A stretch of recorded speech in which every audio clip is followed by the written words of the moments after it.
Noise, voices, someone was screaming. The main character barely opened his eyes, and people continued to scream, "Let me out!" The main character looked around and saw that there were a lot of people around him. They were shouting, "Mom! Dad! What kind of place is this?" The guy thought about who all these people were. What was that light from the floor? Where were they? When suddenly a bright light appeared.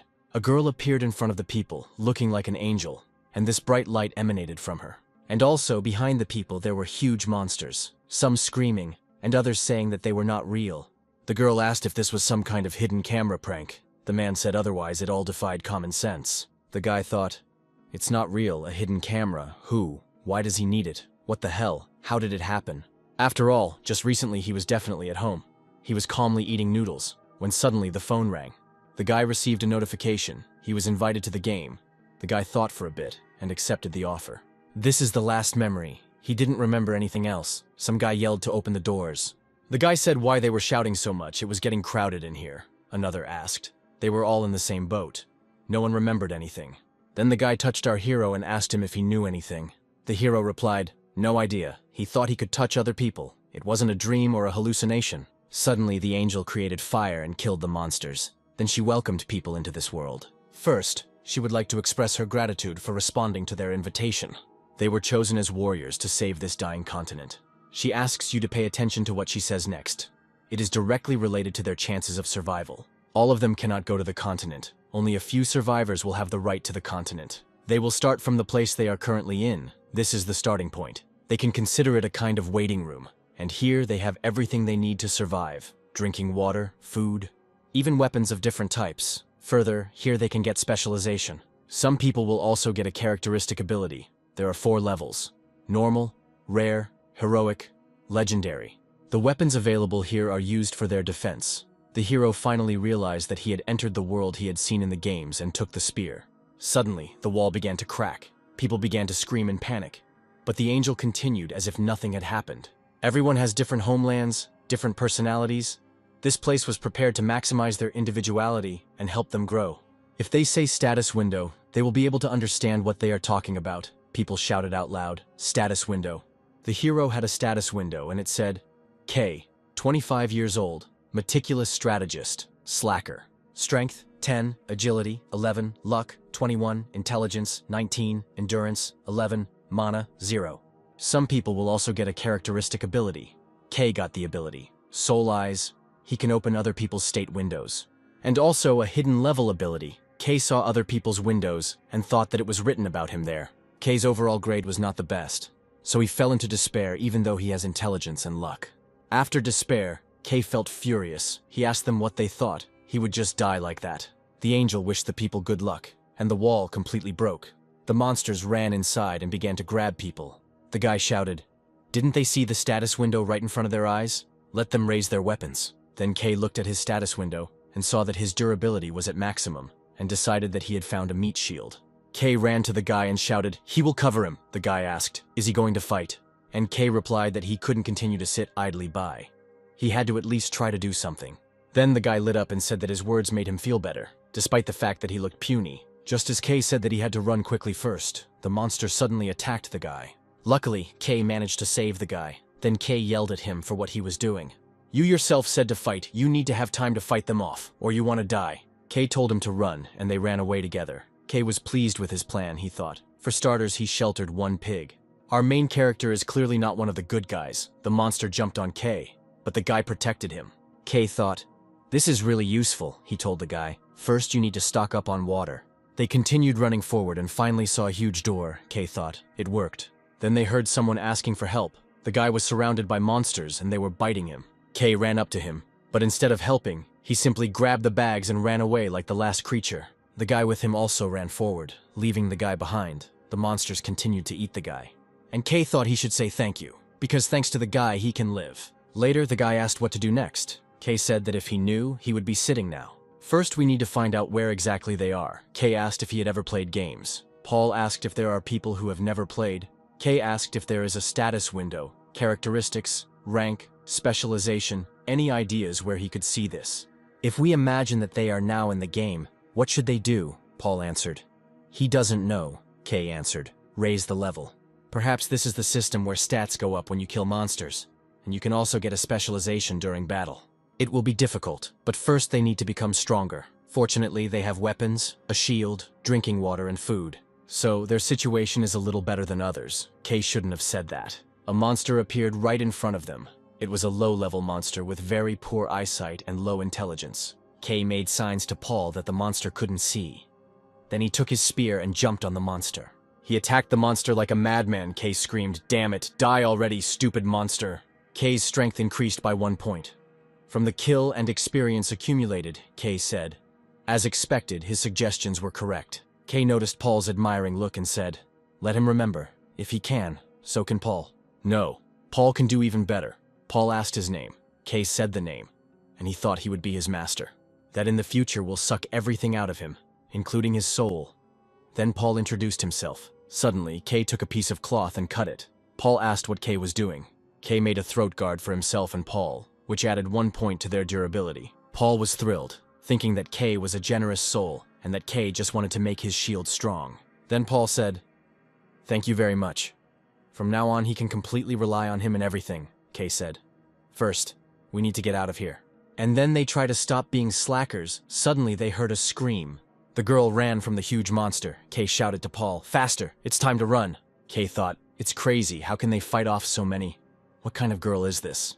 Then Kay looked at the girl's status window. Hannah had legendary level mana. So Kay said they would save her. Paul asked there were about 3 of them. They would definitely cope. Kay said he would go around the corner. They hid, and Kay looked out from the corner. He called Hannah. She started running towards them. The monsters approached the guys, and noticing Paul hit him, Paul managed to block the blow with his shield. And Kay took advantage of this moment and jumped on the monster with a spear. He continued to scream, "Die, die." Paul shouted to Kay, "Hurry, the monsters are approaching." But it was too late. The monster was reaching out to Kay. Suddenly, some guy rushed past faster and cut down all 3 monsters with 1 swing of his blade. Then the guy came up to Kay, his savior, the one who could be called the main character. Kay couldn't take his eyes off him. He wondered who it was, where he even came from. He opened his status window and saw Cedric, 22 years old, peacemaker, swordmaster, regressor. While Paul was getting to know Cedric, Kay was jealous of Cedric because all of his skills were at their maximum. Cedric asked Kay. He looked pretty used to fighting, and Paul answered instead of Kay. He said his name was Kay. Cedric would be much more accustomed than them. They cut him down at once. Kay looked at his ability and saw that Cedric was a master of the sword. Envy choked him. Cedric kept looking at Kay, and Kay wondered why he was staring at him. He got caught spying on his ability, so Kay decided to cheat.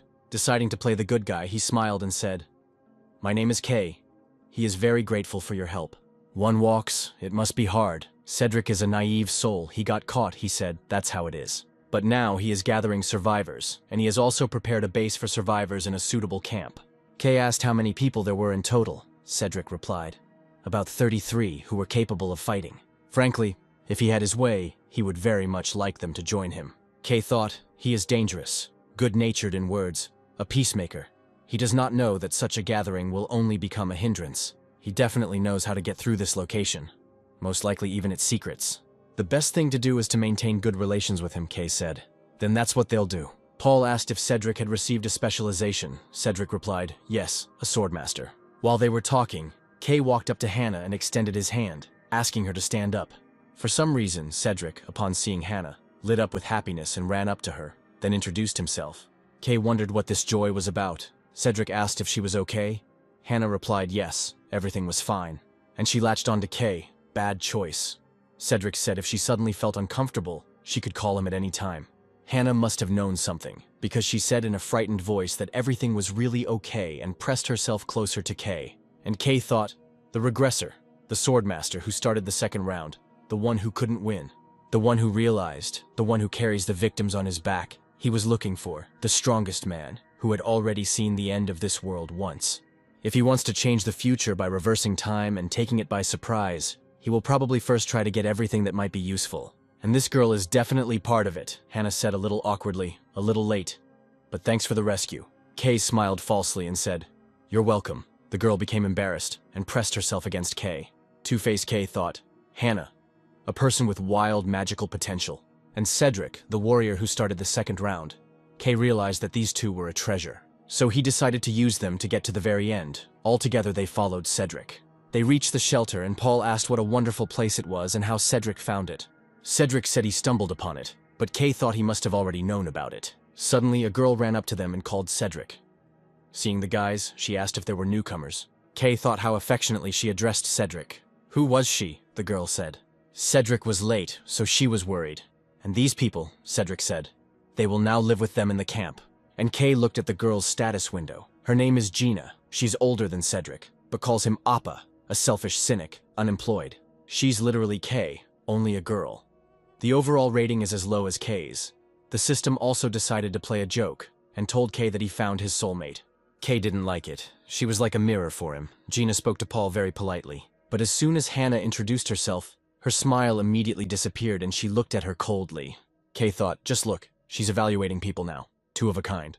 Gina, like Kay, decided that Paul, large and armed, would be suitable for battle. In comparison to him, Hannah, who was limping on her leg, and the puny Kay, who was supporting Hannah by the arm, failed. Gina asked Paul, is Appa a tank by any chance? For some reason it seems like he has already killed a lot of monsters. Paul shouted proudly. It was all thanks to Kay. If it weren't for him, he really would have been finished. Gina looked coldly at the puny Kay for a moment and then said, I'm glad to meet everyone. Then first she will take them to the camp. Men and women live separately, so Miss Hannah will go with her, Cedric said then, presenting all this to her. Then she, with a shining smile, asked Kay to take care of her too. Kay also smiled brightly and said mutually, and then admitted that this woman was a bird of his feather.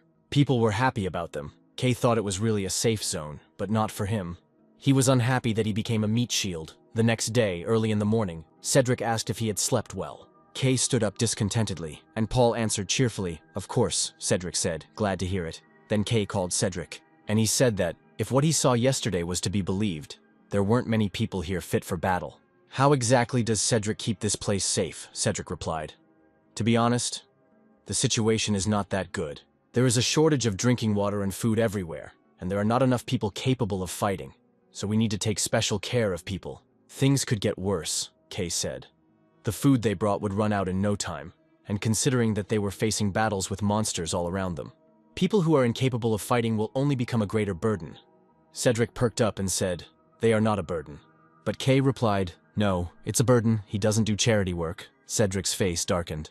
Paul asked if Kay was going to leave. Kay said no. He just said that there was no point in waiting for a miracle here. Suddenly, Kay showed up and lied. After all, if you fight together, everything can be overcome. Of course, this also applies to him. And yet Cedric believed him and thanked him, and Kay said, honestly, overall, he understood what Cedric was thinking. Probably the Mister wanted to be saved along with all these people. He understands and accepts his intentions, but he is different from Cedric. He is not one of those people who easily sacrifice themselves for others. And moving as a group was not part of his intentions. It would be okay if he was considered a little selfish. Cedric shook his head and said, no, he could understand him, of course. Kay wanted something. Kay was glad that the plan worked, he thought. What to do if he continues to sacrifice himself for the sake of friendship? As befits a good-natured peacemaker. But Cedric understands everything much better than he thought. Kay walked up to Cedric and said, in that case he would tell him what Cedric's plans were that he would have in the future. They wanted to be initiated too, Kay thought. His lovely regressor. He couldn't leave him alone to reap all the benefits. Cedric said so he knew, Kay replied. At the starting point, this strange announcement gave two options. Cleanup and survival. But he believed that the survival option was actually impossible. Doesn't know how possible it is for a small number of people to appropriate a large share of resources. But if Mr. Cedric's goal is not cleansing, but survival, then such a crowd of people unfit for combat is even more undesirable. Even if they are not eaten by monsters, they are, in any case, this is obvious to absolutely any person. Cedric said he understood perfectly well what Kay was talking about, so he asked her to take care of him. Kay shook his hand and thought, well, he had actually pushed his way through to Cedric simply because Cedric was a regressor. Now he looks at him completely differently. Cedric knows that he is not strong, but for him, Kay has become a smart specialist. As someone who seemed to be a tactician or a manager, Paul attacked one of the monsters in the hall. Paul held the monster back, then called Cedric, who came running and swung his sword. Cedric killed the huge monster with one swing of his sword while Kay just watched. And I thought, yes, the eyes of the soul do not lie, Cedric said. It seems there are still a few ahead. He will hold them off. Kay said he understood everything, and ordered Paul to grab food. Paul replied he was already taking it. But still there were far fewer monsters in the area of the starting point than expected. There was so much fuss at the very beginning, Kay said. Perhaps the area had simply been cleared out. Paul asked if maybe Cedric had been involved in fencing when he was still on Earth. Kay replied that he had no idea. I also thought that Cedric could have been doing it or something similar. Or maybe it was his specialization. Paul was upset, and Kay said there was no need to worry so much. They would open theirs soon too. Paul was helping a lot without her. To be honest, what did he do? It was all that gentleman's doing, Paul said. But Kay said, no. He wouldn't have gotten here without Paul. Paul was so moved that he was ready to cry. Suddenly, a status window appeared. Several specializations were open: warrior, archer, mage, commander. Kay began to read each point. Warrior. Any team needs a warrior who can fight at the front. Also an archer. He hits at long distances. Basic knowledge of using a bow and arrow will be obtained. And the mage is a ranged fighter who uses magic and will gain basic knowledge of magic. Kay thought that the archer was very cool with his long-range attacks, and the mage would raise his mana, which was at the bottom. The last specialization, the commander, is a specialization that has virtually no combat capabilities. They do not fight, but only assess the situation behind and give orders. Kay wondered if this would expand his capabilities. Cedric came back and said that apparently a specialization had opened up. And Kay replied, yes, they are offering a warrior, an archer, and a mage of normal level, and a commander of rare level. Cedric was surprised, and Kay thought that for some reason it seemed like a good specialization to him. Is this really a trap card? Paul shouted. Commander? He doesn't know why, but he thinks the commander would be perfect for Kay. He didn't say it, but Kay is the perfect type for a commander. If Kay is in command, they will definitely win. As they imagine, Kay is waving his hand sharply behind him, but Kay himself knew that he was closer to a rogue than to a commander. Cedric said that there are quite a few bonuses. Other specializations primarily add 3 stat points. For Mr. K, an archer would also be a good option. Paul continued to shout, Commander, Commander. Long-range support could be very handy, Cedric said. But Paul kept shouting, K was the commander. A commander who can find merit in everything is definitely a commander. But Cedric said, Archer, Paul objected. Commander, K was between 2 fires. While these two were arguing, K thought about what to do, and because of them he became even more confused. Kay read the specializations again and then chose one of them, then asked, and that was it. Cedric and Paul came running and shouted that he had chosen, commander or archer. But Kay said he chose the magician. Paul fell down in disappointment and said, not the commander, what absurdity. Cedric asked if he could ask why Mr. K chose the magician. Kay replied, just a hunch, Cedric replied. I get it, Kay thought. Bastard, he wishes he was an archer. Well, to be honest, Kay has a reason. Physical activity is not his style, so the archer is out of the question. He was drawn to the commander, but he could only get 1 stat point, and in the meantime, the magician. It would be good to go pop morning to maintain high intelligence. You can also raise your mana by 3. This is a completely untouched area, so these points are very valuable. New knowledge flows into his head, one after another, steadily building a tower in his head. Kay asked Paul if he had chosen a specialization. Paul replied, honestly, since it came up. A warrior with a shield and a priest climbed out to him. He doesn't understand at all what is better to take, the guy said at the same time. A warrior with a shield. Paul said, but a priest is also not bad, but the guys said, a warrior with a shield, and Paul, succumbing to pressure, chose a specialization. Kay asked what he had chosen. Paul answered, as the elders had said, from now on he was a warrior with a shield. And Kay said, okay, right choice. But he himself thought, cool, official meat shield. Cedric congratulated them both and said, then it was time to return, but how to divide the food. Kay said 2 would be enough for them. Cedric wanted to say something, but Paul said that was enough. Let him feed the people. Cutie Cedric blushed with happiness and hugged the bags, then thanked them for their concern. The girl asked where Mr. Cedric was. She was starving to death. Gina replied, he would be here soon. She asks them to be patient for a little while. Haley said she would like him to come sooner. Gina offered to grab a bun. Haley said she would be very grateful. The man trembled. Gina asked what he was looking at. He wanted to eat. There was nothing he could do. Gina split the bun and gave 1 piece to Haley, then said, to the unemployed beggar, the parasite, crumbs. She threw the man some crumbs and said, right, let the parasite eat well. Finally the boys returned. People ran towards them. Gina put her mask back on and ran towards Cedric. She called Cedric and added, Kay and Paul Appa also tried. She will carry everything from now on. Cedric asked her to take care of people. He still has some things to do today, so he'll go. The man approached Kay and said, he'll carry the bag. But Kay turned around abruptly and left. Paul ran up to him and asked if Kay really wasn't planning on sharing. Kay replied, "He said they weren't volunteers." Paul replied, "Yes, but it still looks like that." Then Kay said, "If they want to eat, let them pick up the sword and come out. Perhaps Cedric brought them to stir up the other people." He looked at Gina, the hypocrite and his soulmate, who was handing out food to people. And I thought, in Cedric's absence, this woman is in charge of all the management. Even Kay would envy her greed. The type of person who is strong in front of the weak, but weak in front of the strong. She is the local kinglet in Cedric's absence. Some were eating, while others were building a wall of stones, and Hannah was among these people. The guy shouted, "Faster! What if the monsters invade again? Why is Hannah so slow? It's annoying." He would go without food if he didn't meet his quota. Kay wondered why he generally understood the treatment their Hannah was receiving here. Kay asked Paul if he remembered Hannah, whom they met yesterday. Paul asked, "Was it the girl Kay helped?" Then Kay held out his bag and told him to take it to her and to keep an eye on her. Paul thought about something else and said, he understood everything. Kay can trust him. Everything will be okay. And Kay thought, their poor Hannah, how lonely and hard it is for her. No one but them will take care of her. Be as grateful as possible for their care when she was weak and in sorrow. Well, you want to immediately rely on them, worthy of trust. But suddenly, a guy came up to Hannah and gave her a bun. Hannah thanked him.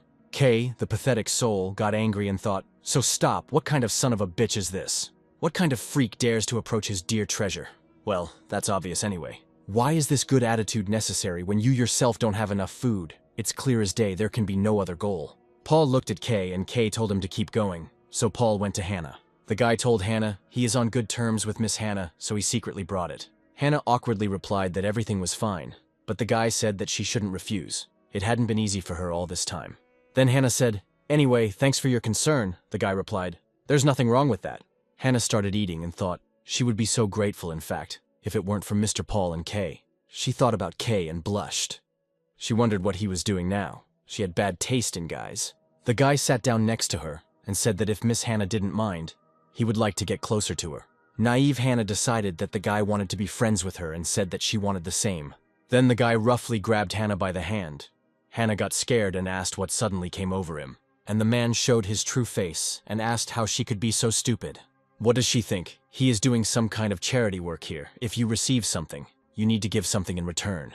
To put it even more bluntly, if he wants to live well here in the future, let him grovel before him. Then Paul came up to him and said that he shouldn't behave like that, and that he should let her go.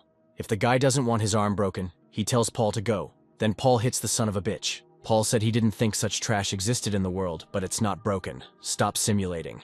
Then Paul threw the man aside. Paul is probably the only sincere guy there who is actually good. The man started whining loudly that he was bleeding. Then Paul said that anyone who looked would think that a baby had been born. Let him stop whining. He didn't even put any force into it. He made so much noise. Hit him again. But Hannah stopped him and said, "It's okay. So Mr. Paul better stop." Gina ran to them and shouted, "Enough of what they're doing. Mr. Sam is okay." She shouted to Paul, "Violence is prohibited in the camp. What is he doing?" Then Paul responded. The man grabbed Miss Hannah's arm hard and was mocking her, which is why he hit her. He clearly saw everything with his own eyes. Gina asked if it was all true. The man answered no. Of course, there could have been a misunderstanding because he was holding Miss Hannah, but to some extent it was a mistake. Paul said that the bastard just wouldn't shut up. Gina asked the man to tell her what exactly happened. The man told Miss Hannah that he wanted to get a little closer to her, and since she said she felt the same way, Gina said, "Let Miss Hannah not hide. Let her speak clearly. Sam is telling the truth." Hannah became nervous, and the crowd began to blame the victim of circumstances. People started talking about Hannah and laughing at her instead of criticizing the rapist. Hannah looked at them and felt empty. She thought, why were they looking at her like that? She had done nothing wrong. What is on earth and what is here is the same. There is never anyone on her side. Why is everything exactly like this? Hannah burst into tears and said it was true. But then Sam pulled her hand forcefully. Like, if he wants to live well here. He said it in such a tone that she got scared. But Gina just sighed and said, she couldn't make out a word in the end. It is true that Mr. Sam said he wanted to get closer to her. And it is also true that she responded with consent. Hannah replied that she didn't think he meant it. Gina got angry and asked, she's not a child. She thinks everything will be solved if she cries. And Paul, this also concerns him, of course, in a situation like this. Helping a girl who seems to be in trouble is noble. But first, we need to figure out what exactly is going on, and then we can start waving our fists. For some reason, Hannah apologized. However, the bitch said, is it really necessary to apologize to her? No, not to her. And before him, who became a victim of the situation, let him apologize to him directly. Hannah froze. She couldn't believe the absurd request. The bitch asked why she froze. Why doesn't he apologize? Hannah trembled and tried to utter an apology, but the other hypocrite decided to take the chance to look like a hero in front of Hannah. Kay came up and asked what was going on. In fact, Kay couldn't even imagine that there would be such a commotion. Frankly, it doesn't concern him what happened between them. What matters now is the fact that Hannah is cornered. Gina said Appa on time, then Kay asked, is she in her right mind? Gina froze and Kay asked, she thinks that they have some kind of regional playground here. And what if their screams bring monsters running here? Gina wanted to object, but Kay said that he too had been watching from afar and generally understood everything. As she recently said, it is still unknown who is the pest and who is the victim. When a group drives one person into a corner, anyone will be scared. Gina dared to shout that Miss Hannah was definitely guilty. Then Kay asked if she could really be sure that Mr. Sam was innocent. Then Gina fell silent, and Kay thought contentedly, he won't be able to. The moment she says that she is sure, all the responsibility will fall on her. Kay took advantage of this and said, the scene of Gina poisoning a completely innocent person. If Mr. Cedric saw it, he would not have been pleased at all by this. As soon as people realized that their savior would not approve of this, they immediately shut up. And Kay said, besides, in his opinion, Miss Hannah is not that kind of person at all. He understood that this was coercion, but still, Gina shouted, how could he know this? He had known her for several days. Kay asked if you tell a new school friend, let's be closer to each other, it means let's sleep with each other. As physical connection is related to intimacy, one should not give in to public opinion and think everything through carefully. Then people started talking, Mr. K is right. If you think about it again, it all looks like coercion. Anyone who perceives intimacy as a sex pervert, Miss Gina has gone too far. Gina became nervous and looked at Kay, then she saw his sinister smile. Now she understood everything. Kay took her place. From now on, the king of this camp is Kay. Kay asked why they were crowding together. It would be better to cure the man first. He ordered it to be moved and said that before Cedric returned, they should clean up here and make it so that they could immediately get back on schedule. Monsters may come running because of what happened, so Paul should check out the area. And he needs to talk to Hannah a little bit, Kay added. Hannah said okay. People were talking, they ended up saying that Sam was a pervert. But the whole fuss was definitely because of this girl. They continued to condemn the victim because it was more convenient. But Kay thought that it was not worth paying attention to them. The important thing was that she got the position of the favorite of the holder of power. Kay asked her to sit down. Hannah said she really had no such intentions.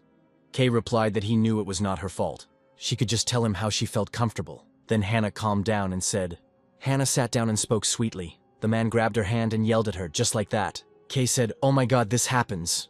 And Hannah kept going, so that's what happened. Suddenly Mr. Paul came and hit that man. Kay thought what she was talking about. Frankly, he was ignoring everything. But what's most important now is sympathy, Kay said. It must have been very difficult for her. Hannah said she felt a little better now. Thank you. Kay said, you're welcome. Then Hannah said, he has been helping her constantly since their very first meeting. She has done nothing for him. So why was he so kind to her? Hannah asked. Kay replied, he only did what he thought was right. But if we still look for the reason, he has a younger sister at home, the same age as Hannah. Looking at her, he can't help but remember her. He lies like he breathes. He and Hannah are not alike at all. But Kay forced his younger sister to say for credibility. Kay asked what about Hannah? Hannah said she has 2 older sisters, but they haven't spoken for a long time, and she doesn't have any parents. Kay said, and in this they are similar? Hannah asked. He has the same. Kay answered yes. It's good when there is something in common. It's easy to achieve mutual understanding and interest, thought Kay. Kay said he hoped it wasn't a burden to her. He would like her to communicate more freely with him. Although it is entirely his desire, he can start with an informal speech. Hannah replied a little sheepishly. Okay. Kay's plan worked, and he smiled sinisterly. Kay looked at her status window and found out that she still didn't have a specialization. She needed to develop it to a mage faster. Kay was thinking about broaching the topic of magic after getting closer, when suddenly someone approached them. It was Gina, Kay thought. He had assumed that she would come to him after some time, but it happened faster than he expected. Kay asked Hannah to leave them alone for a moment so they could talk, and Hannah got up and left. Gina sat down and Kay asked what was going on. Gina replied that she wanted to apologize for causing all the fuss. Kay replied that it was okay. He had reacted a bit harshly too. Gina said that it was nothing. He had just done what he had to. Couldn't Appa leave the resolution of this matter to her? She has thought it through well. She is equally guilty before both Miss Hana and Sam. Kay interrupted her and said she could do whatever she wanted. She was the one running the camp originally. He apologized for butting in so rudely. He would prefer not to have to interfere like he did today. Both Gina and Kay are people who have nothing to their name, and they don't have the talent to survive. People like them can only engage in politics. They also both want to keep everything in their hands equally strongly, so let him not cross the line. Suddenly Gina sat next to Kay. She took his hand and said, "She understands everything perfectly. She will not cross the line in the future. She's sorry she caused trouble. Is it really that obvious what she's thinking? She just adores ambitious people." The longer she looks at him, the more clearly she understands that he is her type. Why not get a little closer to each other? Kay asked what he got out of it, Gina asked. He was putting her in her place to make himself look like a hero in Hannah's eyes, right? They are indeed soulmates. Hannah is weak, so she will have a lot of enemies even without Sam, but she can look after her. Kay said they looked so much alike. Gina said that's right. It looks like two disgusting hypocrites teaming up. Real politicians. Now Kay no longer denied that Gina was his soulmate. A few days later, Sam stood up on the podium and whined that he was sorry he had bothered them. He's really sorry, the men said. Miss Gina sided with Kay, so Sam is apologizing. But Miss Gina had no choice, frankly speaking. Now Kay's position is higher. Hannah is very dear to this Mr. K. Who is she that there is so much fuss about her? Last night, Kay told Gina that she could handle Sam on her own. And he keeps a close eye on Hannah. If something serious happens, let her report it. Gina was pleased that she got her way. She said, okay. He wants to end it in a way where people don't make noise anymore. And that way a completely natural environment will be created, in which Miss Hannah will have no choice but to rely on him. But apparently there really is something in this girl. Since Appa is so obsessed with her, Kay said that there was no need for him to know about it. Gina is a great politician. That is, a disgusting person. In fact, it is good that these two started to cooperate. Because of this, he listens to Hannah's mental anguish for several days in a row. One whines, the other is a bitch. Hannah said what a relief it was to have Kay to teach her magic every day now. Kay replied that it was a relief for him that she existed, and he thought that, after all, joint training was the most profitable way to get closer. He asked, "Well, can I use basic magic now?" He said, "Answer the call." A spark, and his finger caught fire. To be honest, Kay had not only been dealing with Hannah's case lately, he and Paul had been training in a peculiar way. To get everyone used to their specialization, Kay said imagination is important if one wants to summon fire.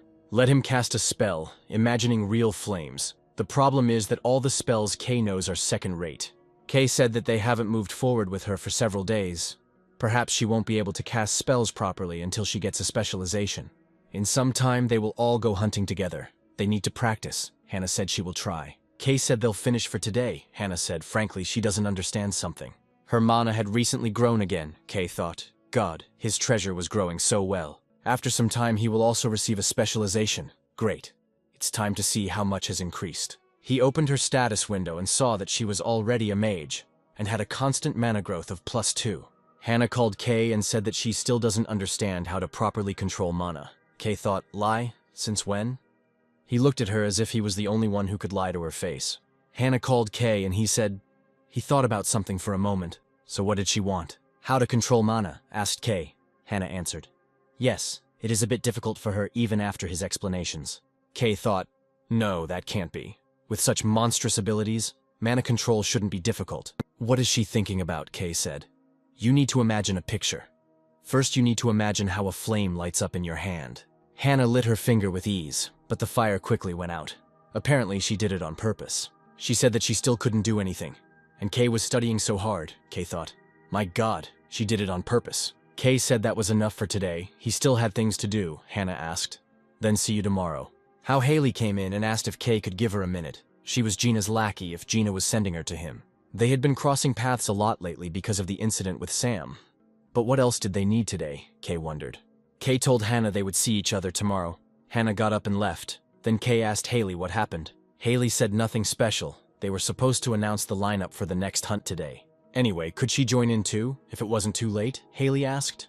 Kay looked at her status window. Kay said, not sure. He nominated Miss Hannah first. Haley said that he needed people who could fight anyway, and Hannah was like a child. Kay thought how rude it was to the person who would become an archmage in the future.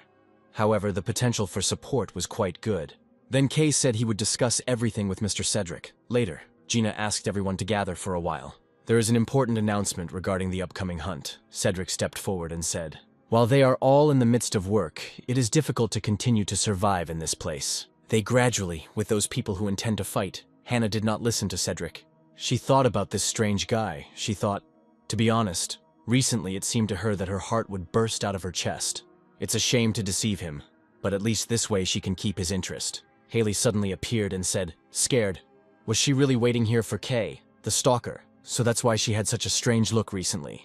Apparently she was really upset that she talked to Kay. Hannah said no such thing. Haley said it looked stupid anyway. But Haley said, it was clear from her face. She likes Kay, doesn't she? Haley grabbed Hannah and asked if she really believed he cared about her. Hannah didn't know what to say. And Haley continued. And Hannah was just lucky to be in the same party with Mr. K on the first day. She is deeply mistaken if she believes that he likes her. She cannot say the same about such naive children. But she is very familiar with his type. He doesn't trust anyone, quickly loses interest, and mercilessly abandons when he no longer needs her. In her opinion, such a capricious and weak girl would get boring very quickly. Hannah is a naive soul, she said. No, Kay is not that kind of person, Haley said. That expression again. Now she understood why he had chosen her. The perfect card to squeeze the most out of and throw away. Show her a little kindness and she will stick to you like crazy.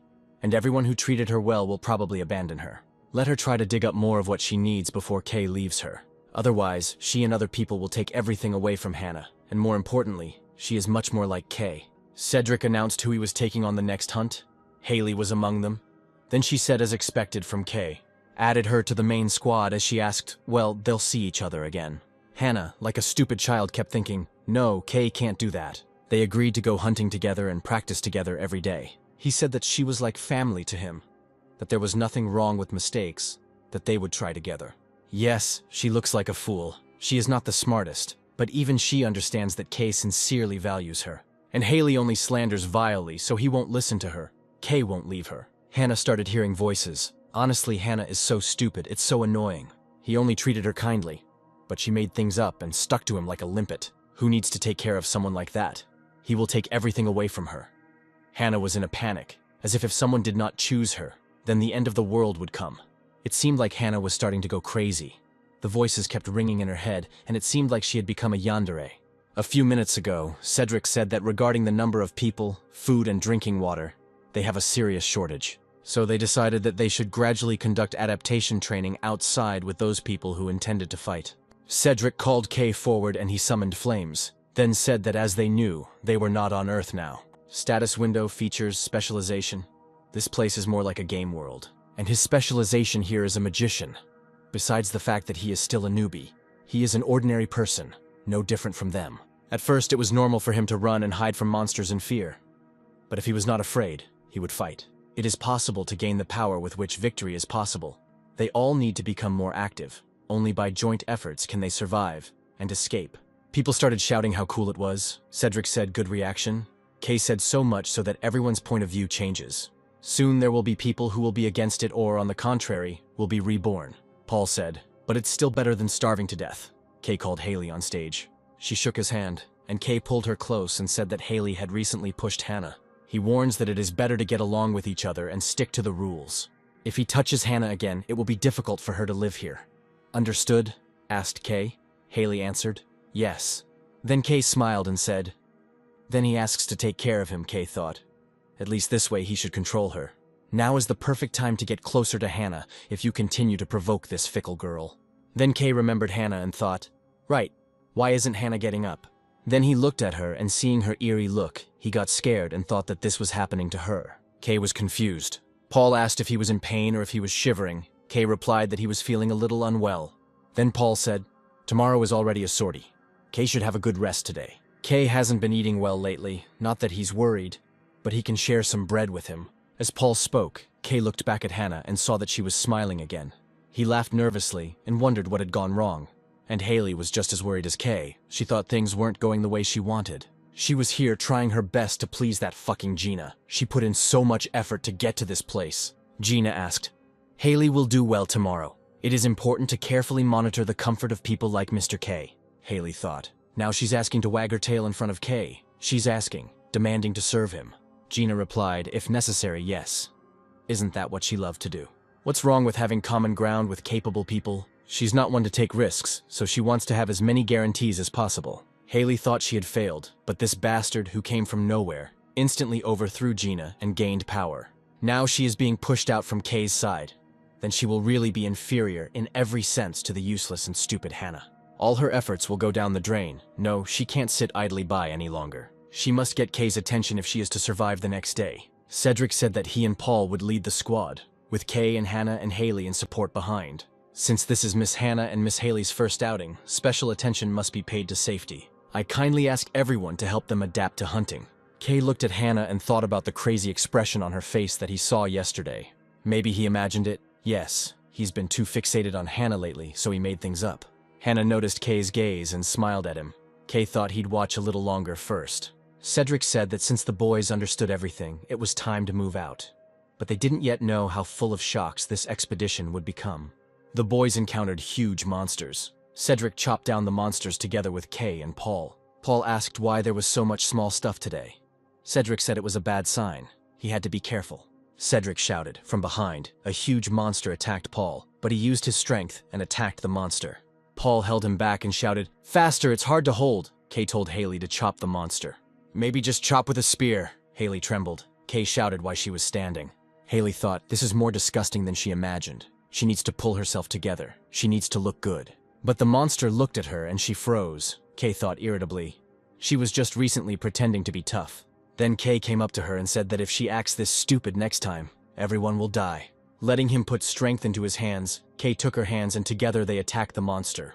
Haley was scared, but Kay said he wasn't dead yet. She couldn't relax. She had to treat him like a piece of meat. Finally, the monster died. Haley fell to the floor and began to choke. Kay walked up to her, and he said that this was the first and last time he helped her. In this world, you can't rely only on help from the outside. Luckily for her, today is an adaptation day. Next time she will have to survive on her own. Haley remembered laughing at Hannah and saying that Kay was using everyone mercilessly. She thought, what did she expect from such a person, roughly speaking? Next time it might be her turn. Kay feigned praise for Haley's work and offered her his hand. Haley got angry and cursed under her breath. Cedric asked if it was Paul's turn next. Hannah said yes. Cedric said then, let her lie down. She had worked hard. They got up and Cedric called Paul, then Paul got up and said, Cedric has good stamina. Kay couldn't sleep at all and he was tired. Kay thought he couldn't sleep at all, he was just nervous. Extra thoughts start spinning in my head after this hunt is over. In which direction I need to move in order to survive. What kind of continent is this? The one that strange instructor mentioned at the very beginning. Why did he even come here? Home. Although he doesn't particularly regret losing it if you think about it. Cedric is a regressor, so he knows everything. So what happened to Cedric in the past that made him come back? Kay opened his eyes to see Hannah looking at Haley with her crazy gaze. But he decided that he was just imagining it in his sleep. That it was a delusion, just like delusions. After all, Hannah is kind. Hannah came up to Kay and, stroking his hair, thought his sleeping face was so cute. She seemed to be slowly going crazy. All she could think about was Kay. She kept repeating that she would not let anyone take him away. Kay woke up and came out, Cedric said. Kay looks exhausted. Kay replied, a little tired. But he's fine. Kay looked at Hannah and she looked like a normal person. However, Kay couldn't forget her crazy look. He thought it was definitely strange. Is it because he's been hanging out with Haley lately? Is it jealousy or something? Cedric said they would go a little deeper today. And if they decided it was too difficult, it would be better to return to the resting place. All the guys agreed with Cedric and they went inside the dungeon. Kay thought he should check. Kay deliberately threw a pebble at Haley's feet to make her trip, and it worked. Haley tripped and Kay caught her. He asked if she was okay. He needed to be careful. This irritated Haley, and Kay turned around and saw Hannah's gaze. Now he was sure. In what he didn't imagine, Hannah is jealous of Haley. And what will happen if she finds out about the kiss with Gina? Kay was afraid of her, he thought. No, this is not it. He just wanted to take the position of the older brother. And he certainly didn't want something so bloodthirsty. How strange. Where did he go wrong in his plan? Haley thought irritably. She wanted to know what was going on, but it was true. He dared to use her. Cedric said that from the auditory hallucinations, they were getting closer.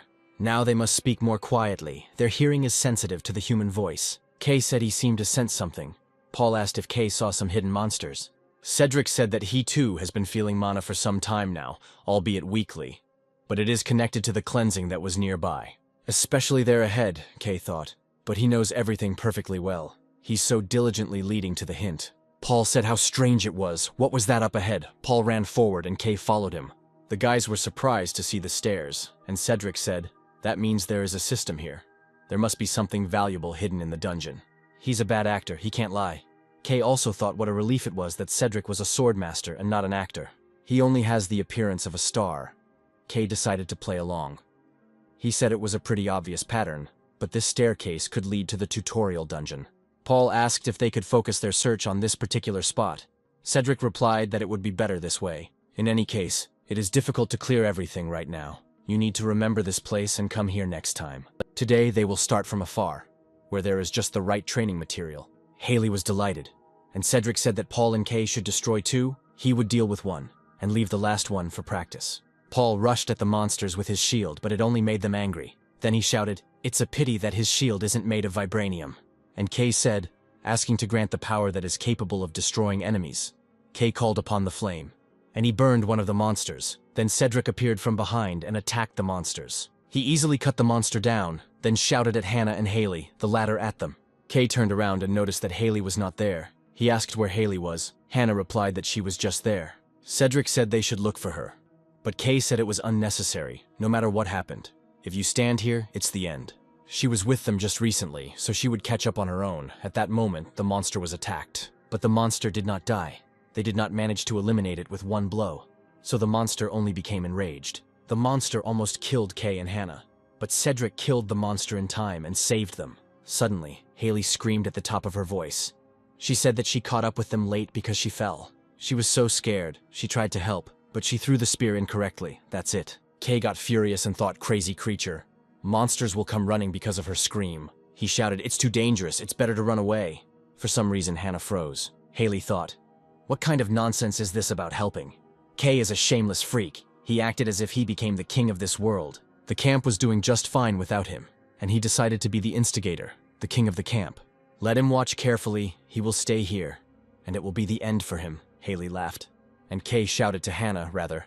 But she continued to stand rooted to the spot, and with a strange look. Cedric said he would distract the monsters, make a detour and return to the camp. Kay shouted what they were doing. Why were they just standing there? Faster. Hannah coldly replied, yes. The monsters ran towards them. And Kay thought it was all Haley, and he was still wondering if it had been too thoughtless of him to bring her. No, Paul and Hannah are still nearby. The chances of survival are high. We need to try to attack. Kay stopped in front of the huge monsters and said, he asks you to answer his call. Let him grant him the power to kill. Paul stood before Kay in admiration, and he thought, now is not the time for this. Kay hit the monsters with flames and thought, cool, strike! Paul shouted as expected from his elder. And then he asked why they were the only ones here, and where were Mrs. Nuna and Miss Hannah. Kay turned around and saw that there was no one there. He asked how long they had been missing. Paul replied, just recently. They were definitely running after them. What should I do? Kay said. It's not his fault. Kay thought that if only Haley were gone, it wouldn't make a difference. But the problem was Hannah. Getting lost in a place like this isn't even funny. Kay said it's worth going back. They're definitely there somewhere. He asked if he knew when they had passed each other. Paul replied that it was during the encounter with the recent monsters. Kay thought it was strange. No matter how stupid Paul was, how he could not notice that 2 people were missing at the same time. Something was clearly wrong. Suddenly Kay remembered that Hannah was looking menacingly at Haley, and he got scared.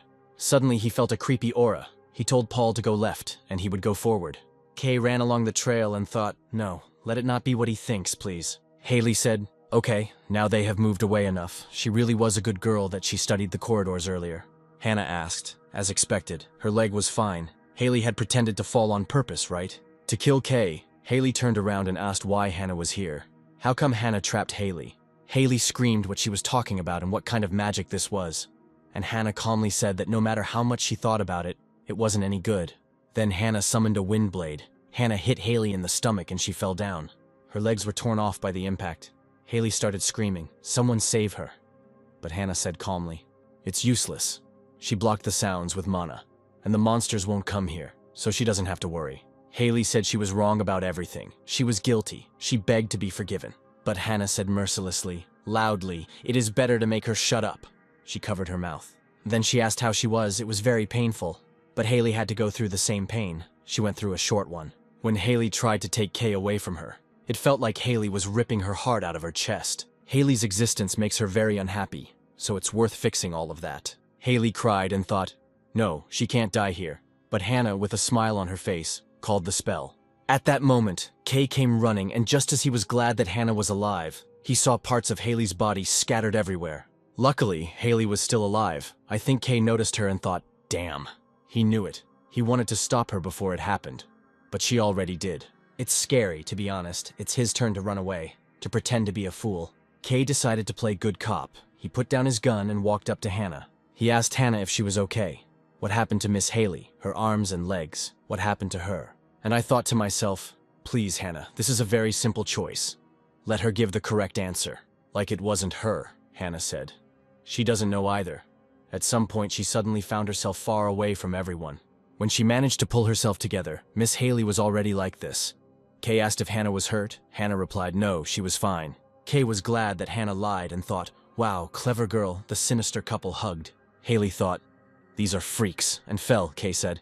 She must have accidentally activated the trap. Since this is a dungeon, it is not surprising that there are magical traps here. She must have not even noticed how she walked through the wall of mana, Hannah said. Yes. Kay thought, the script is ready. The problem is, there are too many cuts. Cedric will notice. Then he burned her body. Then he said that it would be better to move the body to the camp, but then their lives could also be at risk.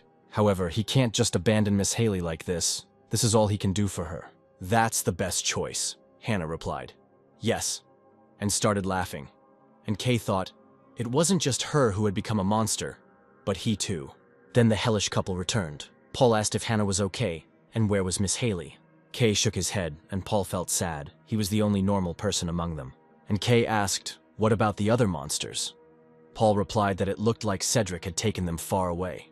With his skills, there was no need to worry about him. Kay thought what a relief it was that Cedric was far away. Kay felt dizzy. Paul asked if he was okay. Kay said he must have used too much mana. Paul said that this wouldn't work. It would be better to set up camp nearby today. Hannah doesn't mind, Hannah replied. Of course, she thought he was really shocked by what happened. Paul said it was so sad. It seemed like Haley was being quirky but trying. Kay said that now she should be grateful that at least they were alive. It would sound inhumane. But if Paul or Hannah had died instead of her, he could never bear this loss. Naive Paul was touched, as was Hannah. Paul said he'd take a look around. Kay asked if that was necessary. Paul replied, a patrol is a patrol. Kay thought he was afraid to be alone with her. Paul asked Hannah to look after Kay. Hannah replied, of course she could handle it. Kay told Paul, just let him not get lost. Kay opened his status window and saw that his luck had gone up by 2 points. Is this situation really not that bad? Hannah asked. Apparently his stats had gone up. Kay asked, and she, Hannah answered, not particularly, even mana has hardly grown. Then Kay opened Hannah's status window and saw that her overall rating said she was his #1 fan. Kay wondered what kind of assessment this was. Hannah asked. What happened recently saddened him. Then Kay thought, frankly speaking, if he said that he didn't feel remorse, it would be a lie. Even now, whenever he thinks about what happened, his soul sinks into his heels and his body shivers. But the self-centered bastard only thought about himself. He hugged Hannah and said, thank God she wasn't hurt. He will do anything to survive, even if it means he is no longer human. Since this is how it turned out, the relationship between the older brother and the younger sister is good, but it is faster to call her to the role of a lover. Also an effective method. Apparently he wanted to kiss her, but Paul came and apologized for ruining the atmosphere. Hannah said it was nothing. Paul said he was worried about being too early. Kay said what kind of nonsense Paul was talking. Paul said, no need to pretend to be stupid. He knows perfectly well that Kay likes Hannah. Kay thought what the bastard was talking about, and asked why Paul was calling Hannah formally. She's younger than him, Paul said. Where has it ever been seen that a younger brother would address his elder brother's fiancée as his younger sister? Paul is a kind soul. He didn't know how rotten Kay was at heart, and that Hannah had gone off the rails. Kay thought, no, wait a second. The fact that Hannah was so fixated on him. It always seemed rather strange to him that this bastard was constantly pushing her to do this. Paul said, he didn't really say it, but after Kay asked him to keep an eye on Miss Hanoi, he had been subtly pushing them towards each other.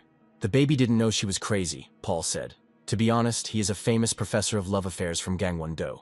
He is quite famous. In any case, he will bring them closer together so that everything will work out well for them in the future. Well, there's no need to thank him too much. Kay was furious. He wanted to hit him. Damn pig. It turns out that he and Hannah were the main characters in the love play he staged from the very beginning. Kay thought, no, this bastard will still dance for him. Paul didn't notice anything and continued to beam with a smile. In the morning, Kay thought, he lives without worries, not caring about what might be going on in a person's soul. Kay woke Paul up and said it was too early for them to leave, then called Hannah, but she said she wanted to sleep some more. But Kay said it was time for her to get up, so Hannah looked at him with a fierce look and said, "She told you she would sleep some more." Kay was scared and wondered why. He had this feeling that the closer he got to her, the closer the death flag was to him. No, all the same, he can't just avoid her. Now, at least for the sake of survival, he can only get closer to her even more. Then Kay kindly asked her to get up. Hannah became embarrassed and woke up, and Kay thought, now even this look of her is scary. He hoped that nothing else would happen. Meanwhile, back at camp, Gina thought they were being held up for too long. Suddenly the girl said, Kay's place was back. Then Gina jumped up and said, "Out of the way." She ran up to them and said, "Here's Kay, Paul, and Miss Hannah. They're great too." Gina asked where Miss Haley and Mr. Cedric were. Kay coldly replied that Haley was dead, and Cedric would be back soon. Then Gina asked how this happened. Kay replied that it would take a long time to explain. Something else was more important now: why the entrance was blocked. Gina asked if they could talk alone for a moment. Kay turned around and saw Hannah's creepy look. So he patted her on the head and said if she could wait for him at the camp. It seemed like it was an important conversation. Then Gina said the man died. But judging by the way Kay talks about her like she's some kind of discarded object, Haley did something. How did she die? Kay replied. Nothing could be done. She screamed in a place that was teeming with monsters. They all nearly died, barely got out alive, lying creature. Gina, the heartless creature, answered, "Understood." Kay asked why the entrance was blocked. Gina sighed and said there was no need to ask. Yesterday morning, several people, including Sam, came outside. Kay asked why. Gina replied that they were saying they were going to help Mr. Cedric's squad or something like that. Kay asked which one of them was a rescue team. Sam is a sick son of a bitch. Obviously, he decided to do something, since his situation is becoming more and more miserable. Gina said, "Yes. What if they bring monsters with them? They might all die here." At that moment, Sam came back and said, apparently, everything was fine with them. He brought a bunch of scoundrels with him. Gina said that one awkward girl died. But every day a person who understood the commotion returned alive. And with the trailer, Kay got nervous when he saw the guy behind Sam. He realized that this guy was dangerous. Kay asked if he saw the people behind him for the first time. How many people had originally left with Sam? Gina answered, 7. And now she sees that 6 besides him have not returned. Kay thought, well, of course they came in recklessly, and that's why they died. Only Sam remained, who was clearly helped by these guys. And judging by their behavior, they are definitely not just some rabble. Kay looked at the window of the creepy guy's state, Jim, a calculating killer. Kay asked Gina to call Hannah and Paul. Gina said, "I understand, the guys arrived." Then Kay decided they weren't showing much hostility yet, but it was better not to take any risks. Jim said hello. Then Kay stopped casting his spell, surprised that this guy had just said hello. And Jim introduced himself and extended his hand. Kay greeted him hesitantly. Kay didn't expect this. He shook his hand and thought, with a smile, he looks like a normal, nice guy. Apparently having forgotten how he himself had smiled hypocritically at other people. Jim said that he had heard a lot about him from Mr. Sam. He said that Kay had recently become a magician, and said that Kay could summon fire from his hands. He really wants to see him once. He meets a magician for the first time, Kay thought. He's a freak. How much he's blabbed about him. People saw Kay and said, "Welcome, thank you for your efforts." He must have had a hard time. Kay smiled hypocritically and said he was fine. Thanks to their prayers, they were fine too. Jim said it was a really incredible place. There were almost no survivors away from the starting point where he went, so he couldn't believe it. He didn't expect that there really was such an oasis here. Kay became wary and thought, so beautiful that he wanted to swallow all the locals in one gulp. The eyes of the soul were working properly. Maybe it was the effect of the luck stat, but his 5 senses were practically screaming at him to stay away. Paul and Hannah came running and Paul asked what was wrong. Kay replied that they had newcomers. Both Paul and Hannah froze, and Kay thought, as he thought, his kids were also scared of his face. Jim was also unhappy. He said unexpectedly, he thought they would be greeted warmer here. Kay thought it was too obvious. He apologized and said that the circumstances were such, he somehow didn't think about it. Jim interrupted him and laughed, saying, "No, they are the same, by the way. I heard that people have appeared in the area recently, who hunt people instead of monsters, as far as he remembers. Among those bad guys, there was an archer and a swordsman.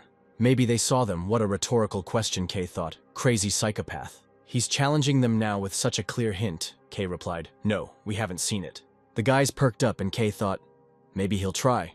The bad guy's rabble was also ready. Luckily, Cedric came and asked what was going on, and the guys stopped.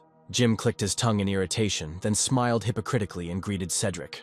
But Cedric asked Kay who they were. Kay replied, These people were brought by Mr. Sam. Jim said that he knew about him. Suddenly, Cedric froze, apparently recognizing his main enemy from the past. And Jim said he'd heard a lot about Cedric, and wow, we were only able to meet now. Cedric was still silent. Kay thought that this was happening to him. It was the first time he saw him like this. He was holding back his anger. Jim actually sees Cedric for the first time, which means Cedric saw him before he was reborn. Cedric finally pulled himself together and shook Jim's hand, Kay thought. A killer. A calculating killer. Based on the information in Jim's status window, he can come up with two main hypotheses. First, no matter how you look at it, Jim is a killer. Jim asked Cedric if he could ask how many stats he had. Cedric objected. It would be unnecessary to report this too, Jim asked. Are they really incredible? So many supplies. No. So many survivors. Where did they even find them? The second hypothesis is that, judging by Cedric's reaction, he already met Jim in the first attempt. And there this Jim was the villain who killed Cedric, or his close associates. Maybe that's it. Jim said. Since we were talking about it, if they didn't mind, they could stay with them. Of course, not for free, although not much. But they also have food, of course, if they don't like it. Cedric interrupted Jim and said, No. They always welcome survivors. Keep your friend close and your enemy closer. Jim thanked Cedric. The archer introduced himself. His name was June. Then Nicholas introduced himself. Kay asked Paul to walk them out, but Paul asked if Kay was sure. Then Kay replied that the main thing was that if something happened, he should call him right away. Then Paul said hesitantly, Everyone follow him. There is not much comfort for life here, but it is better than wandering somewhere outside. Jim was pleased that his plan had worked. He thanked him for his concern and followed him. Kay thought he was an enemy, so Cedric decided to keep him close. Well, that seems rational. Although it was a bit unexpected, judging by the fact that that bastard Jim immediately stood at attention when Cedric arrived. He really is smart, Kay smiled and thought. A calculating psychopathic killer. They have something in common. He is also calculating, but otherwise they are not similar. He appeared at the right time. How lucky he is. No wonder he has a high luck stat. Kay asked Cedric to talk a little. Mylush was unhappy. Then Kay asked if this was his friend. It looked like he met someone he knew. Cedric answered, yes, a little. Or rather, he knows him. But Jim probably doesn't know him. They saw each other a long time ago. Just briefly, Kay said. Also a kind of connection, Cedric answered discontentedly. You shouldn't call it a connection. Then Kay said, Of course, he won't tell him a word. The main principle of an advisor is keeping secrets. Cedric came back without a single wound. He really is incredible, Cedric replied. No, he was just lucky. Were there any problems along the way? Cedric asked. Kay replied that to be honest, he had something to say about it. Cedric asked what happened. Kay replied, Miss Haley died. Cedric got really upset and asked how, and Kay started to lie. Perhaps she fell under the influence of magic of unknown origin. There is such a possibility. He is still a newbie, so he will not dare to clarify, but he definitely felt some kind of magic. After they missed him while they were wandering through the corridors, they noticed that Hannah and Haley had gotten separated from them. He found her too late. Miss Haley was already dying with her limbs cut off. Kay thought, for Cedric it must be doubtful. In fact, there are no traps there. Cedric, being a reincarnated person, cannot help but know this. Then Kay began to play the role. He said he wanted to take the corpse, but there was no way. He thought it would be better to burn it than leave it to be eaten by monsters. And he still finds it hard to remember. The hypocrite thought, it's good that he decided to play it as believably as possible. The circumstances now are not the same as they were yesterday. Besides their kind and insanely innocent Hannah, a more suitable suspect has appeared on the scene. Thanks to Jim, even his specialization, as luck would have it, is a mage swordsman. A suspicious mage swordsman. The leader of a group of terrible killers who killed Haley and fled the scene of the crime. The criminal will now be Jim, not him and Hannah. The main character is a real freak. It hadn't been that long since Kay had told Cedric about Haley's death. Of course, after this there were no words. Jim is suspicious, or Jim is the murderer who killed Haley. Because it is not Kay who should come to Jim the murderer who killed Haley, but Cedric. As Kay suspected, Cedric had been keeping a close eye on them lately, so Kay tried to act more cautiously. In the end, Cedric finally came to the conclusion that Jim had killed Haley, the future enemy. A crazy maniac. Now there is no reason for the regressor to leave him alive. The problem now is how to eliminate him. Kay said that dungeon with the stairs to the dungeon. They came back empty-handed, essentially. Why not go through it with the newbies? Hannah just got the magician specialization, and now their ranks have been replenished with Mr. Jim's group. So there will be enough people. Kay thought that if he went with them, it was obvious that they would split into teams. He said that the people who had recently arrived were much stronger than the guys from the camp. Of course, There will definitely be suitable people among them. The most important thing this time is to prevent a repeat of Miss Haley's story. This is their chance. This dungeon clearing will allow them to punish Haley's killer and eliminate the future bloodthirsty group of hardened bastards in the bud. And the real bastard thought, after all, the picture is perfect, isn't it? He created the stage. All that's left for Cedric to do is climb onto it. Cedric replied that it would be nice to try going down together once, but it would be better to split into 2 teams. They had never tried to work with them on the same team before. Kay was pleased. And Cedric said, then he will first talk to Mr. Jim's group. Some things need to be prepared.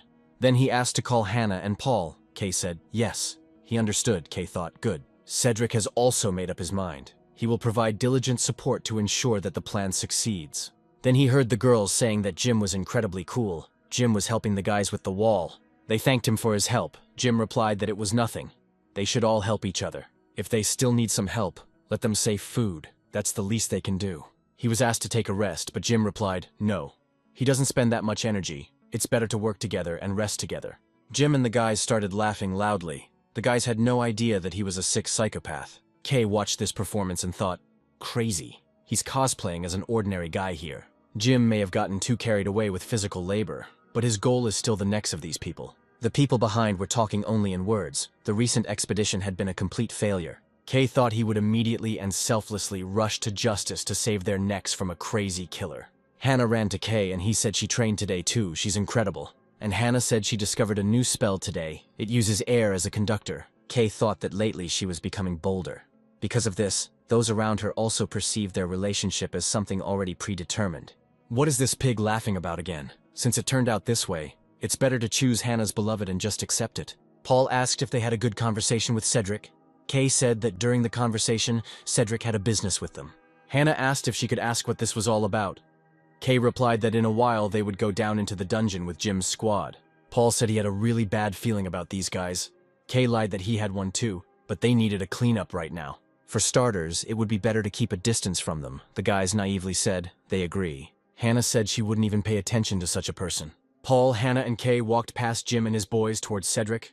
Paul shouted loudly, they came. They saw something in Cedric's hands, and Paul asked what was there. They hid something tasty. Cedric replied, it's nothing, he's giving it to them, Kay thought, as expected. Paul asked where he found it. Cedric replied that, to be honest, when they passed each other, he accidentally found something like a chest. They were inside, Kay thought. He really was a good guy for jumping on the regressor bus. There were steel bracelets, a sacred ring of healing, and a ring of mana shield. Paul took the bracelets and said he would accept them with gratitude. He didn't give them anything, but he would definitely repay them with something. Cedric replied that these feelings were enough for him. Kay was pleased, he thought. He had a choice, and a good one, I must say. Especially the ring of mana shields. From one charge, you can activate the shield twice a day. Honestly, it's not even comparable to normal level bracelets that raise stats. Healing is also good. It would be better to give it to Hannah, if he gets hurt. Hannah herself will use healing magic on him. Hannah chose the healing ring, and Kay said playfully that he would take the rest. Then he also asked, pretending to be sure, if they could take all of it. Cedric replied that it was okay, he had one too. He decided it was right to give it to them. Kay replied, I understand, but as Paul said, they have nothing to give in return. Cedric said, it's okay, they don't have to worry about it. Kay thanked Cedric. And Cedric said, now they are comrades, a naive guy. Kay thought, he is not such a fool.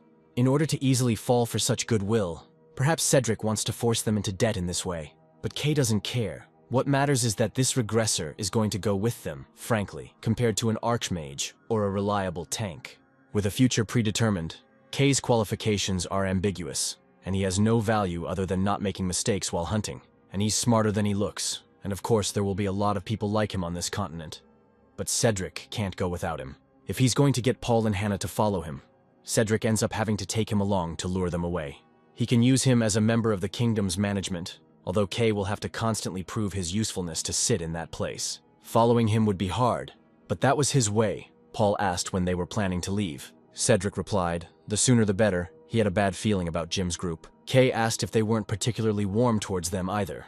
Would they really become enemies? Cedric replied, yes, everything is fine right now. But it's still better to prepare and be ready for everything that happens in the dungeon. Paul said, it's been a long time since this happened. They all have to shout to battle. And for some reason, everyone agreed. They gathered and raised their hands up, shouting into battle. Kay laughed theatrically and thought, Let Jim wait until the day when the regressor passes the deserved sentence. He would set Jim's table beautifully. Kay was pleased with his nasty character. Back to Jim, he was asked if they should really clear the dungeon with Cedric's companions. Jim replied, "Isn't it to their advantage in any situation to wait for a chance, one swing of the sword, and it's all over?" And the local king falls. Cedric came and apologized for the wait. Jim greeted him. Cedric thanked them for accepting his offer. Jim replied that the cleanup would open up some path further anyway. But what's more important is that they are grateful for Mr. Cedric's offer. "In the dungeon," Jim said, "they really did a lot of exploring around the area. He couldn't even imagine that there were hidden stairs in the dungeon."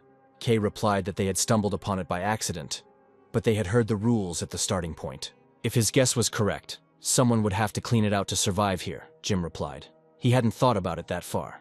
Kay replied that it was still a guess and asked what Jim did on Earth. Jim replied something like slaughtering animals. Jim asked what Kay had been doing. Kay said he didn't want to talk. He was trying to lull him a little into a false sense of security. Hannah took Kay's hand. Jim hinted that Mr. K often went with Miss Hannah. Are they really together? Kay was upset and thought, another matchmaker? Why are they doing this to him? He thought about what to answer, although he needed to get closer to her anyway. And he answered, yes. His proposal was correct. Kay was clouded, and the others nodded and said, a perfect match. Hannah seemed to be even more blown away. She grabbed him and thought, yes, they are the perfect couple. Cedric said they're getting closer. It's here. It's time to go down. They all went down together and a status window appeared in front of the guys. A rare level quest. Huge monsters appeared and the guys except Cedric got nervous. Kay wondered what it was. Kay said that we should get out of here first, but the gate suddenly descended. Sam shouted fearfully, iron gates. Jim shouted, no need to run away. They can easily win. Kay thought, damn, evolved evil spirits, they are huge and there are too many of them. Will they cope? One pig as a meat shield will not be enough. But Cedric calmly answered, they will cope. If Cedric says so, then they can. Kay decided to trust the regressor. Then Kay shouted to Paul, and Paul said he understood. Then Paul, Cedric, and Jim stepped forward. Apparently, Cedric didn't expect Jim to step forward as well, so he looked at him with displeasure. Then Jim said he would go first and ran ahead, Cedric continuing to watch him closely. Kay thought that he needed to save his mana until the last minute for an emergency. Suddenly, Cedric ran and attacked Jim, but Jim blocked his attack. Jim asked Cedric what he was doing all of a sudden. Cedric answered that he decided to test how strong Jim was. Then they started killing monsters together. Kay watched them and thought, as expected from a regressor, it was not for nothing that he placed great hopes on him.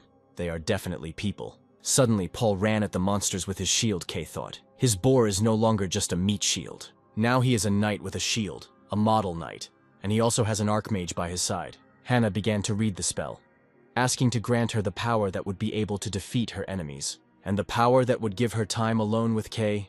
She blew up the monsters with her spell. Kay thought, great, good shot, even though the ancient spell had a strange line.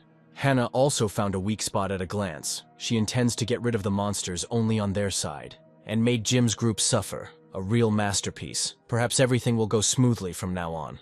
Kay said that thanks to her, he would be able to catch his breath a little. Even if Jim's group asked her, she should not help. Hannah replied, okay, Kay thought. He'll take this chance and get rid of them first. The guys from Jim's group asked Hannah to help them with a spell, but she replied that she needed to restore her mana. The monsters mocked the boys, and they, in turn, could do nothing. Kay thought, what a sight. The evil spirits are really on their side, he said. How cool, Hannah replied. Yes. Then Kay told the guys, they will endure this, they will cope. The guys asked for help, but Kay said, just a little longer. They must hold out a little longer, at least for the sake of their relatives on Earth. Kay thought, every fifth person is complete trash, and today it is him. Kay called upon the spell. The monsters caught fire, but were still alive and went straight for the guys. Kay just threw some fire at them. So they covered themselves with a lovely fiery garment. Now they will be given a name, the Burning Evil Spirit. They look menacing, but perhaps the influence of the artificial flames is causing their life force to burn out even faster. To be honest, this is all on the verge of risky play. But toys have just appeared that are quite suitable for mocking Jim's group. Kay apologized and said he really didn't think something like this would happen. The guys shouted for him to put out the fire quickly. And Kay wondered what Jim would do now, whether it was time for him to pull an ace out of his sleeve. Let him use magic, as befits a swordsman. Let him bring out his madness. Jim shouted. No need to hesitate, let them keep formation. He didn't order them to run away. Kay thought that Jim intended to hide his true nature until the end. Jim should already be doubting this. That they just wanted to live peacefully with them. One of the guys was grabbed by a monster. Jim turned to Kay and Hannah for help, but they just stared at him. Kay said he doesn't understand why Mana isn't recovering, it's so annoying. Paul asked if they shouldn't save that man. Kay replied, no, he would go there and be in danger himself. Let him not interfere, he and Hannah will come up with something, so let him just watch. Kay thought, that's it. It's enough for them to be okay. The monster killed that guy. This made Jim angry. Perhaps now he will show what he is really capable of. The sick bastard was delighted by the sight. He thought that if Jim had intervened, the boy might have survived. It's a pity. It's not really that great, but the situation is turning out to be favorable for him. Let him eat ramen to his heart's content in the next world, Kay heartlessly wished to that guy. Hannah put out the monsters with a huge amount of water, and Kay praised her for her work. But the archer was upset and angry. He grabbed Kay by the shirt and shouted, it's because of him. Because of him, his friend died. The archer screamed, the yandere froze and thought about killing the archer. Kay lied that they were powerless. Nothing could be done. It was a pity that he died, but for them, it was the best option. The guy wouldn't have survived the spell anyway, otherwise they would have died too, Kay added with a nasty smile. Then the archer got furious and hit Kay in the face. The weakling fell from one blow. Then he pretended to be a victim. He said it was all his fault. Nothing could be done. Jim asked the archer to calm down and said that he understood his feelings, but continuing the conflict would not lead to anything good. Then he whispered, they are changing tactics. First, they will converge with them and complete the cleanup. Jim walked up to Kay and apologized to him, saying his friend didn't mean any harm. He was just a little emotional over the death of his old friend. He would like Kay to understand him. The archer shouted, why wouldn't they admit it? This bastard was definitely trying to trick them on purpose. Kay theatrically apologized to them and shouted that it was all his fault. He wasn't good enough. If only he were a little better. If only he were a little stronger. A man like that really deserves to die. For letting the mister die, he will repay with his own death. The guys believed in his performance, Kay thought. Disgusting acting. Beautiful picture. For some reason, it is always customary to see people who value him at the moment when he becomes offended. Sam said, right, it's better to stop now, he told them before, but this bastard is still a vile and treacherous scum. He took his bride away from him in a similar way, annoying a bastard of this level. They will only bring greater trouble upon themselves. Kay faked an apology again and said he was inattentive. He couldn't comfort him with any words, but he was truly sorry. The archer thought, what the hell is going on here? Why is he the only one who is bad now? He was clearly mocking him. The archer turned away and the bastard laughed and thought, now no one believes him. Jim thought he was going to kill him. But where did he get such a genius? He'd better lure him away. Sam asked if Kay was happy. Even when Kay was at fault, everyone was just covering for him. Kay thought this bastard had gone completely crazy. Cedric came up and asked if Kay was okay. And Kay replied, okay, it was his mistake. But he thought, to be honest, it really hurt him. Yandere was furious. She wanted to kill the archer, Kay thought. Now that's a problem. He thought it would be enough to avoid female company. But apparently no one was allowed to touch him at all. Hannah asked if Kay was okay. What should she do? The bad asshole hit him. She will take revenge. She will definitely take revenge. This accessory fool must be punished. Kay thought. Her eyes are frighteningly empty again. If Hannah uses magic on them, then consider that he asked for a blow in vain. They brought the monsters, so this time it's the guy's turn to attack them. He just needs to throw some wood on the fire. Sam looked at them with displeasure, Kay thought. God, this pervert will be even easier than he thought. He has a ton of provocations. Let him watch. He pressed himself against Hannah and said, it hurts. Kay stumbled. Hannah grabbed him by the waist and asked if he was okay. Kay thought something was wrong. Hannah said she could lean on her even more. Kay thought he had suddenly gotten the role of a heroine, but the goal was still achieved. It looks like his precious lover has been stolen from him. It's so annoying. It's funny. He's jealous. Jealous to death. But he can't hit him. Let him try to hit him. Sam said that Miss Hannah seemed to be in a very difficult situation. If she was uncomfortable, he would help. But Hannah responded coldly. She doesn't want to. She can handle it herself. No need to pay attention. It's funny how his hands are shaking. If he had any self-control, he would never have treated Hannah in the camp the way he did. Let him hit him once, faster. But such guys are only cool among the weak. Suddenly monsters appeared. Cedric shouted, everyone to your positions, we need to prepare for the attack. Then Kay told Hannah. First, let him go with Paul and deal with the monsters. He'll join soon. Now it's about 20 meters from him to Paul, although the rowing boar's agility only brings tears to his eyes. Even if he provokes Sam and gets seriously stabbed, Paul will be able to stop the next attack. During this period, Hannah uses healing magic on him, and if he's unlucky, there's a magic shield. Now it's time to make a new villain. Kay walked up to Sam and said, jealous, right. The plan went like clockwork. Sam got angry and attacked Kay with a sword. Kay took the blow. Kay thought, it hurts. How it hurts. Only 3 seconds have passed. I have to endure it. Then he started screaming. Everyone turned around and the guys asked what that scream was. Sam shouted. He finally did it. He got rid of that bastard. There was a lot of pride in his voice. For someone who had slaughtered the weakest of the 4 heavenly kings, Jim became angry and asked what he was talking about. Sam said he did it. Jim went crazy and screamed, "Crazy bastard." The end, the most natural. His team has driven him into a corner. There will be no good way out. It looks like Jim will destroy the rebellious unit in his team. He would prefer to show that he has no hostile intentions towards their team, but that won't do. Cedric had to stop Jim so Jim's plan would fail, Kay thought. Paul and Hannah ran to Kay and he thought, here are his cute items. The archer got angry and shouted that he was the one who killed his friend and attacked him from behind. Jim got really angry and shouted, those crazy bastards should just die. But at that moment, Cedric stopped his attack and Jim ran back in irritation. Then Cedric shouted, asking Paul to take care of Hannah and Kay. He was going for Jim. The archer said that they should take the chance and escape too, but Sam refused. He said he wanted to finish off that son of a bitch. Let him leave first, the archer replied. Okay, let him hit him. They'll see each other later. Sam said he'll handle it. Paul was screaming, asking to open his eyes. He couldn't die like this. These two were crying instead of helping. Kay thought they could stop the screams and heal him. Paul told Hannah to use the ring. Then Hannah began to cast a spell and healed Kay. Even his tooth grew. Kay opened his eyes and the guys asked how he felt.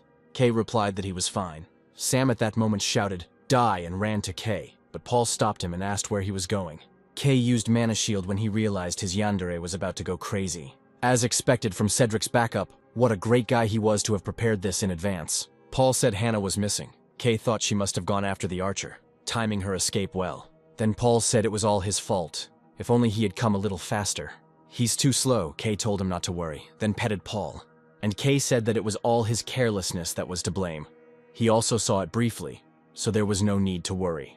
More importantly, no need to cry, it doesn't suit such a big guy, Paul asked. Who's crying here? Paul asked if there was some law against crying if you were big. Kay said he didn't know. He was too noisy, and he thought there were some errors in his calculations, but okay.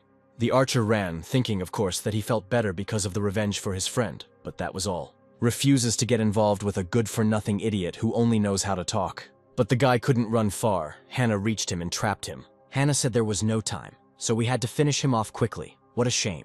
It hurts, doesn't it? Even so, it hurt Kay much more. She will avenge him. The blood spattered. Kay won't like it. He's asking for even more punishment. We need to finish her off quickly, so for the last time, today she will punish her just a little bit. But let him not do it again. Hannah brutally killed the guy, although she herself did not notice it. Sam was screaming, take your hands off. They think his elders will let this go. Somewhere right now, Jim is killing Cedric and will come to them. He can't forgive Hannah either. He will make her regret that she didn't choose him. Kay replied that since their comrade's death, the plan was cancelled, and Sam had broken the plan. Sick, you need to speak in syllables so that Sam understands. Jim abandoned him, to be honest. He had a lot to thank Sam for, and he thought it was a relief that the card Jim thought was his insurance was so stupid. Kay said he bonded with Hannah because Sam was such a jerk. Sam shouted, saying he used him. The fucking trash, he will destroy him. Kay said he just took the cutlery and banged on the table Sam had set and fed him with a spoon.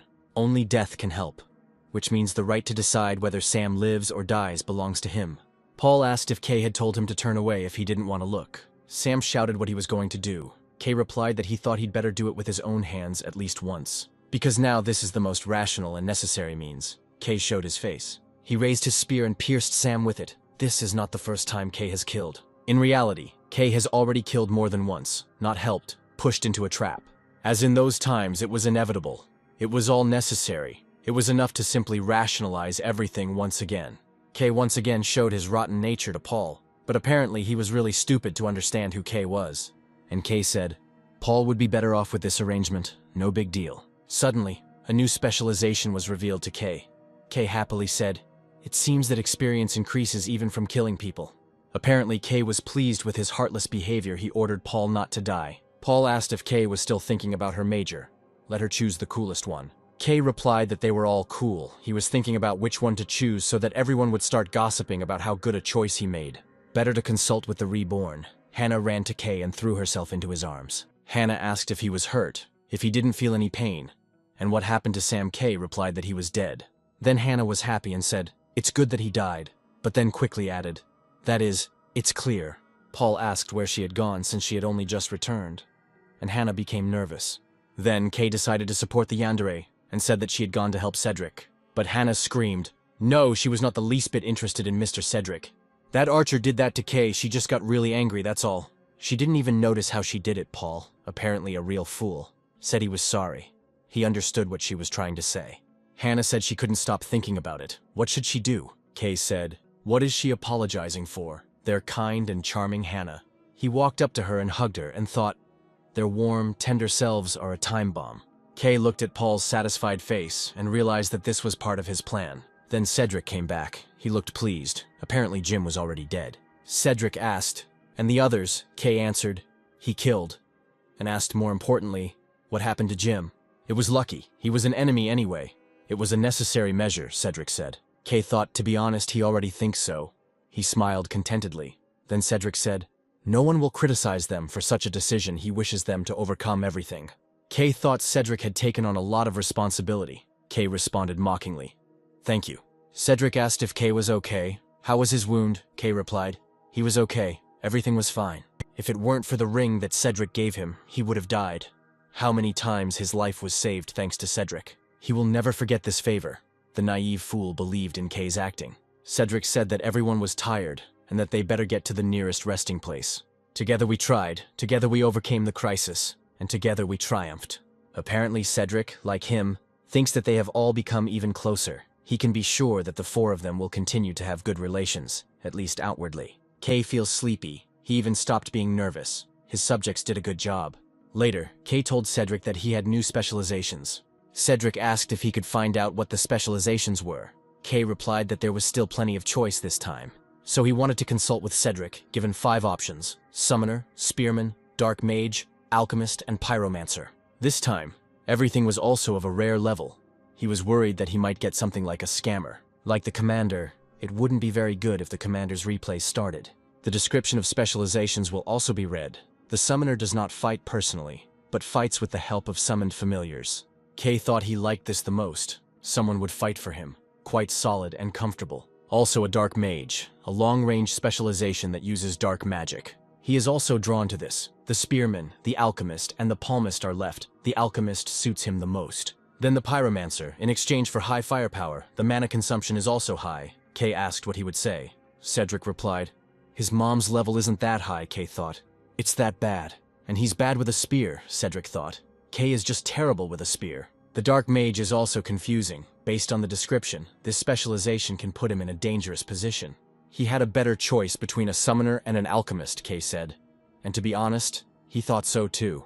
Although it's a bit of a pity, since this world has a medieval fantasy setting, you shouldn't choose a dark mage. This sweet little rascal tries his best to give him the best advice. With his high intelligence, it would be a good idea to choose an alchemist, Cedric said. An alchemist would have access to not only a wide variety of potions. In the future, he will be able to create homunculi, which will be very useful in battle. Kay thought that even though the same priests specialize in healing magic, the sacred power under their control has a limit. In such circumstances, one simply cannot do without all sorts of restorative goods that are created by alchemists. If this is truly a rare specialization, then potions may be essential items. Paul asked what they were talking about. Of course, Kay had to choose the dark mage, but Cedric objected. No alchemist. The war between the choices began again. Paul shouted, using dark energy to kill monsters so cool. Cedric objected again. Paul said he would deal with any scum that dared to go against Kay. To be honest, this class doesn't really suit Kay's character, but his image in pitch-black robes is simply mesmerizing, Kay thought. What should be done about these disgusting, useless exclamations? Cedric said. And yet, he can't become a dark magician, no way. Without a doubt, an alchemist would suit him much better. The two continued to argue and argue, then suddenly called out to Hannah. They both shouted at the same time which side Hannah was on. Hannah mumbled that she couldn't choose between the two. The amazing Kay, who practices alchemy, versus the incredible Kay, who practices dark magic. Kay wondered what thoughts filled this girl's head, he said. It was a difficult choice. The dark mage class is definitely not bad, but there is a risk, Paul shouted. Right, not bad is still an understatement. Then Cedric said, he got it completely by accident, but it just so happened that he has an exclusive item for the alchemist. If Kay chooses the alchemist class, he will give it to Kay as a gift.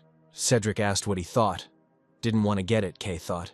He can't refuse. Paul asked if this was a gift, but a bribe, and where did this thing come from? Cedric replied that he found it in a treasure chest, and not being an alchemist, he would not be able to read the book. Kay thought it was hard to come up with a reason. To begin with, the bracelet and ring Cedric had given them.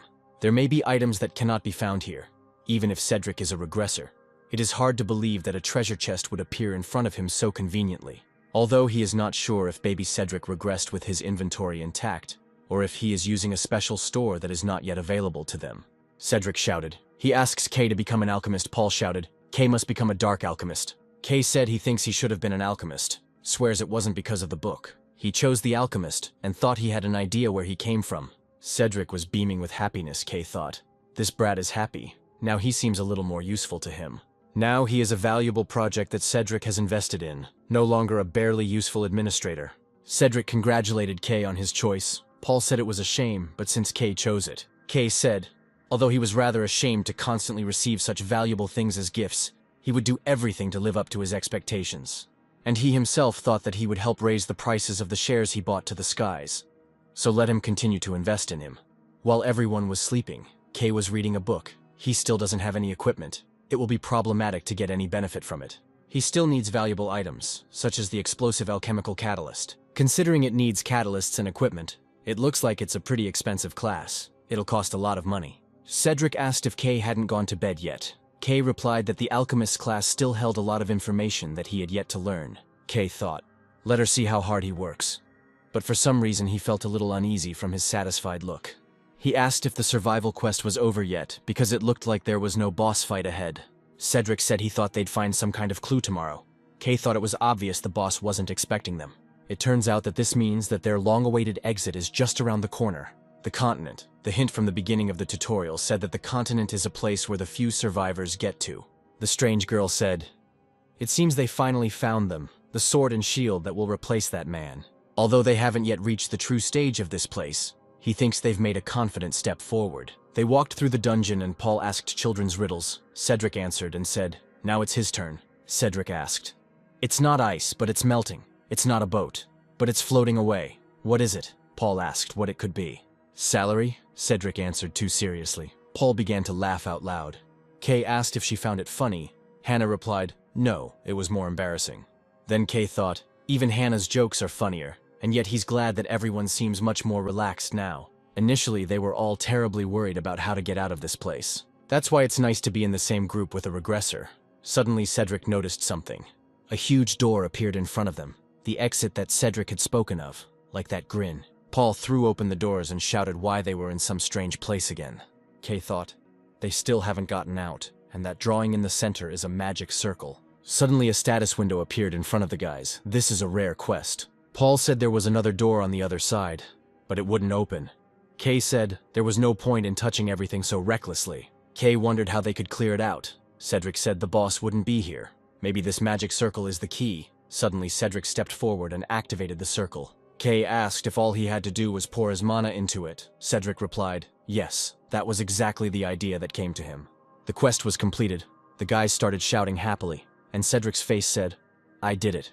But now the jokes are over, despite all the lousiness of this place. The ending is incredibly beautiful. The whole space lit up, and Kay said how beautiful it was. That same stranger came forward and said, she congratulates you on successfully completing your studies. She is in charge of this training dungeon, vice leader of the Blue Guild. Her name is Sunny. It's an honor for her to meet them all, Kay thought. The person in charge of the dungeon? She seems pretty friendly.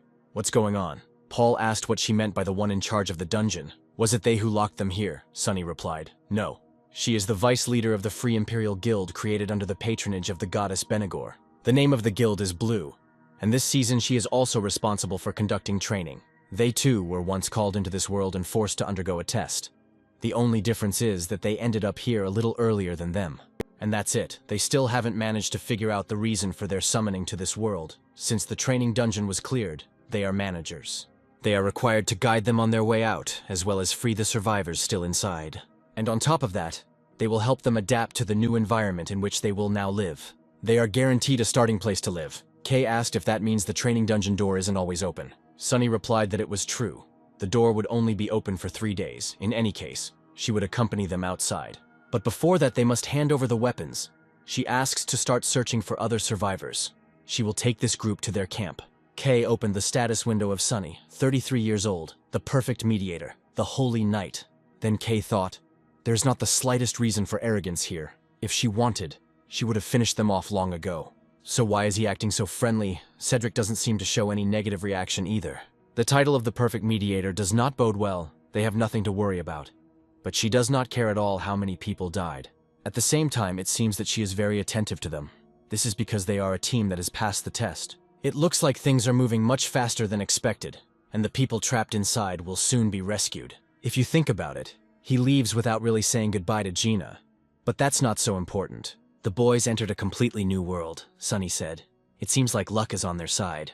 It's rare to see a griffin, but Paul had already gone over to the food stand and said he'd like to try them. Sunny said, "That's right. They haven't eaten yet. They were planning to treat them later, but this time there will be an exception. He can order whatever he wants." Paul was delighted and shouted, "There is fried octopus here." Kay said he'd eat later. Paul said you can't say no when you have a chance to eat. Then Kay noticed the serious expression on Cedric's face and wondered what he was thinking about. Kay called Cedric and he asked what was the matter. Kay said nothing special. He just wanted to say that they would continue to rely on Cedric, and he himself thought that he couldn't leave him after everything they had been through. The naive soul believed him and said, yes, he too would rely on them. The boys sat in the carriage and ate, and Kay thought how comfortable it was. How damn comfortable he was. To be honest, he didn't expect such a warm welcome from this place. There is nothing better than feeling comfortable, Sunny said, and they got through the training quickly. Cedric asked if that wasn't standard speed. Sunny said no. It usually takes about 6 months, but they did it in 3. They set a world record. Paul asked if there were other dungeons. Sunny replied, yes. There are several training dungeons. They look after 3 dungeons. Kay didn't listen to her. He thought that the man seemed local, dresses and robes, just like in the Middle Ages. Sunny said that they're not supposed to ask about the process, but she was curious. How did they manage to clear the dungeon so quickly, and with such a small group? Cedric replied that there were many different factors, but the most important thing was that each of them played its role. There was a shelter in the dungeon. He asks for everyone to be saved. Paul said Cedric built that shelter himself. Because of this, the survivors were able to gather there and rest, Sunny said. They are truly incredible. Kay thought he was now certain of the reason why they were so friendly towards them. It's all pretty simple here. This is roughly the reaction you should expect when people first reach the end of a dungeon. People start complaining and creating a lot of problems. Compared to them, they are promising newcomers whose value is difficult to measure. There are probably a lot of big organizations out there looking to recruit them, Cedric the Sly Fox. It's obvious that Cedric is trying to drive up their price even more. They treat them with trepidation, because they are a find. The fact that they were the vanguard already means that their team is incredibly adaptive. Being on a regressor team is cool. They arrived. Sunny said this was their base. She would take them inside, Kay thought. The building was so huge. But it is not their headquarters. It seems they are very lucky. All that remains is to wait. Until his dear regressor marks his target. Maybe it's their guild or something else. It doesn't matter. A road strewn with petals awaits them, and the children were greeted very brightly. Sunny said she was sorry if it embarrassed them. They wanted to prepare a nice welcome for their group. They will start preparing food immediately. She will order the trainees to calm down and start preparing. Kay thought, didn't she say that she was the vice head of the guild? Her position was comparable to the vice president of a company. Why does she do all this herself? Everything here looks damn expensive and rich. Even a little too much. The fat cats looked at the guys like they were toys. The boys started to feast. Everything was going pretty well. They already looked like they had a lot of money. And it is very important for them to present themselves in the best light in front of them. And yet, this guild raises a little doubt. Still, he doesn't have any physical evidence yet, this spoon. Isn't it made of gold? Sunny asked. She doesn't know their names? Could you share? Everyone answered. Then Kay reluctantly answered, he is Kay, an alchemist. He has already changed his class twice. For some reason, Sunny's face darkened. Then she said coldly, an alchemist, then. Okay, so Kay had already chosen his second class. Kay thought that was it. Why was there obvious disappointment on her face? Cedric said that the alchemist was a good class. Now he's even more suspicious that the bastard is planning to turn him into a potion brewing factory. No, he must trust him. He must become an outstanding alchemist. Paul was happy. He said it was very tasty. It had been so long since he had tasted such wonderful warm food. His grandmother taught him not to trust people who give him free food. But he's so hungry it doesn't matter now. Cedric said, actually, Paul made a good point. They were very grateful for the food. But the reason why they are so kind to them is because they need them. Of course they are trying to recruit them, Sunny replied. No doubt about it. They are incredible people. Even under these conditions, we were able to figure out their goals. Everything is so. They want to recruit the entire group into their guild. Kay decided to listen to what they were willing to offer them. Sunny said that if they all agreed, they had wonderful conditions. Cedric said that first he would like to discuss all the details. Kay was surprised at how quickly Cedric agreed. Sunny said, right. Then she would fill them in on the situation so that everyone would understand much more clearly what was going on. This land is called the continent, Kay thought. Cedric is really going to join them. Even though all this luxury is just a cheap trick, but being a regressor, he would show interest only in case. If this guild really does hold something important, perhaps he was a member of the guild in his past life. But Cedric is nodding too hard. He needs to get his own benefit from this. He needs to show a little doubt. And you can't fight her intellectually. You can't agree and nod at everything she says. Could he possibly have some connection with their guild? The worst part was that Kay couldn't understand what Cedric was thinking. Perhaps he was some kind of scum who toiled like a slave in some seedy guild. But he's still not sure why Cedric wants to go back to his old guild so much. Cedric has been too kind up until now. However, whoever stands next to him, it is he, his brother Kay. And he never shares what belongs to him. No one will take his people away from him. He will definitely lead Cedric to success. He must trust him. Sunny said, first of all, on the land called the continent, there is not only a sacred empire, but other big countries like the Republic and the United Kingdom. They cooperate to maintain a balance between the countries. Besides the three she has already mentioned, there are other countries, but these three can be considered dominant, even though they live in these lands with the locals who originally lived here. And those who arrived from the earth can be considered foreigners. They have developed complex relationships, where everyone maintains connections with each other. Besides the local human inhabitants, there are other races such as elves, dragons, and lizardmen. Secondly, including the blue, other guilds and clans, they all have certain autonomous rights that are outside the authority of the empire. Kay thought. The second point, even though the guilds are powerful, they will not stage a coup d'etat. This means that the three dominant countries possess the ultimate weapon that protects them from the risk of being captured by the big guilds. The dungeon where they were tested opens every year. The land where they now are is entrusted by the empire to be controlled by foreigners. Small, medium, and large guilds decide for themselves whose turn it is to organize training. And once it comes to an end, the guild that is responsible for that year has the right to meet first and give a tour to the newcomers. This is the situation that Cedric's group and her guild are in now, Paul asked. So they belong to the Blue Guild. Sunny replied, in simple terms, they are a corporation that wants to recruit them. Kay thought as he thought, but something still bothered him. She was too honest. This girl, if Kay were in her place, would have lied about half of what she told them. She is too straightforward. Doubts that someone like her would drown them in false promises. Maybe she herself is a puppet. In fact, he is increasingly convinced that they are in dire straits. Kay asked what role the Blue Guild plays in the Sacred Empire. Sunny replied that once their guild was the face of the entire empire, now they cannot boast of their influence. But she really hopes they all see the incredible opportunities that are open to them. Kay thought that meant they were going through hard times and were hoping to revive their former glory with the help of outstanding newcomers. That is why they are so kind to them, and even spent resources from the meager budget on them. They wanted to interest them. But these are only their problems. They are not some kind of simpletons. They refuse. With Hannah, they would easily be able to get into the best guild, but Cedric replied, it sounds good. They can't give an answer right now, but once they announce all the terms, they will quickly come to an agreement. Kay thought, what the hell? Why was he so kind to them? Cedric asked. Right, Kay answered nervously, certainly. And he himself thought, this bastard. Okay, maybe Cedric was a scumbag, but now he's a regressor.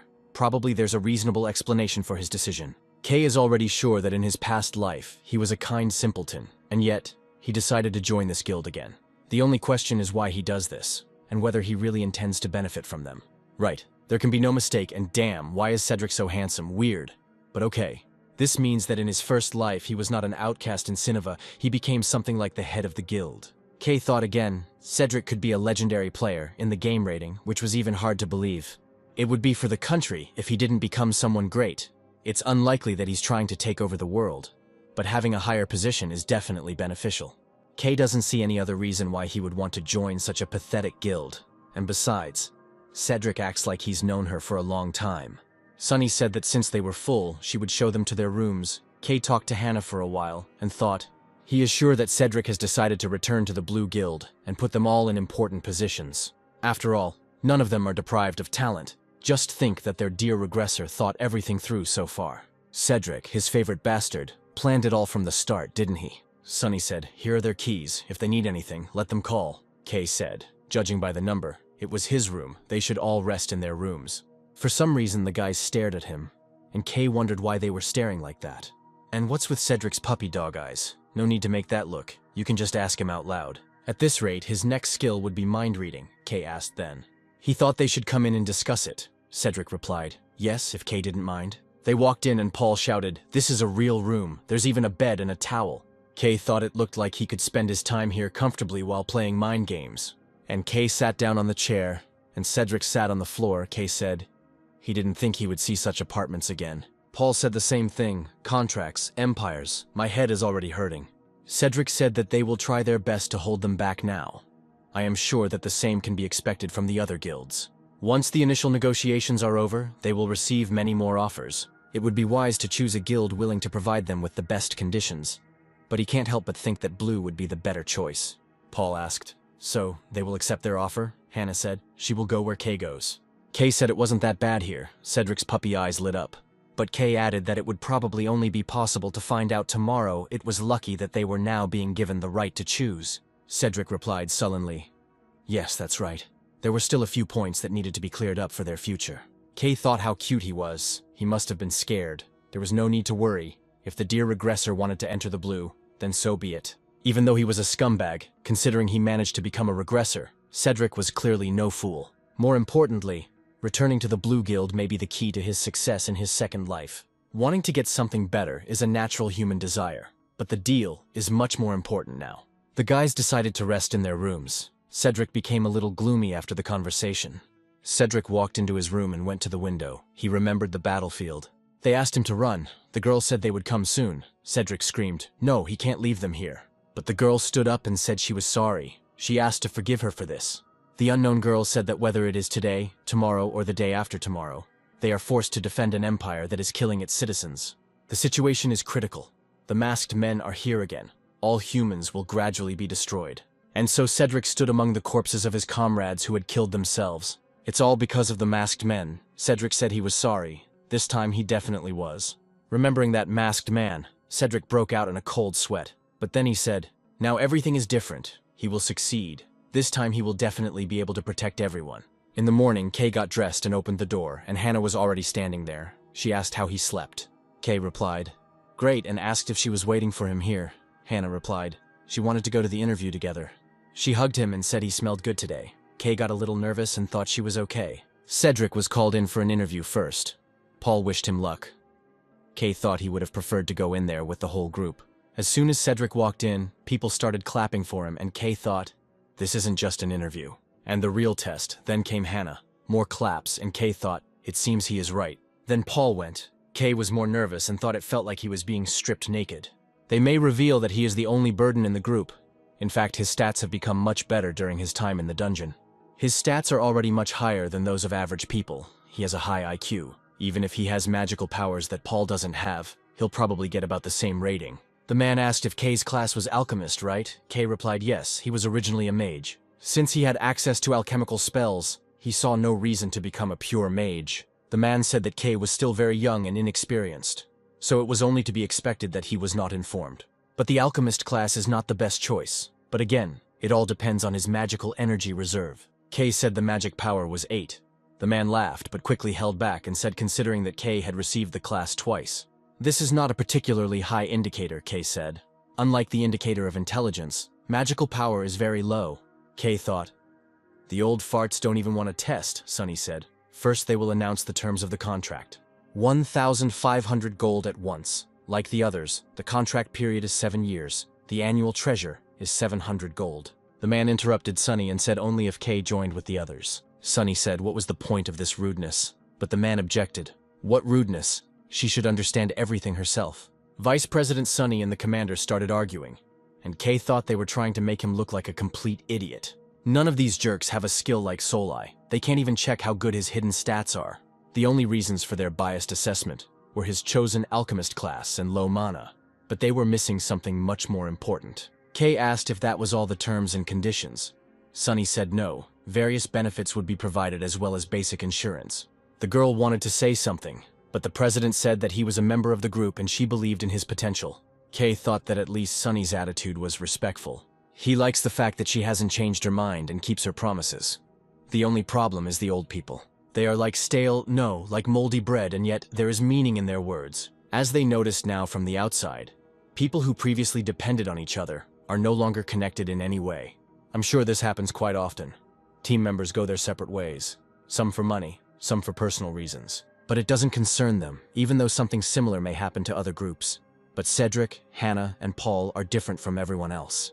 Greedy Paul, who would say that money is the best thing in their world. Hannah ready to reject her beloved Kay is a strange picture, but okay. Or Cedric, ready to spit on the words of his highly respected Kay. His words are not mine. It's hard to even imagine such a scenario. They are much more united than the old people think. Even though this situation irritates him, he is still happy. And it would be even better if they despised him even more than they do now. Kay said he wasn't sure to tell the truth, but the terms sounded very tempting, and they seemed to have paid special attention to them. The old man said that, to be honest, no other guild would have provided such conditions to a novice alchemist. If they let the rest of the term know that this discussion went well, they might even reward him with a bonus, Kay replied. He'd think about it. He's trying to look at the guild positively now, but it would still be great if they gave him time to think. The old man answered, but they expect to hear the answer as soon as possible. They may not have enough time when the demonstration week is over. Kay was about to leave, thinking that it was demonstrative, which meant that other guilds would also contact them themselves.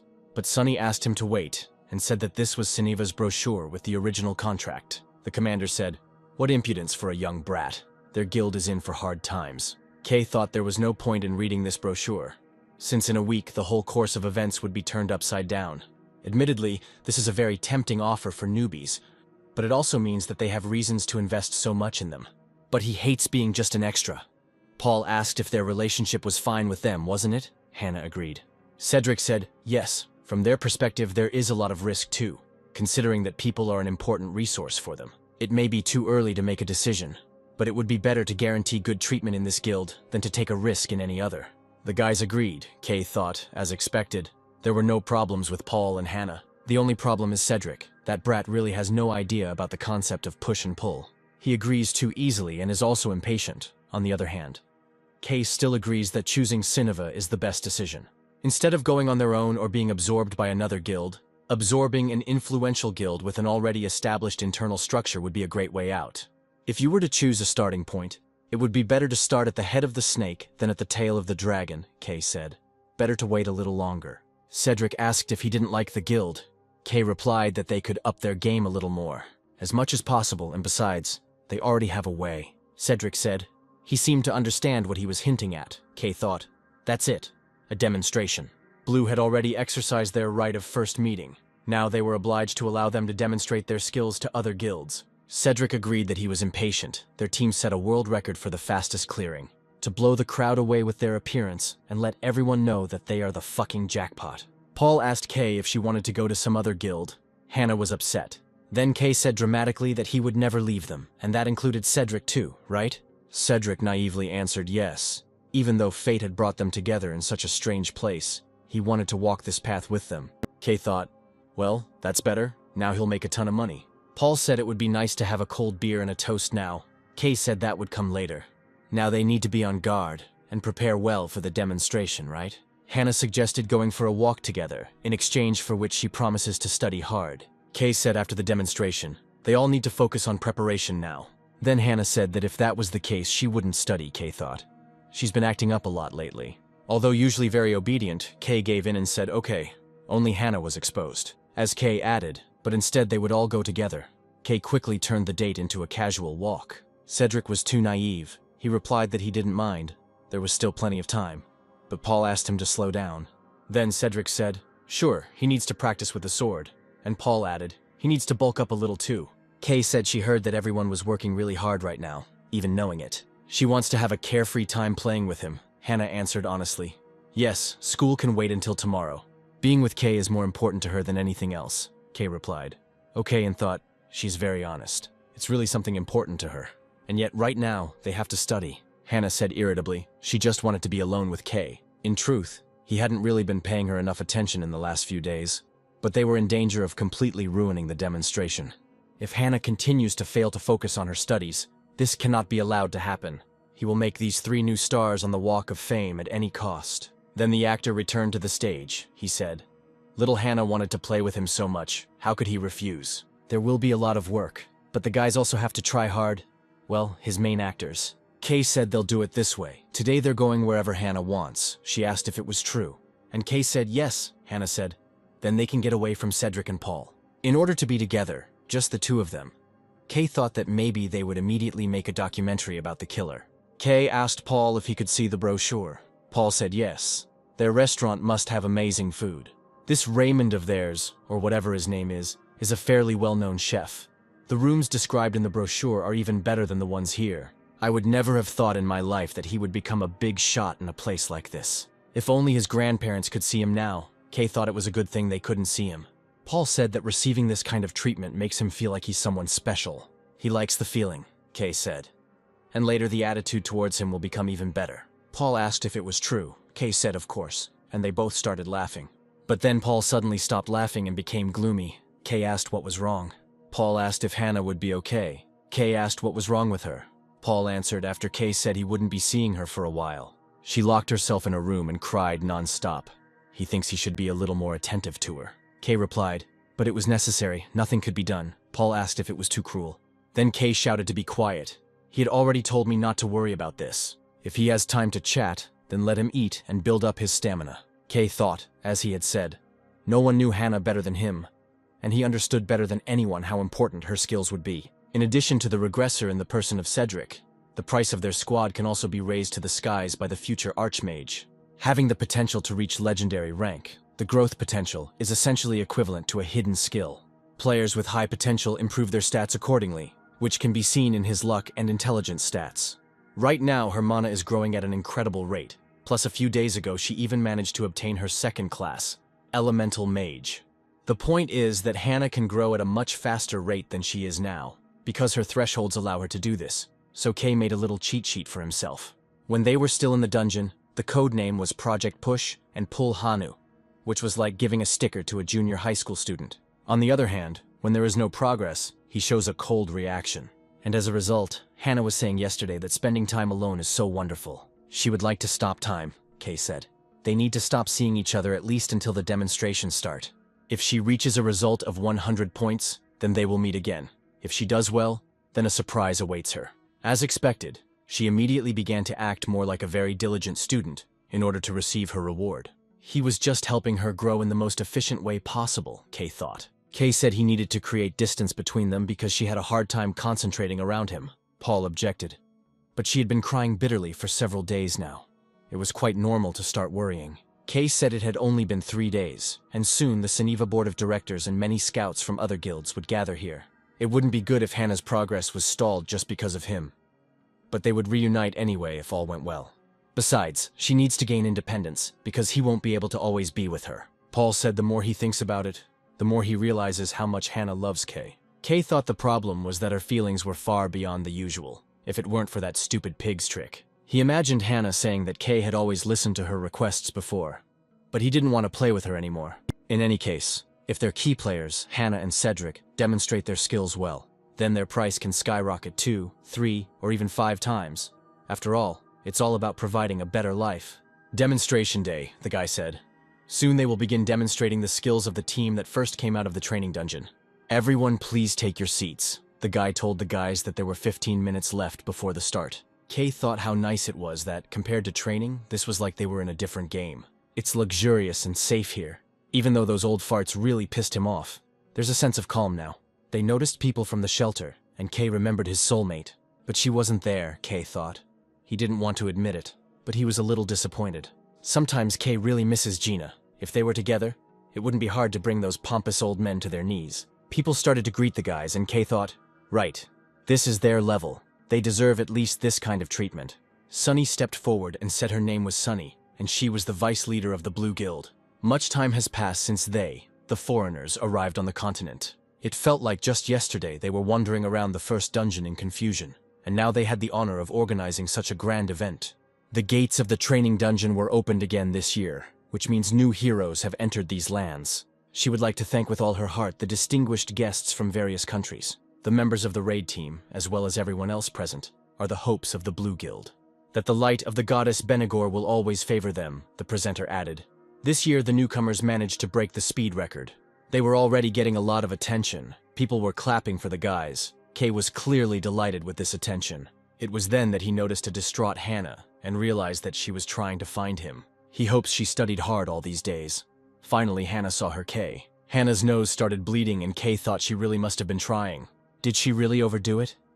It doesn't look like Hannah is in a good condition right now. Apparently, Kay was worried that she would show a bad result. And the host said that the demonstration was starting now, and the first one to perform would be the newly minted magician. Hannah was tired. She thought that if she failed, he would certainly be disappointed in her. He will say that instead of training all this time, she was fooling around, and will consider her a useless idiot. After all, he only loves capable people, and in this situation, he definitely won't want to see her. Not this. She doesn't want this. She doesn't want to disappoint Kay, the host asked Hannah to start. But she continued to worry that she would be abandoned again, that she would be rejected again. Suddenly the ground shook, Kay thought. We can't let everything fall apart. Their value is being determined right now. He asked Hannah to try, because he wants to get as much money and fame as possible. Hannah created a magic circle, and then called upon elemental magic, namely explosion. The explosion was so strong that Kay was worried his eardrums would burst. A huge hole appeared in the arena, which impressed and frightened the invited guests. Kay, delighted with the result, shouted, "It was incredible, simply indescribable." That's it. Everyone has heard her name. The genius magician is Hannah, and he is Kay. They rely on them. People started shouting Hannah's name and how cool she was. Hannah ran to Kay, who was sadly wondering how he could reward her. The guy said to immediately get him information about this girl. Karina, the girl sitting next to him, said yes, it will be done. And the guy added how interesting. Hannah ran to Kay like a happy puppy, and he looked at her mana indicators, which have already reached 40. The system again teased Kay, saying that it demonstrates an incomprehensible growth rate. Player Kay was lucky, since he had a chance to survive by parasitizing on Hannah. Kay thought that whoever was writing these reviews would kill him. In any case, even the cool guys have mana equal to 60 to 80. The genius of this girl literally breaks all records. Kay said she did a great job and asked if she was sure it was hard for her. Hannah replied, "No, it wasn't hard at all, and yet she lasted 1 week." "So Kay will give her a gift, right?" Hannah asked. Kay was thinking about it all the time. And yet, Hannah has no control over herself. Her inability to hide her urges, or to control emotions even in front of a crowd of people. A real spectacle. But this is not bad at all. On the contrary, it is even very good. Kay said that he loves her and kissed her on the head. Kay decided to present it this way, the image of two attached hearts that could never be separated. He managed to become a parasite on Hannah's body. Now the old people realized that if they wanted to get Hannah, they couldn't abandon him. Demonstrating their closeness would be a huge success, Kay thought, smiling his sinister smile. Hannah hugged her parasite so hard she felt like she broke a couple of his ribs. They walked to the place, and the host said it was time to move on to demonstrating Mr. Cedric's skills. Cedric stood up and the guys wished him luck. Cedric just nodded in response, and Kay kept thinking, he's damn handsome. And Paul said, looking at them, he feels like a third wheel. It wouldn't hurt for him to find his other half too.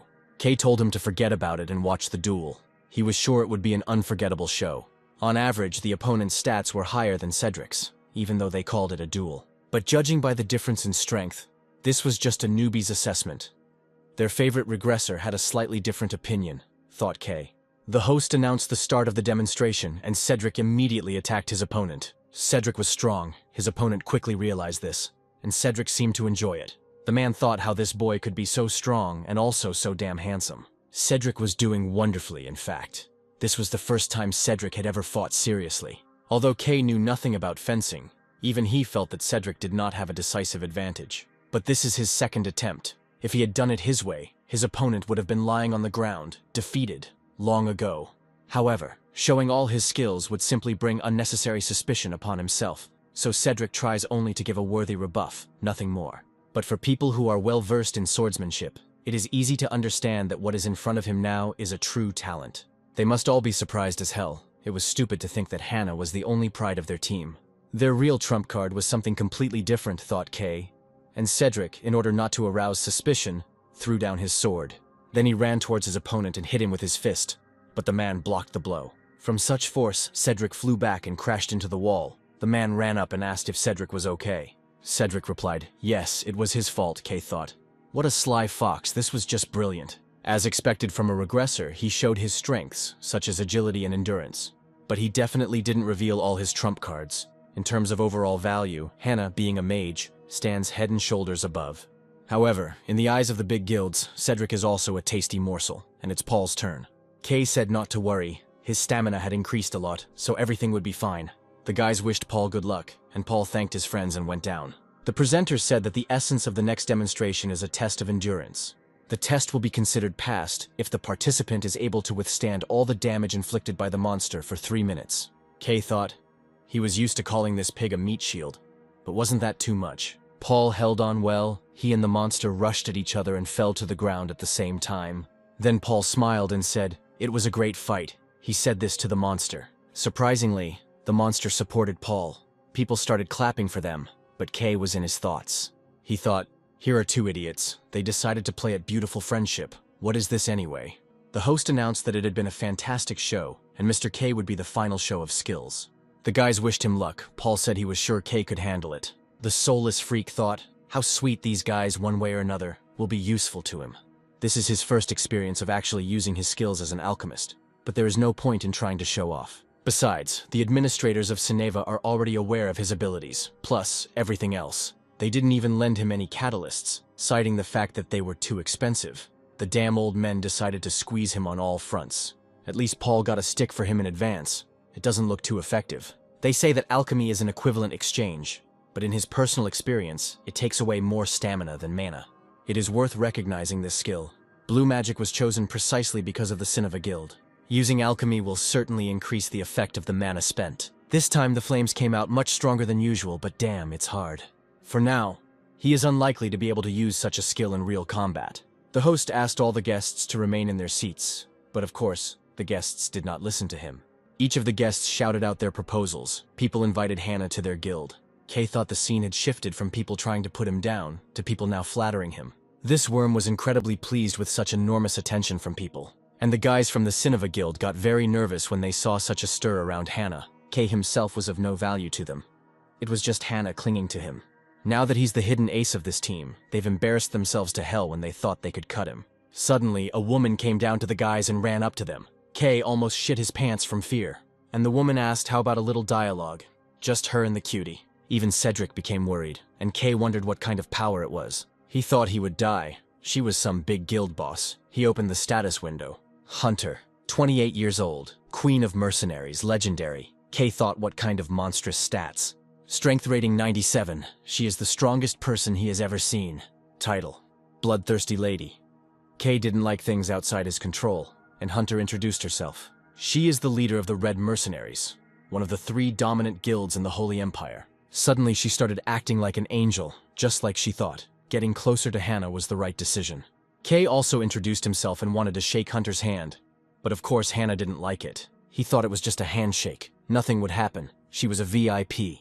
There will definitely be problems if he makes a bad impression on her. He said hello to Hunter. Then Hunter said hello to Hannah, but she hid behind Kay. Kay said Hannah was a little afraid of strangers. Hunter was silent for a moment and said $2 million.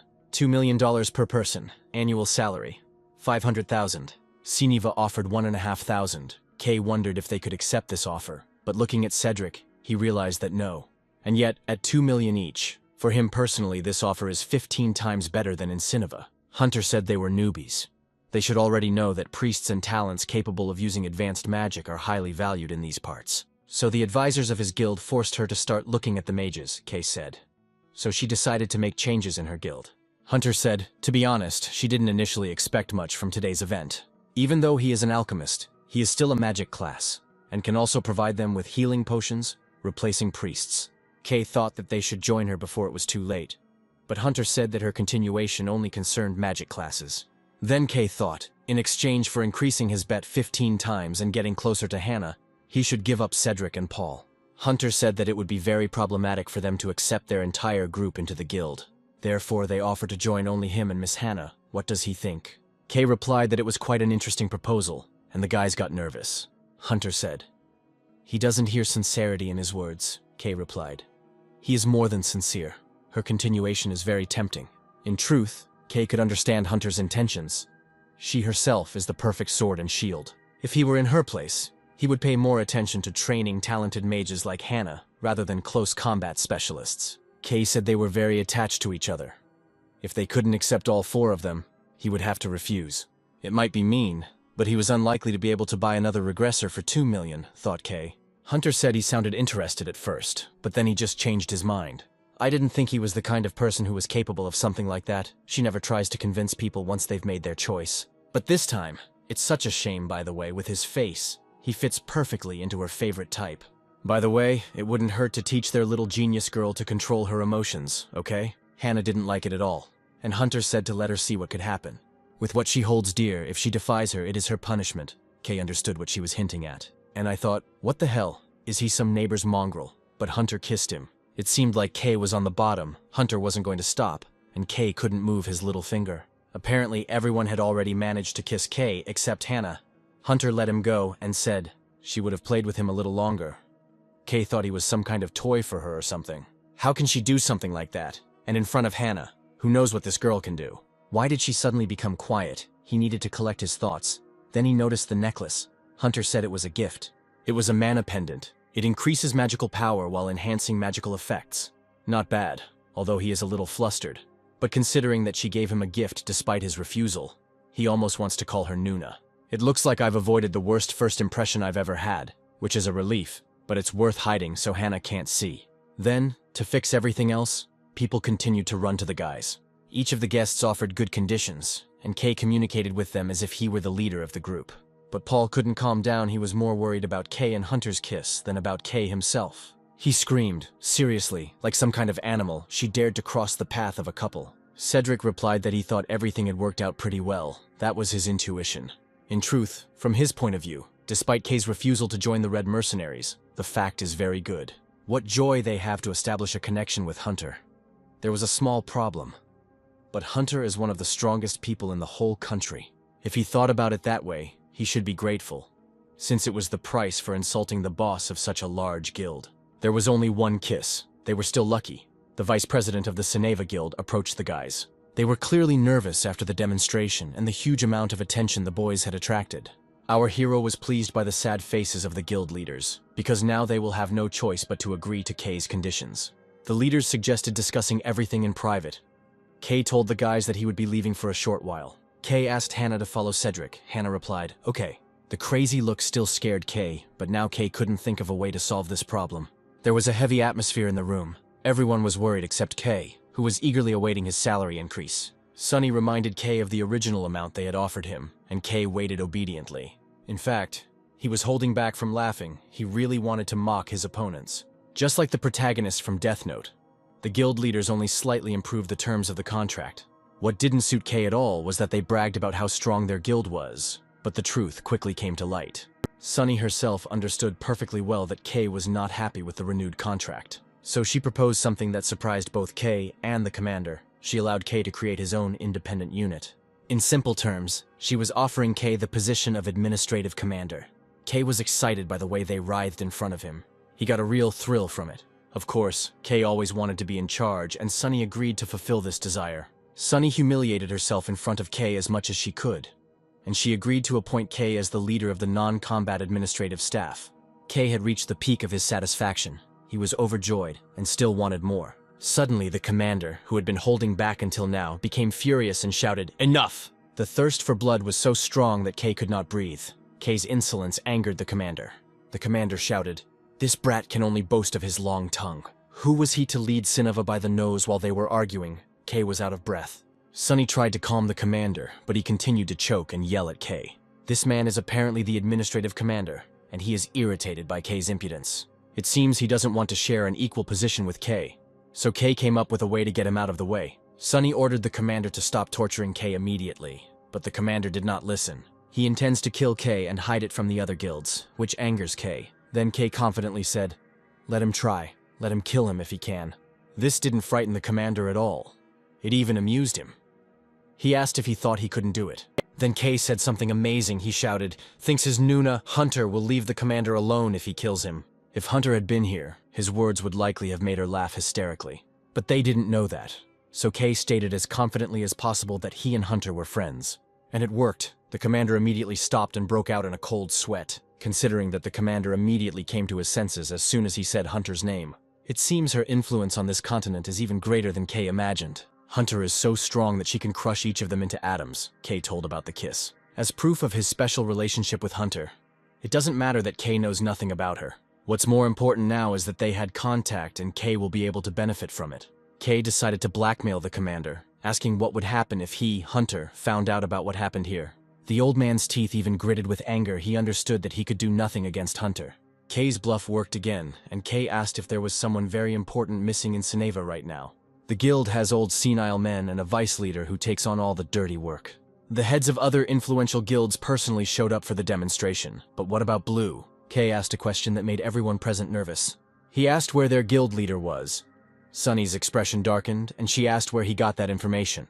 Actually, Kay just guessed. But Kay decided to lie to the end, he said. Taking into account Hunter, naturally, that he knows about what is happening. The old man vomited again, screaming. The brat dares to show disrespect to both the mercenary queen and them. He clearly can't control himself, and people seem to be getting pretty fed up with it. The old man hides behind good intentions in the name of the guild. But in reality, he only cares about his own status. Kay said bluntly that he didn't care about the details, and he didn't think the commander could speak like that, given Sineva's situation. A great example of this generation's deep-rooted sentiment, Kay said he came here not to fight, but to negotiate. To further provoke the old man, Kay said that the commander was already too old to understand what was happening.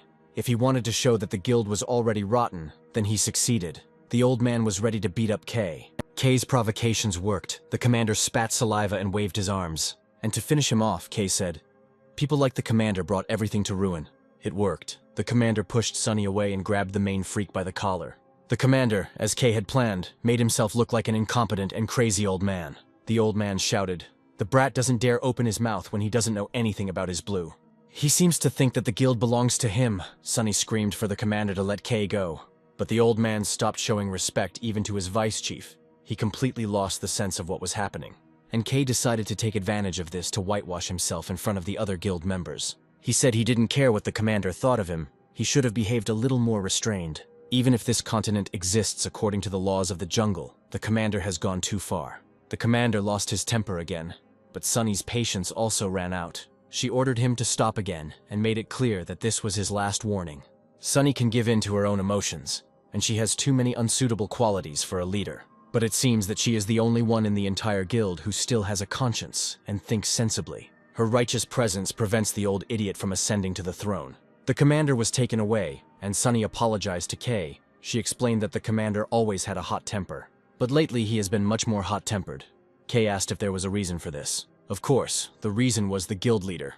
A ship cannot sail without a captain, and each of the old men wanted to take this place. Apparently only Sunny works in this guild. Our hero understood this and decided that he needed a person like her. He accepted her apology. He decided to get closer to her so that she would quickly make him a commander. That's why he said she didn't have to worry about the contract. But Kay reminded her not to forget her promises regarding his position. He was hoping for at least an administrative position, despite the fact that it smelled like fraud. However, there is no guarantee that this bunch of old people will not plot against him. So Kay is determined to gain influence. With a nasty character like Kay's, it won't be difficult to play these political games. Sunny warned that heroic items are very difficult to obtain. Then Kay remembered how Cedric had pulled out that book as if it was a small thing, which had given him the wrong impression. Sunny has a wonderful character, so our cunning Kay decided to take advantage of this. He decided to play the role of an innocent guy who doesn't hold a grudge, no matter how he was treated. Because then Sunny, with her character, will think that I should have done more for him. And so it happened. And Kay's innocent mask quickly fell as soon as he left the hall. He's high on how easy it is to manipulate people. Kay came back and started talking about the Red Mercenaries. Cedric asked why there was such interest. Kay replied that he had something to discuss with their leader. Hannah and Paul didn't like this at all and said so straight away. Kay replied that he was trying to do what could help their group. Cedric asked for details, and Kay said that it would be nice if someone covered for them and promised to keep them informed. Milash didn't suspect anything, and was apparently even glad that Kay was trying for the team's sake. Of course, Cedric had no questions, but suddenly he heard crying. Yandere mode kicked in again. Hannah started mumbling that Kay would leave her. Kay couldn't control her feelings in any way, which didn't please a person like Kay. It was important to him that people acted the way he liked, that they did everything he said. To prevent his lie from being exposed, Kay decided to talk to Hannah alone. He thought that what was good for him was a log for everyone, and he could not understand Hannah's feelings. Kay tried to adjust Hannah to his wishes, but Hannah immediately asked him not to go to Hunter. Then Kay said that nothing bad would happen. There was no need to worry so much. Kay decided to take a little walk and talk to her to calm her down. He thought that she was just lonely and that it would help. but Hannah again asked him not to come to her. She started screaming. Kay doesn't listen to her at all. When a person tries to convey something to him, he should listen. Yandere mode was in full swing, so Kay became worried. So much so that he felt goosebumps all over his body. He realized that he had chosen the wrong approach. And Hannah was flying like a cuckoo more and more. But when it comes to Hannah, the only way to calm her down was romantic nonsense, so Kay decided to take action. He pinned her against the wall, and Hannah quickly came to her senses. Initially, Kay wanted to develop a relationship with Hannah, in a much more romantic and pure form, but what is having come closer. And he said that he loved her. Hannah immediately blushed from these simple words. And Kay added that he would never reject her. He wasn't lying. She was a valuable tool for him. He's not an idiot to throw away such a strong card, so he'll squeeze everything he has out of it. And not only from her, there is no point in choosing between a legendary magician and the head of one of the strongest guilds. Kay is determined to get everyone he can, and Kay himself has to worry about being disposed of. After all, if you think about it, Kay is the most useless among the guys. As the system said, he is a true parasite. Kay said it was important for their team to build a relationship with that woman. After all, they need strength to defend themselves. Hannah wanted to say that she herself could help. But then she remembered Hunter's words about holding back her emotions and fell silent. And Kay said, in that case, Hannah should become stronger for him. Much more than now, naive Hannah believed in Kay's sincerity. She thought that Kay was trying his best for her and the group. Kay became worried. A pathetic man who is forced to leave his beloved and sell his body. As sad as it sounds, Kay and Hannah lacked the strength to protect each other. And so the two lovers were forced apart. At that moment, Hannah swore to herself that he will certainly become stronger and will be able to protect his beloved. Realizing how weak she was, Hannah was determined to dedicate herself to hard training. It was Hannah's view of the situation, naive and inappropriately romantic. Once Hannah's mood had stabilized for a while, Kay hurried to meet Miss Hunter. The first step was taken, just in case Kay put on the gift from Hunter. Kay was noticeably nervous, despite having carefully prepared for the meeting. He knocked, but there was no answer, so he knocked again. And Hunter irritably kicked the door open. Kay almost threw bricks. Kay was not prepared for such a reception. Hunter finally recognized the newcomer Kay. Hunter said they met again. Apparently the baby changed his mind. Kay replied, "Not quite." Then Hunter asked what she meant by not quite. She sacrificed her sleep. She hates bastards who beat around the bush. It's unlikely that he decided to leave his darling just because he missed being touched. So what is he looking for? Hunter asked. Hunter was unpredictable and very straightforward, so Kay decided to be just as straightforward. Kay directly asked Miss Hunter to become his sponsor, something Hunter herself did not expect. Then Kay repeated his request again, but this time a little hesitantly. Hunter seemed interested in the request. She said it sounded funny. No one had dared to speak to the mercenary queen so directly before, and she said again that Kay's face was to her taste. She lay down on the bed and called our hero to her, and added that Kay should start behaving nicer. She seemed to have decided to use Kay. She patted the bed and called him over. It looks like they have a major misunderstanding here.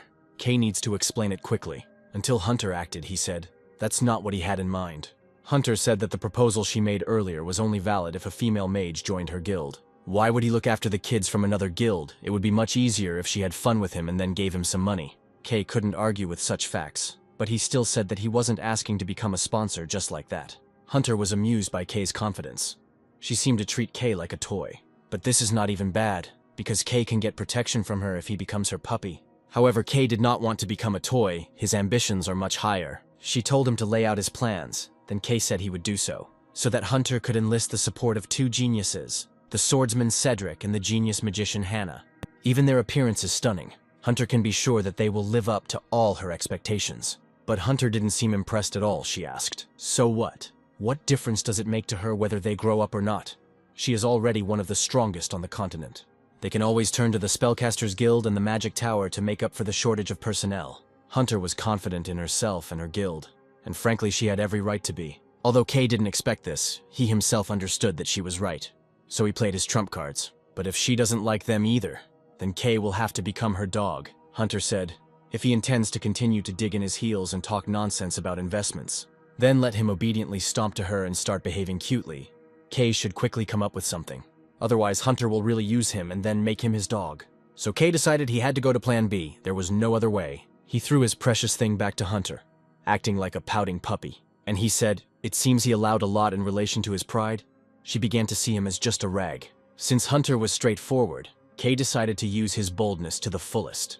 He said he doesn't need money or any other trinkets. What he wants is her. He needs her strength and power. He is not interested in anything else. In fact, Kay needs a lot, Hunter said, apparently due to the influx of offers. He forgot his place. Kay countered that he knew it perfectly well with every bone in his body. Kay decided to play on her emotions, so he began to inform her about his sad fate. He wanted to finish her off with a confession. Kay knelt down and said that this is exactly why he needs her. He plays on the poor guy's sad story and uses his face, which Hunter loves so much. Hunter said, "Kay is really damn cute." Kay wondered if it worked. It seemed like the phony speech from bad novels had paid off, Hunter said, for the child throwing a tantrum. It was quite funny. He must have had something else up his sleeve, right? Kay replied. Yes, of course, Hunter reminded. The basis of alchemy is equal exchange. 1 or 2 members of the group will not be enough. Its protection requires an appropriate fee. Kay said the next offer is a share of the potions he will create and sell in the future. Hunter asked where he got such a rare book. Apparently, he should have shown this book from the very beginning. Kay said he was willing to give her 1%. Just a tiny fraction could make her fortune skyrocket. A blatant lie and a bluff, but now his words take on significant weight because right now, he puts his own life on the line, and then his friendly relations with the Blue Guild. Like a true politician, Kay lied and made promises that he could not yet fulfill. Hunter asked if he was trying to trick her. Kay replied that it was no joke. Cedric could very well become the head of the guild. She will be able to establish good relations with them with a small investment. And finally, he will give her the magicians she so badly needs. This list of names was compiled by him personally. Hunter's reaction was exactly what Kay wanted to see, but it was another lie. Kay had simply jotted down this list in a hurry on the way here, but Hunter couldn't check it now. Also, another secret, he will soon become the CEO, and one more secret that he won't tell until she accepts his proposal. Even though Kay wasn't going to tell everything, it seemed like Hunter was deep in thought. It would be just wonderful if she was a kind-hearted character in some manhwa. It would have been more beneficial for Kay if Hunter had been another naive girl. But Hunter weighs the pros and cons carefully, and this is not easy for Kay to realize. Kay was also lost in his thoughts. He was at a crossroads. He was worried that he might have gone too far. Our hero was very afraid. He was worried that now everything could end. He was already saying goodbye to his sister, Hannah, a pig and beloved regressor. While Kay was saying goodbye to them, Hunter suddenly said, 3%. Tears froze on Kay's face. Hunter demanded 3% of the potion sales, along with a list of capable mages and melee fighters. And she will choose the method of protection herself. She promises with her name that no one will touch Kay. It sounded great, but a little suspicious. So Kay wanted to know her method. But Hunter responded to Kay in kind, saying she would tell him if he agreed. Kay had no choice but to refuse, so he replied, Okay. Hunter said he was free. Kay walked out still worried about whether his deal had worked out. A bunch of participants ran to Hunter and asked about her decision. And as soon as Hunter said that Kay was now under her protection, an ominous smile appeared on the hero's face. He finally relaxed when he realized that the deal was completed. Apparently, the hero decided to play tough. But I still couldn't resist and started jumping for joy. Mission accomplished. And Kay couldn't contain his joy. He was so happy that people addressed him as you. His stomach even ached with happiness unexpectedly. Kay received a new title. But the title was not what Kay expected. He became the lover of the Queen of Mercenaries. Now Kay understood what method she was talking about. In short, Kay is now the Scarlet Maiden's concubine. That's what she meant. Kay is screwed. He'll have to become this crazy woman's concubine. It had been 2 weeks since they met Hunter, and during that time, their relationship with Sinova had been developing very smoothly. As soon as a personal account was opened for him, the initial contribution was immediately credited, and he immediately received the position of leader of the non-combat administrative staff. At first, he had doubts about whether it was worth signing a contract with Sineva, but the longer he stays here, the less he sees shortcomings. The organizational system here is divided into several parts. As they promised, a special 7th squad was created especially for them, with Cedric as their leader. But what's more important to Kay is that Kay became the leader of the administrative staff. He has freedom of action. Despite the difficult situation, Sineva is attentive to him. It was only to be expected that they would take such painstaking care of him, since he was the concubine of the mercenary queen. People began to fawn over Kay, sending gifts to get closer to him. Kay thought they would try to take revenge on him for his impudent behavior, but they were smarter. Of course, the rumors about Hannah did not provoke the best reaction. People judged Kay for abandoning Hannah as soon as he started training. Of course, Kay achieved what he wanted, since there is not a single madman in the entire Holy Empire who would dare to anger the mercenary queen, except for one person. When Hannah started to lose control over herself because of the gift and the rumors, her expression looked like the whole world had collapsed. Kay was worried. When he told her that he had lit a time bomb, she burst into tears and ran away. Hannah was really upset that she couldn't do anything about it. Of course, he convinced her that she was his only love, but Hannah devoted all her time to training. Cedric asked if Kay could tell him what he and the mercenary queen had talked about. Kay briefly said that he asked to become her sponsor, and she agreed. Cedric said he was a little surprised since the rumors described her differently. In fact, he said it from his experience. He was glad that Kay had managed to make a good impression on her. What a simpleton. He is excited and even proud, because Hunter from his past life was remembered by him completely differently. It would really be good for Kay to establish friendly relations with the queen. And Hannah was now at the lake. She was training several attributes of magic at once. Cutie Paul builds her a boat, simply because Hannah once said she wanted to go boating. Honestly, Paul is a much better choice for Hannah than the worthless Kay. But Kay felt that these two had not just gone out there and built a boat. Kay asked how Cedric was doing. The kid replied that there was a lot of discussion at the meeting regarding one dungeon. It's a high-ranking dungeon that was found just recently. Cedric must prepare for this raid and also find people willing to go with him. So, new comrades will appear soon. Cedric asked how Kay was doing. Kay replied that everything was fine. He said that the gates from the dungeon would soon be opened. But Sineva is unlikely to have enough funds at most. There will be 1 or 2 people. Kay promised to provide funds for Cedric's group. He hoped Cedric would choose useful people for the team. Cedric thanked Kay and said that he had a meeting, so he should go. Kay said that he was going to meet the survivors from the dungeon. Then they said goodbye. Cedric left and Kay grinned, pleased with their productive dialogue. Whatever steps and actions he takes to further develop, Kay will support him. But now Kay had a lot of things to do. His list seemed endless, and then he got bored. Kay really missed his soulmate, because with her he could be himself, a pathetic rat using others. In any case, Kay seems to be doing much better than Cedric expected. Now he must be busy searching for the people he met in his first life. But he is already ready to give the role of admin to Kay, and yet, this is not enough. Kay wants more. This means that he needs to earn even more trust, because Cedric can throw it away at any moment. In the office, the vice chief and the commander talked about their army, which was out of contact. Sunny ordered additional resources to be sent to them.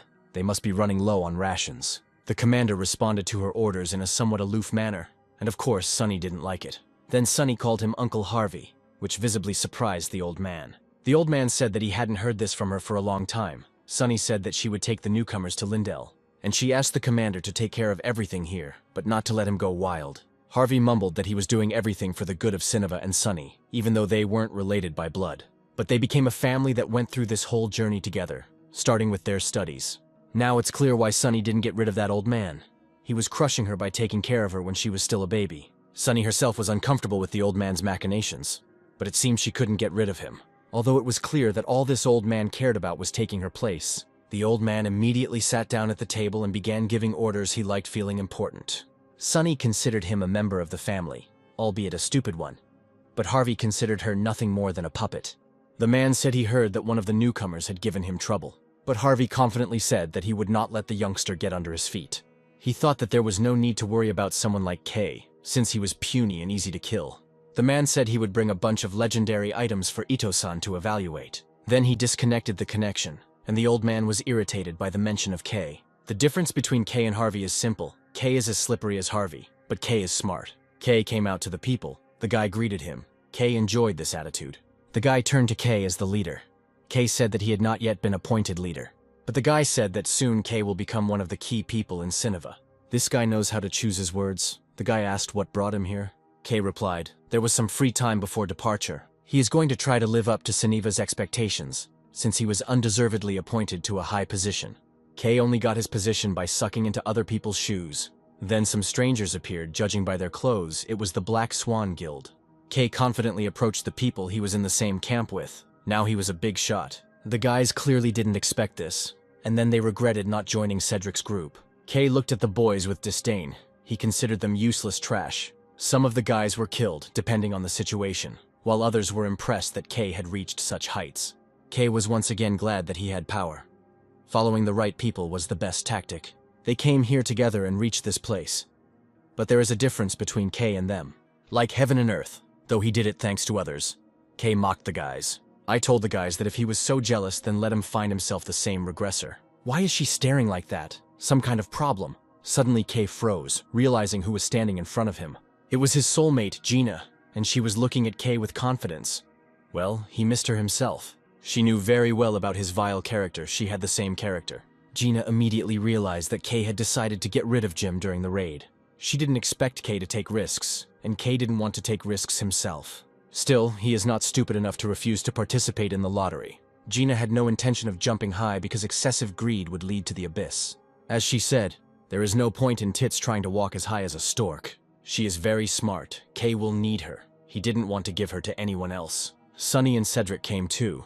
Kay was glad that the old man was not with her. Kay is allowed to choose his own people after so many strange people. Sunny's face brought calmness to Kay. She sternly thanked everyone for the work done. Now they will all be sent to the City of Freedom. Lindell is a city in which 3 large guilds coexist harmoniously: Blue, Red Mercenaries, and Black Swan. Some may want to start their own guild, while others may prefer a peaceful life. There are 3 ways to exist in this world, but there is a wish that Sunny would like to share with them. Kay wondered if Sunny was planning to hire any of them, but then Sunny also sternly asked them to survive. Then she turned around and left, and it was Sunny's heartlessness that struck Kay. It seemed to him that she was planning to invite one of them to the guild, playing on their sympathies. But now everything has become clear. Even he is now having a hard time finding people to compile a list. She appeared before Kay in a new light. Suddenly the guy shouted. Cedric single-handedly rose to the top. How selfish, but he promised that he would be with them, that he would support them. What a strange guy, because he is alive now, only thanks to Cedric. Even Kay felt uneasy about this guy's shamelessness. He already didn't like this guy. After all, he reproached his dear treasure in every possible way and clung to Jim. But Cedric spent time and effort to create shelters for people. But this was not enough for them. The guy tried to put pressure on Cedric's feelings. Kay thought again. He should have thrown them out from the very beginning. Suddenly, the crowd supported this guy. The ungrateful people continued to shout for Cedric to keep his promise. Cedric remained silent, which made Kay nervous. Suddenly, Cedric came down to them.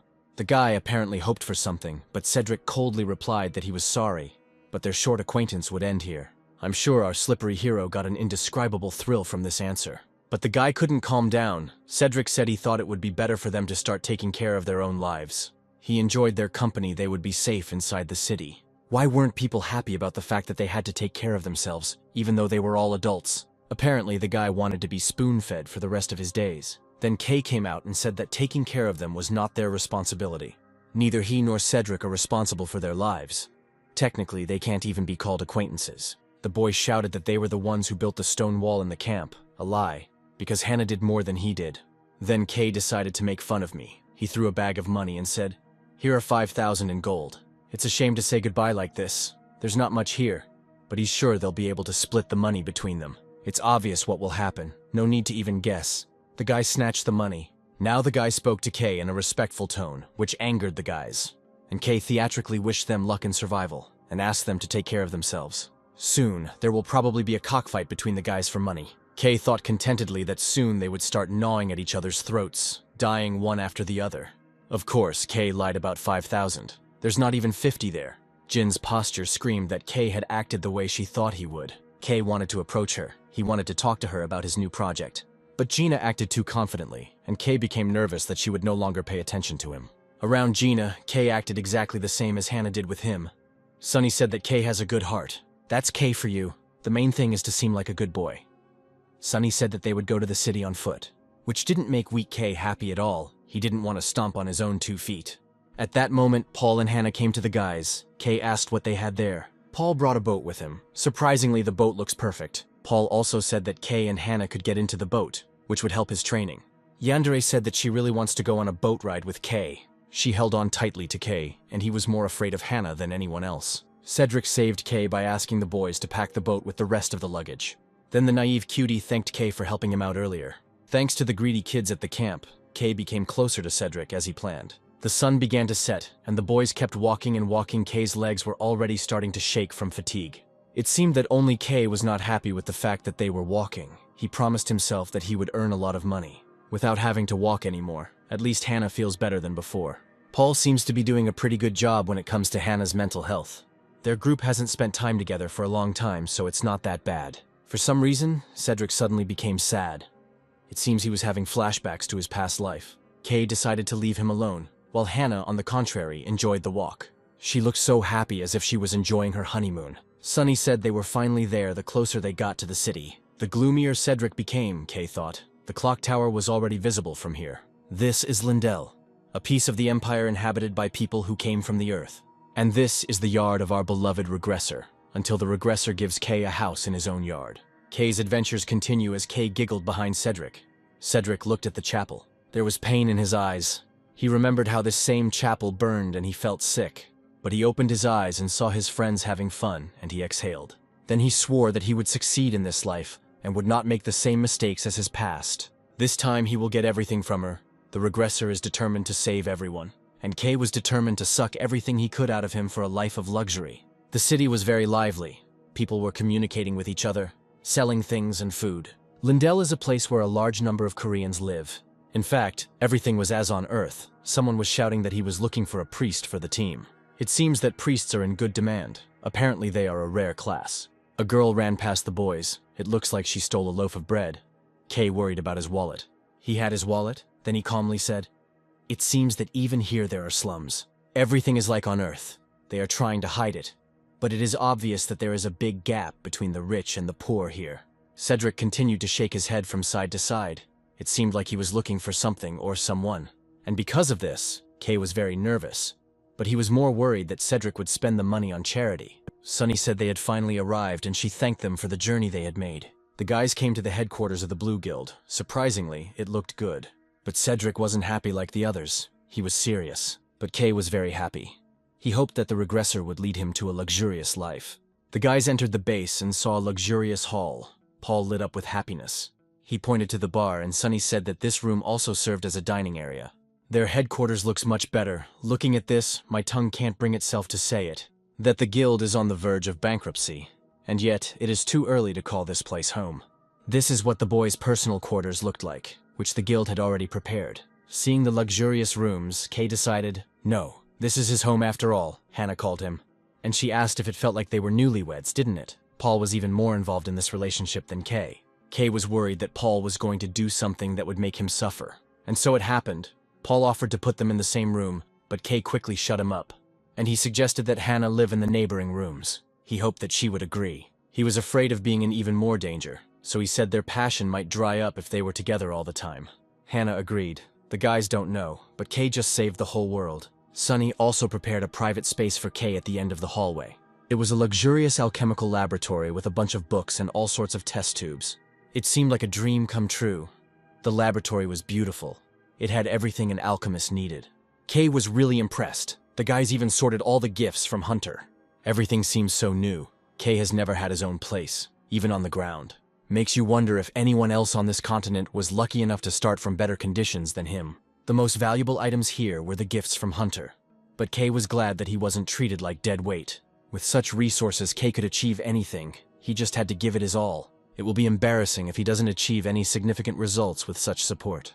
Paul invited him to go for a drink together, but Kay declined in order to conduct an experiment. He finally had the opportunity to realize the potential of his class. He wasn't going to give her up. He was already itching to conduct a bunch of experiments. Cedric and Sunny were delighted by such enthusiasm from Kay. Sunny said goodbye to everyone. The guys also said goodbye. Paul decided to do some training and unpack his things. Paul asked what Hannah and Cedric would do. Hannah said she would go to school. Cedric paused for a moment and said he was going to visit the slums. This was exactly what Kay had been so afraid of. He had already begun to curse Cedric silently for his kind heart. He decided that he had to stop Cedric, because he was his valuable resource. Cedric said he had some business there. Kay thought, to hell with his business. Paul said it wasn't always good to be so kind. Kay thought it was especially bad for him. Kay kept his face straight and pretended to be calm while he silently cursed Cedric. Cedric said there were a lot of people in the square earlier. Paul said a lot of them were looking for groups. A naive soul, Cedric said. That's exactly why he decided to go there. And to look for people they could work with. That's not what Kay expected to hear. Kay was able to exhale. He wished him luck. The guys asked him to be careful. And our Kay grinned and thought, this is what his regressor had in mind. Cedric thanked the guys. Then he turned and walked towards the exit, his expression saying he had planned it all. Now Kay realized that those important people from Cedric's first life lived in the slums. The girl the boys had seen earlier was jumping deftly across the rooftops and throwing things to people. It turned out that she shared food like this. It seems like these two, the new members of their team. And Kay began his experiments. Alchemy requires a very subtle approach. Before we can begin actual experiments, we need to construct countless theories, and to construct virtual experiments because the materials are very expensive. Regardless of who is behind the flasks, He must approach the work very delicately. But this only applies to ordinary alchemists. Kay is a concubine of the Queen of Mercenaries. Therefore, he could spend money without having to worry about the cost of materials. He decided to focus on the results, so he skipped the theoretical part. Kay discovered a new recipe. He made it just out of interest, but one day this thing might come in handy. In addition to this, his intelligence and magic power also increased slightly. In essence, this is a purchase of stats for money. Just this week he spent 2,000 gold. Money really can do anything, and suddenly Paul and Hannah came with gifts. Kay asked why Paul decided to bring him the package himself, when a special person was appointed for this purpose. Paul became emotional and shouted that despite the fact that they live in the same house, they rarely see each other. Hannah asked if Kay had eaten. He said not yet. What about Hannah? Kay seemed to have lost track of time while being engrossed in his experiments. Hannah handed over the lunchbox with the prepared food and said that she made it for Kay. They looked good. Hannah said she wasn't sure they tasted good, but in the process, she thought about Kay. Even Kay thought it was sweet of her. She's a very sweet girl, except for the times when she goes crazy, Kay thought. But the truth quickly came out when Paul tried one of the meatballs. Hannah's plan failed. Kay froze in fear and thought it was with pork. Paul was still unconscious, and Kay was seriously afraid for his life. Hannah is back in yandere mode, asking Kay to try the meatball. After all, Paul tried it, let him open his mouth. Don't they look like newlyweds now? Kay continued to panic and think about what Hannah had put in the food. Remember kids, never eat food cooked by a yandere. This will not end well. After some time, Kay woke up.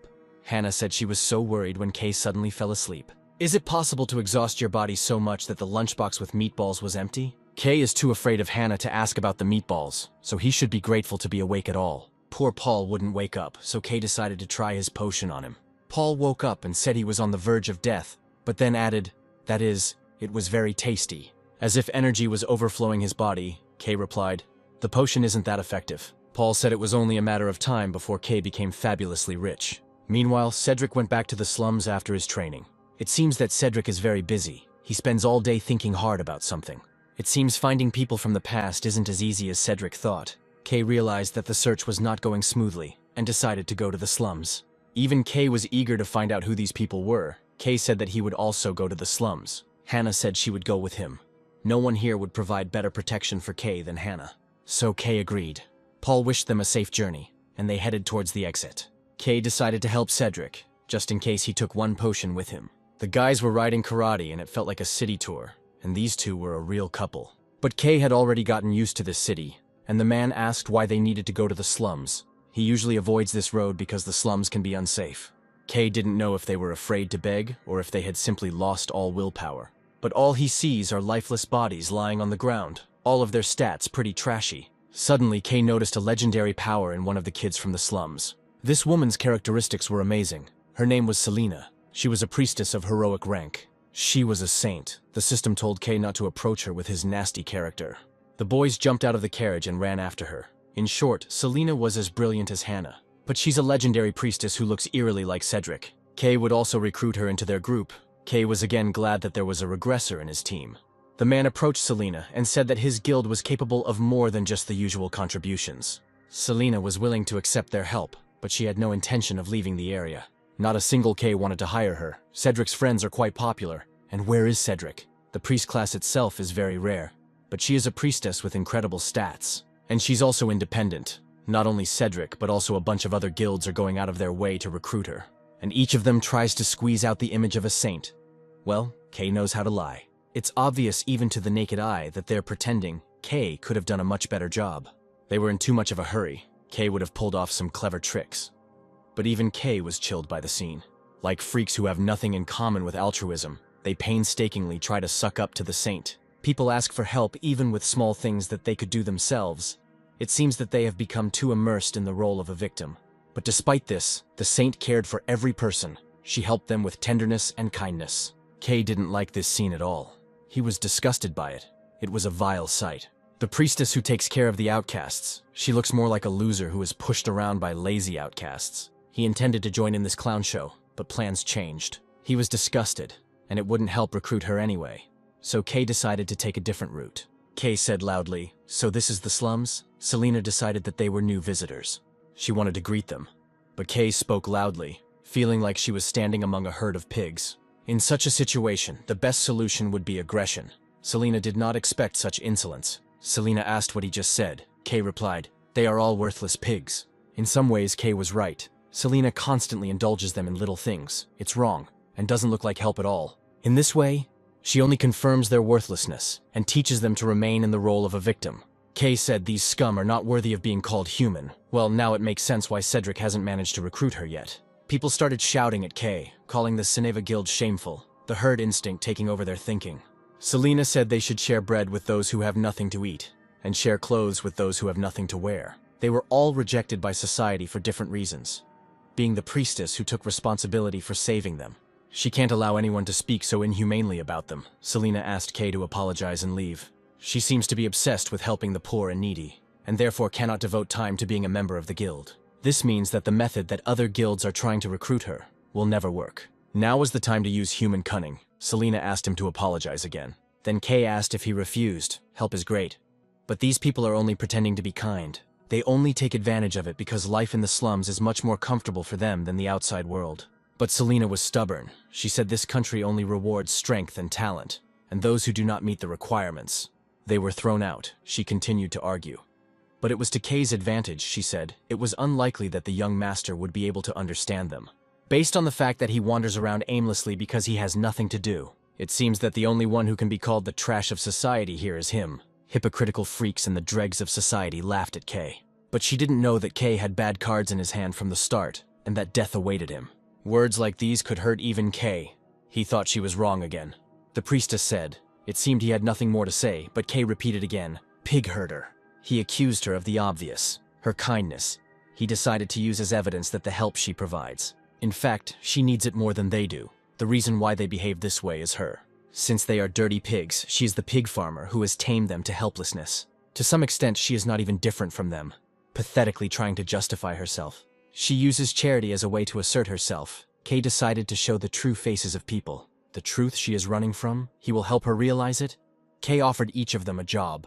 I'm sure almost everyone will refuse, but this will only help Kay take Selena for himself. Kay spoke very truthfully about the need to prepare rooms and places for work. He shouted, they intend to continue living the life of cockroaches, relying only on other people. It's funny because he also relies on people, but that doesn't matter now. It's time to show Selena that people choose to live the life of a worthless victim. He shouted that it was time for each of them to change their lives. But of course, everyone remained silent. But Selena is also good. She could get a job in the guild and help people get jobs earlier. That would be a real help. Selena asked, this is not a scam, is it? No one will fall for it. But then people showed their true faces. People started demanding a bunch of benefits, although they themselves had not yet done anything. Selena told them not to trust the scammer. Everything is going as Kay expected. The priestess had better sit down. It's time to destroy the illusions. And to see real life, Kay started playing again. He sat down with them and began to convince them that he would hire everyone to work in the guild. And if they have doubts, they are even ready to accept the priestess as an advisor to the blue. So, under the pressure of society, Kay tried to force the priestess to go to their guild. People began to put pressure on the priestess, repeating, the priestess will follow them into the blue, won't she? Selena awkwardly said that she had no desire whatsoever to join their guild. Then Kay decided to make his move. He said that even though she didn't like him, he liked altruistic people like her. In fact, Kay didn't give a damn about people. He just wanted a healer on his team. Kay told the people to come tomorrow at 9 o'clock in the morning. The priestess seemed to have given up. And she said that even though she didn't trust him, she still had to thank him for providing jobs. As the yandere mode was gaining momentum, Kay turned it off early by stroking Hannah's head. He also shared that he does not believe that providing jobs will change anything. He asked how many people she cared for eventually made it out into the larger world. But the priestess remained silent, which made Kay laugh and only confirmed that no one wanted to leave here. The priestess's expression spoke of Kay's victory. Now she began to reproach herself and doubt herself. She justified herself by saying that she could not just stand by and watch rejected people suffer alone. But Kay called her a naive girl who wasted her talent on trash. Kay understood perfectly well that she couldn't do anything to him, because she had no fighting skills. He really liked the expression on her face. She was probably thinking about what to do if this man was right. Just by making her doubt, Kay had already achieved half of what he wanted, and if he were to present her with the real world. While these weaklings are cooling their heels, this is the perfect plan. It will kill 3 birds with 1 stone. We'll be able to gain Cedric's trust, get a healer on the team, and cheap labor. And he even gets to test his potion on a real object, while Kay giggled to himself. Selena couldn't forget Kay's words about how there are no good people. It's just a vile pretense. They're just manipulating her. Well, Kay just described himself. But Selena decided that she simply lacked faith and asked the goddess to guide the pathetic lamb onto the right path. The pathetic lamb is of course Kay. Also Kay is an officer of the Blue Guild. And together with his beloved Hannah, he arrived in the slums to recruit a new team member. What the regressor was trying to achieve eventually came across Selena, a legendary priestess known as a saint for the rejected. Kay was too caught up in her stats to even notice how the people from the slums were manipulating her. So, I decided to reveal the truth about these people and hired them to work for me in order to test my new potion. But when he woke up, 3 days had already passed. Our Kay, a real swindler, who does not know the words honesty, altruism, and morality. Kay hadn't been able to get enough sleep for 3 days now. He felt weak, and Hannah came to sleep with him every night. There has been no news from Cedric for 4 days now. Kay has stayed here longer. Since some of the workers really tried hard, Kay tested his potion. But Kay was sure that they would soon start shirking. People are not so easy to change. They probably want to go back to that comfortable life of being victims. And when he reveals their true natures, Selena will join their guild. Well, everything is as Kay planned. Soon his sister will join their team. Kay was delighted that he could so easily predict the pathetic little pigs. Nothing is impossible in this world. Kay was going to become the only ray of light in this kingdom. That should be enough to convince Selena? The men whined that it was easier to sit back and get free food from the priestess. Instead of working for someone, these pathetic sheep always rely on the priestess, and a kind-hearted priestess. But now she has serious doubts about these people. Just by their presence, these alcoholics help Kay a lot. Now his sister couldn't just sit there. And looking at them, now she will definitely want to scold them. The man noticed Kay. The drunk started laughing and shouting, "What a sissy. A man should have strong, massive legs." They were more concerned about Kay's physique than the fact that they lived on the streets and were poor. It was time to be sarcastic. Kay approached Selena with his frog legs. He was eager to gloat, and the trash began to cling to him, even though he hadn't said a word. He told his sister that he wanted to show her something. Could she please give him a minute? The priestess asked what was the matter. Kay said that it would be better for her to look into it herself. He brought the priestess straight to the drunkards and showed her their true faces. He repeated again. She is kind to them, so they grovel at her in every possible way. They quit and started to annoy women and drink. All they are capable of is harassment and drinking alcohol. It seems that it is not the top brass that is to blame. They are just pigs. These fools began to make excuses, Kay said. Now everything became obvious. Kay was about to celebrate his victory, but then the priestess said that it was PTSD, post-traumatic stress disorder, and Kay froze. Now I don't understand whether the priestess is stupid or naive. Or maybe she's just afraid to change her outlook on life. She was talking some nonsense about injuries and pain that they were trying to drown out with alcohol. It seemed to be in her interests that they remained worthless alcoholics, so that she would have someone to take care of. Kay was in a panic. He was shouting chaotically that the city would not prosper because of this garbage. They were a cancer of society. Now Kay realized that he had been careless, and had forgotten the most obvious thing. The priestess continued to insist that they were oppressed people, despite the fact that they had a chance to change their lives. Kay miscalculated. Her personal convictions are too strong. That's why she divides things so strictly into black and white. According to her logic, living in a dilapidated house automatically makes you good, and living in a mansion makes you a villain. Kay asked what about the women who were victims of harassment. The stupid priestess said that Kay had sunk to the level of slander. She believed in her own imaginary world, where all the poor people are good and all the rich people are villains. Kay stated that she sees the world as she wishes to see it, and offered to test her beliefs for truthfulness. But it seemed the priestess lost her nerve and said that his expectations would never come true. Since she was so desperately resisting, Kay decided it was time to take radical measures. Kay was very annoyed. He never thought that convincing her would be so difficult. While he was lost in his thoughts, a bottle of alcohol flew at him. It was one of the drunks. He started shouting at Kay. How dare he snitch on them? Kay was in danger. He had already used up all his potions. It looked like the villainous scum would have to beg the lazy scum. And so it happened. He sat on his knees and begged for mercy. Of course, there was not a drop of sincerity in his words. But the man shouted that his peaceful life was undermined because of him and hit Kay. The other men picked up on this and began to beat him. And that was what needed to be shown to the priestess. But as it turns out, Selena allows these scum to commit such mayhem. Just because his social status was much higher than theirs, she justified it by saying that sinners should be punished. The men laughed and insulted Kay. They were lucky that the yandere girl didn't see it. Kay hoped that one of his friends would help him. It had to be someone kind enough. Someone the priestess would want to support. And it would be even better if it was someone who could shed light on the true nature of these losers. Looks like Kay only has one choice left, the losers said. Looks like he doesn't just look like a woman. They were already planning to sell him as a slave. Kay wondered what kind of nonsense they were talking about. A girl dressed as a boy. They must be talking about cross-dressers. Actually, they weren't wrong. Kay really did it, and even won the grand prize. He never liked performing like that. But thanks to losers like them, his life became better. The guys were irritated that Kay was smiling. Some wanted to beat him up longer, and others wanted to sell it on the black market to spend all the money on booze. Kay stood up and ran, his agility saving him, our poor and helpless cosplayer. He was so worthless that the first thing he did was run to Hannah and start crying. Sonia Hannah was still sleeping. Kay woke her up and asked if she had slept well. As soon as Hannah asked if Kay had gotten enough sleep, she saw the state he was in. Then she asked what happened. What happened to his face? Kay answered, "Nothing special." He asked her to use transformation magic on him. Hannah said that he had a time limit. But Kay asked Hannah to turn him into a beautiful woman, looking as fragile and defenseless as possible. He decided to tear the roof off the slum scum. But Hannah seemed to think it was some kind of role-playing game. Kay explained that this was not the case, and asked to cast a spell and make his clothes the same as the poor fellow's. Then Hannah began to cast a spell, Kay relying on Hannah's genius magic. Believix and Kay turned into a girl. To be honest, not much has changed. Hannah said that Kay is as beautiful as a succubus. This girl is revealing more and more of her interesting side. Kay looked at himself and realized that nothing had changed. Then he said, he asked to turn him into a beauty, but the enamored Hannah said that he was originally beautiful. The main thing is that the body looks quite fragile. Kay said that it was time for them to go. Hannah asked where they were going. Kay said it was time to watch the priestess teach those horny freaks a lesson. Hannah replied, "Sounds great, Kay." But Kay stopped and asked Hannah to call him Catherine. And Hannah immediately called him Catherine. Kay was going to use Selena to teach the bastards a lesson. And he uses the scoundrels to lure Selena to their side, so that she can continue drinking until she loses consciousness.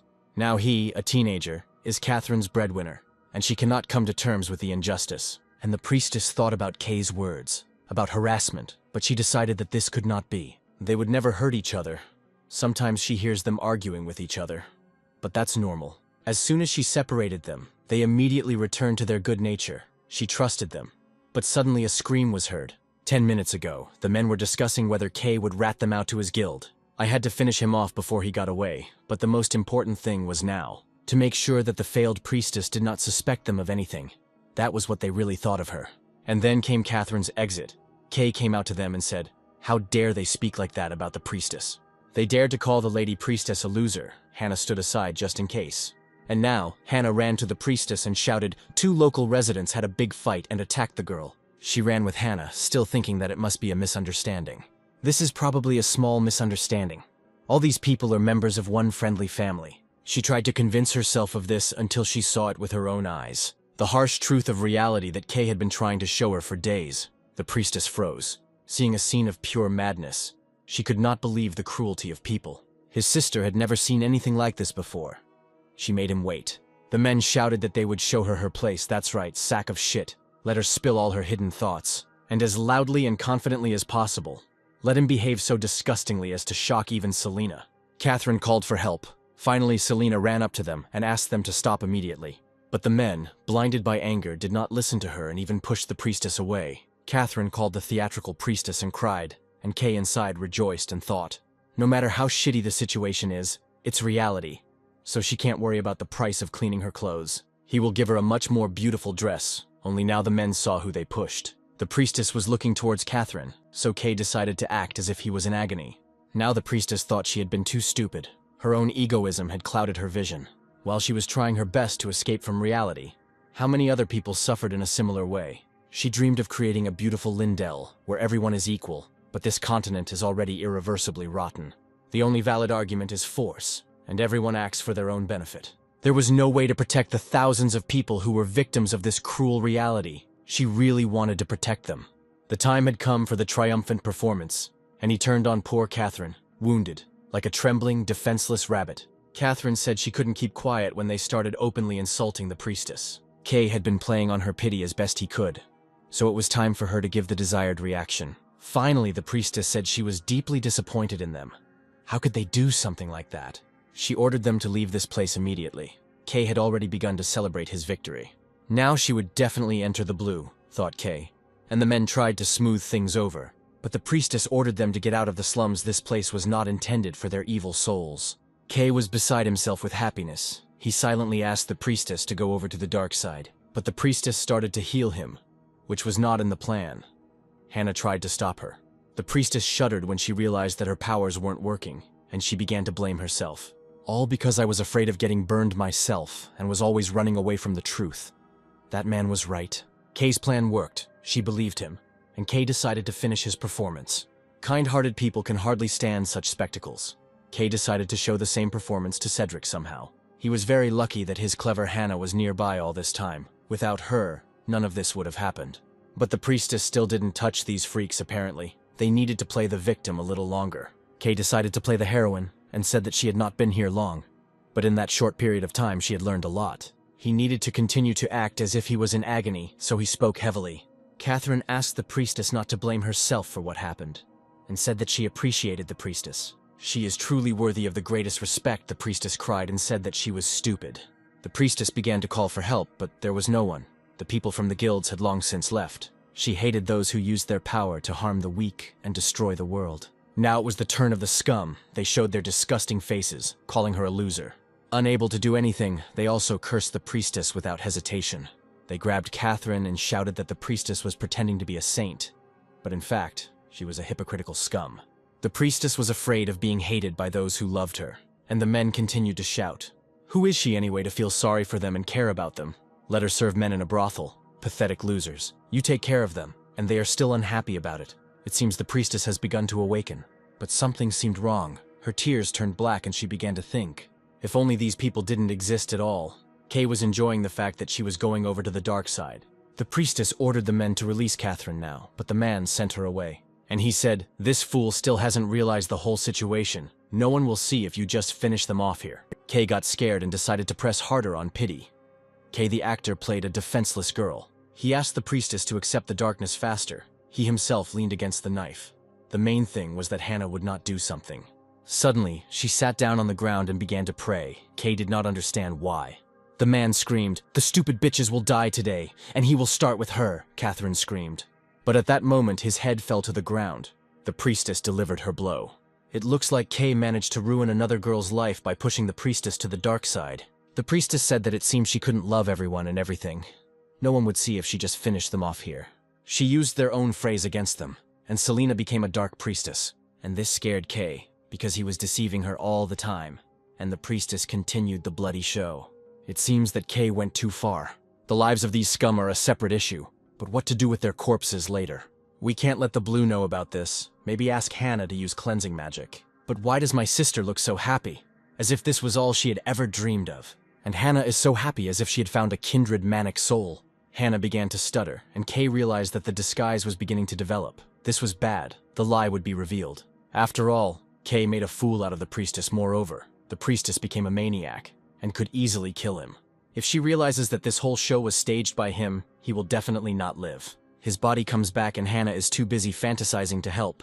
The priestess finished killing and ran to Catherine, but there was no Catherine anymore. She saw that it was Kay, and he was horrified, and Selena screamed what was going on here. Why is he here? What about that wounded girl? It was all a lie. It seemed that Kay didn't have time to come up with anything, and he admitted that he wanted to show her the true face of reality. That was all he was looking for. But Kay still decided that they worked well together. He is willing to volunteer with her and buy her lots of clothes so that she will forgive him. Kay decided to play the role of a defenseless puppy caught in the rain so that she wouldn't kill him. But seeing Selena's look, Kay got nervous and thought, he's going to die now. It's time to call Hannah. And so it happened. Hannah came running to the aid of her pathetic parasite. She asked not to kill Kay. If she takes him away from her, everything will collapse for her. Selena raised her hand and Kay screamed in panic at Hannah to quickly protect him with magic. But instead of the fatal blow, they were enveloped in shining magic, Selena said. There's no need to be afraid. She won't hurt them. In fact, it would be quite fair to let them laugh in her face. Since she can no longer call herself either a priestess or a saint, she is now nothing more than a miserable slaughterer. She feels a huge relief after what she did. She enjoyed punishing evil with her own hands. Kay decided to calm Selena down to increase his attractiveness. He said there was no need to blame yourself. He doesn't think she did anything wrong. If it weren't for her, he would have died at their hands. The blame lies with those evil bastards. Let them think of it as cleaning up the trash. For some reason it worked. Selena's character changed in a couple of seconds, and the swindler managed to deceive her. Then Kay invited Selena back to the guild to create a beautiful Lindell together.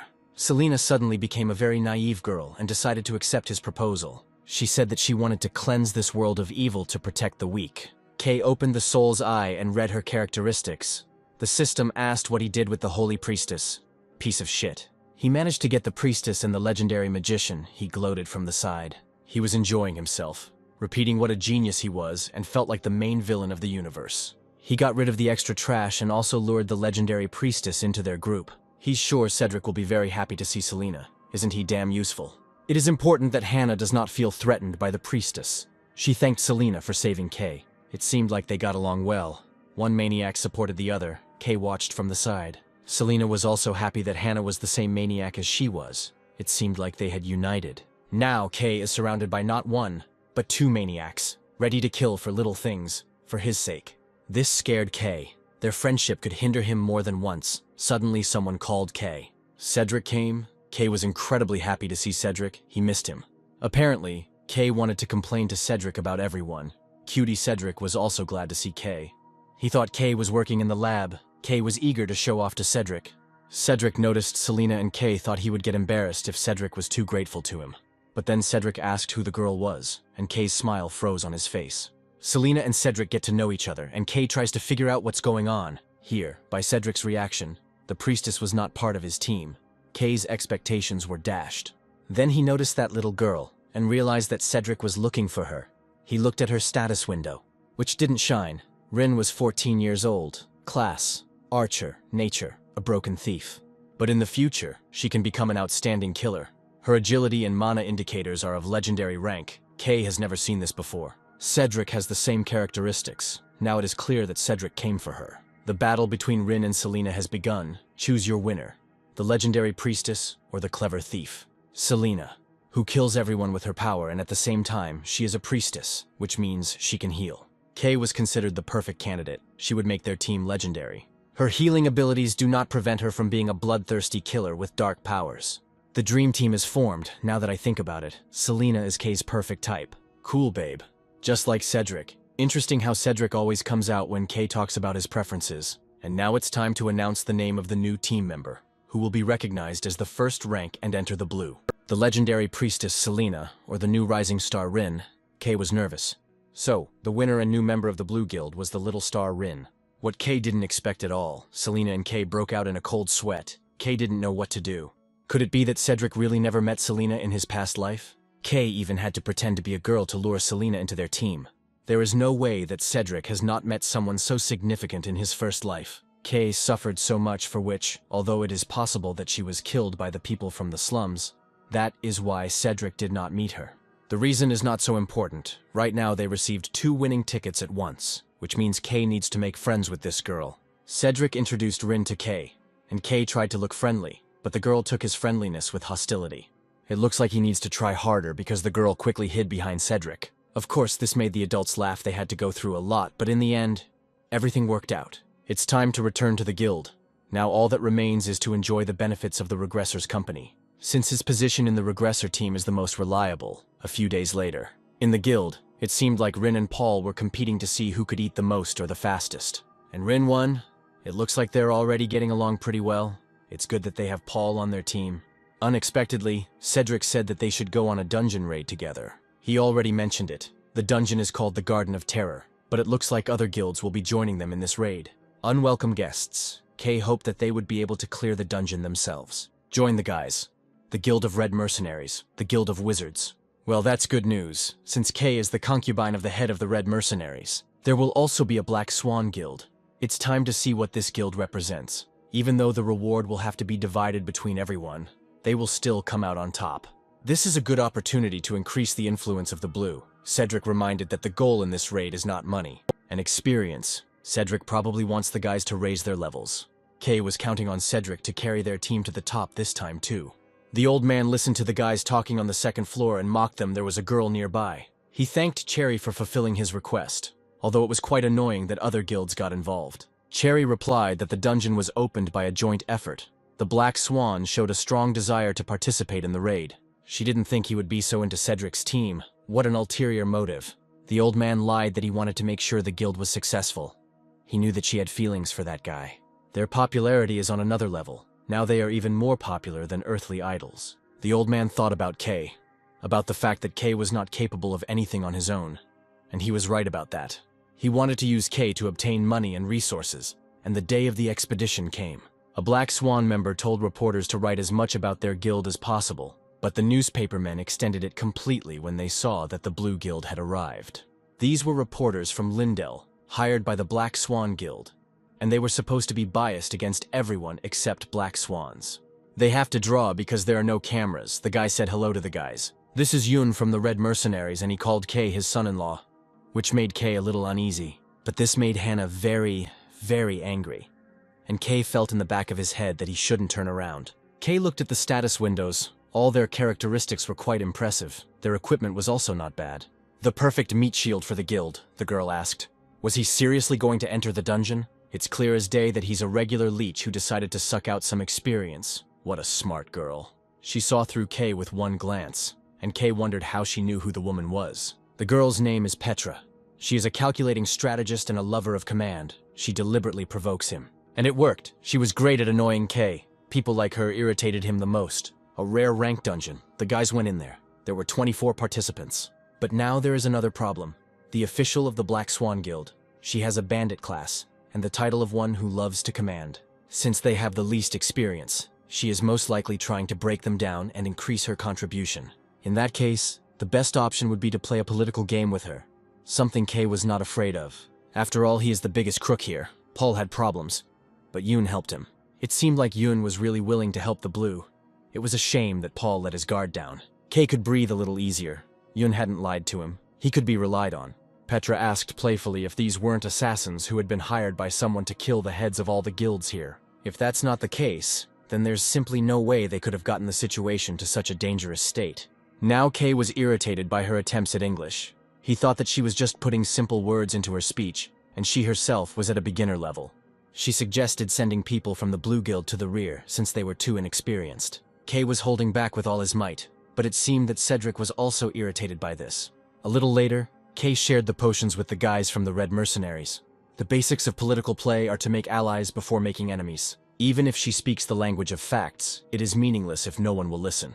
Yoon was saying something about love made in heaven and something about fate. It seemed like Hunter had spun some kind of romantic story. Well, since he's the type of person who can be touched by such a stupid story, it's even easier. It was time to lure Yoon to his side. Kay decided to play on pity. He started talking about Petra, then stopped abruptly to stir up interest. And it worked.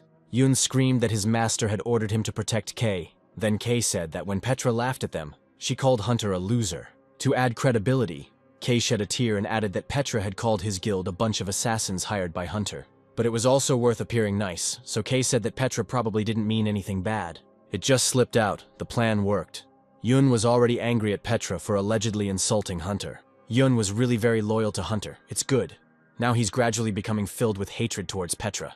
Meanwhile, Kay continues to gather allies, and thanks to his display of intelligence, he managed to attract the Mages Guild to his side. Petra suggested that Kay stop trying to be friendly, but Kay played dumb. Now it was Kay's turn to tease and provoke Petra in order to make her look like the villain. He said loudly, he really didn't understand why she was so hostile towards their guild. "It's time to show proof of your words," Petra asked. "Is he so confident because Hunter has his back?" Kay replied, "Of course. Hunter would definitely protect him." Then Petra vomited insults towards Hunter. Just as Kay had hoped, his words were now confirmed and Kay couldn't help but laugh. Kay decided to finish off Petra by saying that now it was clear why the head of the guild sent her here. They wanted her to die here. Kay was putting as much pressure on her as he could to make her hit him. That's why he said that in fact, her subordinates are preparing to strike them in the back as soon as they clear the dungeon. Petra got angry enough to hit Kay, who braced himself for it. Now it wasn't Hunter who would save him. Kay played the victim and asked for forgiveness, but Petra's hand was already in the air, and then Cedric grabbed it. "The one who protects Kay is his dear allies," Yoon started yelling at Petra. The others also acted as if Kay was some kind of child that they had to take care of. It's funny how all these great people turned into fools around Kay. Kay said that Petra told him to stop being friendly with everyone. The journalists watched everything and drew. Petra also tried to play the victim. Black Swan Guild reporters act differently, taking orders directly from Petra. But it seems like there are also Cedric fans among them. So Kay decided to show the Brotherhood of the Blue Guild.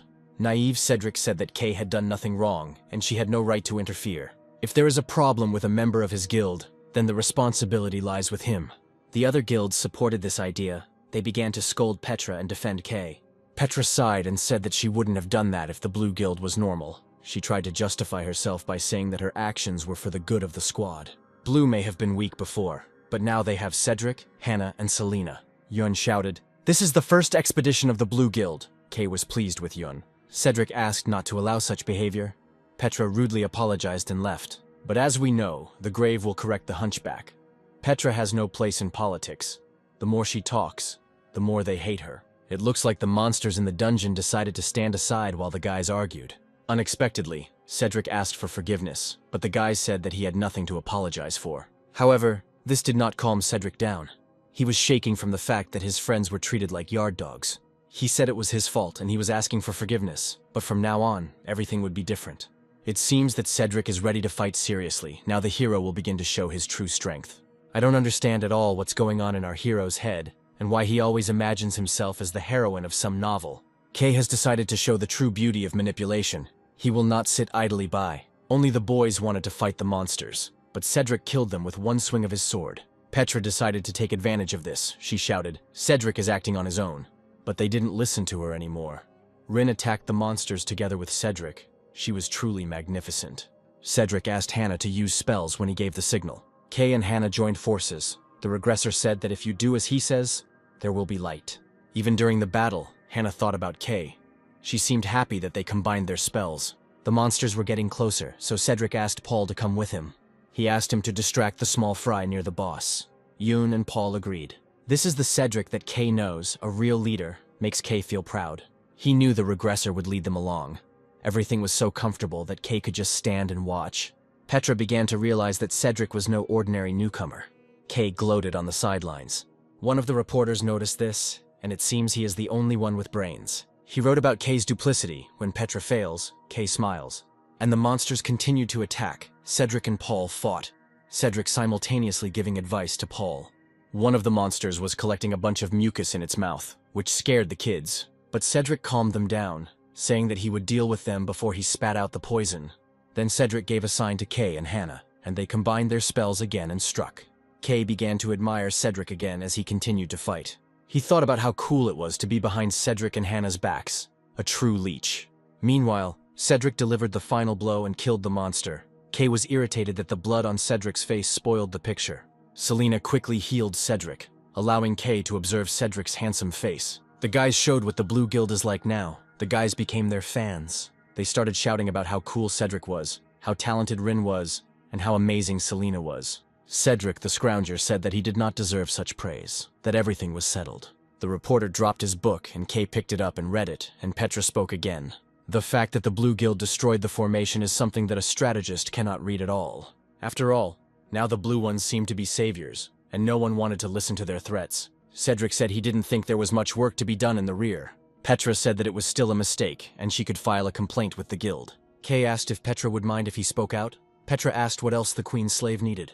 And Kay turned on the actor and said that they came down here only for the experiment, and were worried that they would become a hindrance. They tried their best to help the others, but it didn't seem to be enough. He tried to pull himself together and be better, but now he realizes he was a problem. Moreover, he believes that their detachment brought trouble to the entire expedition. He sincerely apologizes to everyone, but does not think that he can continue to cause trouble for everyone. The acting worked. Cedric bought into the game and said that they would leave this expedition. But then Yun stopped Cedric and said that it was definitely not the Blue Guilds that needed to leave. He believes that Petra and the Black Swan Guild should leave the expedition. It's amazing how everyone around me loses IQ points when I'm around Kay. They easily fall for Kay's meager manipulations. Kay decided to play the role of the victim until the very end. He just needed to throw in a little bait. Petra sent Kay to the right place and time, and everything would play out exactly as it should. And the naive Yun couldn't resist. He hit the wall and asked what Petra said about his master. He repeats for the last time, "Let them leave immediately," Yun ordered. Others also supported this idea, but Petra only made her situation worse by shouting. Petra ordered reporters to immediately write about the other guilds poisoning the Black Swan. After the Black Swan left, the expedition ended peacefully, and Kay continued to play hard to get. The reward for completing the dungeon was barely enough for them, and Kay didn't want to share. And that reporter, who had seen Kay's true nature, was still looking for his notebook. Kay approached them, He wanted to lure the reporter to their side. He said that he was not going to be angry, because it was difficult for reporters. In a world where power matters, the real reason reporters are oppressed is not because they are weak. And the fact is that they decided to work for the wrong people, so Kay offered to work for their guild, to write about news that will stir up this boring world and gain power. A few days later, reporters wrote an article insulting the Black Swan Guild. Petra became nervous, because now she would have big problems, and she was right about that. And Kay was choking with glee in his chair while reading the article in the newspaper. Selena told him that representatives of the Black Swan had come to talk to him. It's strange that everyone keeps discussing guild matters with him and not with Cedric. Kay was ready to gloat over the head of the Black Swan. But then something unexpected happened. Gina was the vice leader of the guild. She was much more talented than Kay, and had achieved a lot on her own. Kay, on the contrary, simply attached himself to talented people, and without an eye for the soul, would not have achieved anything. Gina sat down contentedly and said it was nice to meet Kay again. Kay asked what was going on. Gina laughed and said that if she was worried about what would happen to this woman, she shouldn't be. She had already signed her resignation letter. Kay said that she probably forced her. She got hold of power. Gina replied that she didn't understand what he was talking about. The positions of Petra and Gina, the new girl in the guild, suddenly changed places. Oddly enough, Kay realized that Gina had deliberately sent her to the same dungeon where his team was. She knew that Kay would get rid of her, and then Gina would take power. Gina took advantage of Kay. Kay wondered why she did this to him. Was she really angry with him? Gina lied. She came to bring changes. But Kay asked for proof that she didn't intend to harm his guild.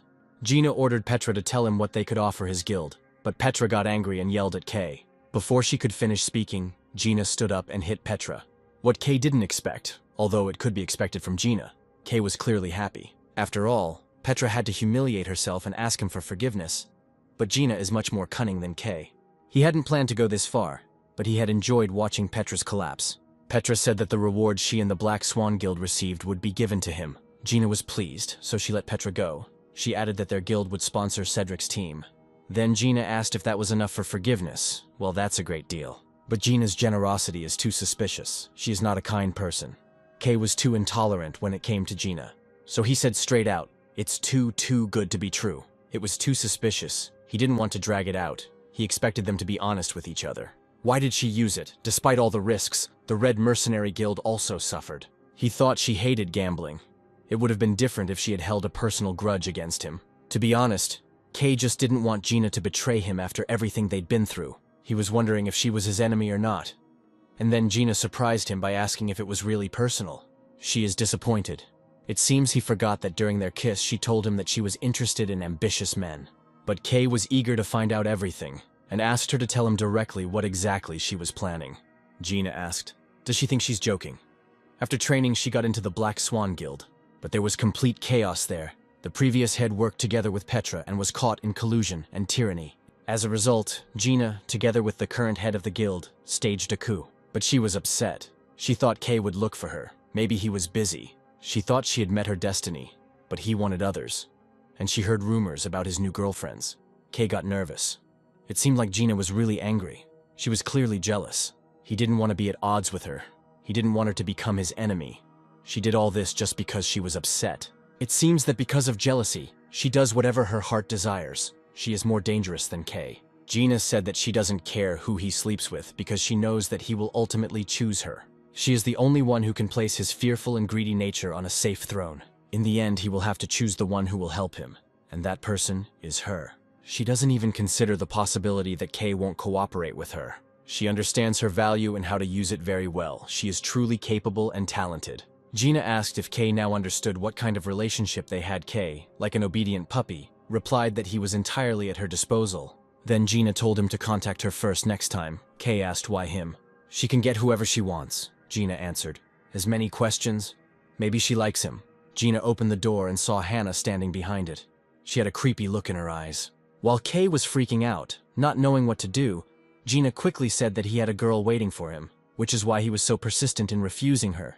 Now it's clear. He understands why he couldn't give her a chance, with such a cutie. Gina was so smart. Kay couldn't stop being happy. He was screaming in his head about his love for her. It's time for Kay to make his move so that Hannah will finally trust them. He hugged Hannah and said that Hannah was the only one for him. Gina finished Hannah off by saying, he is already obsessed with his Hannah, however. Seeing their crazy mutual love, he cannot help but rejoice. Hannah was successfully deceived. The two vile individuals decided to stay together forever. In the past, or rather in the future, which is yet to come, war has engulfed the entire continent. The great magician Hannah said something incomprehensible before hanging herself. The shaman who fought in Scylla was killed, and it is unclear if the mercenary queen is still alive. Countless heroes and people died, and Cedric lost many of those he considered family. All this was the result of his own actions. The masked man rejoiced in the chaos. Cedric asked. He is a black magician, but also a human. So why did he betray them? The man in the mask answered. He simply joined those who had the best chance of winning. A completely reasonable decision. I think I know who is hiding behind the mask. Cedric said he was the cause of so many deaths. The mask replied that it was the work of his superiors. Much better than this hero cosplay. Then Cedric cried out, "Didn't he feel guilty?" The mask replied, "He suffered when he killed ordinary people. And when the great magician who loved him so much died, she was ridiculously naive. He wanted to use her for longer, and he was very sad when the Empress killed her loved ones with her own hands. She believed until the very end that he had betrayed her." Cedric screamed who he was. The mask replied, "He doesn't need to know, but it's weird. I never thought Cedric would act so emotionally. It seems like the deaths of his loved ones affected him more than the deaths of indifferent people, didn't you, hero?" Cedric asked to kill him, the mask replied. "No need to act so arrogantly. He thinks he represents justice.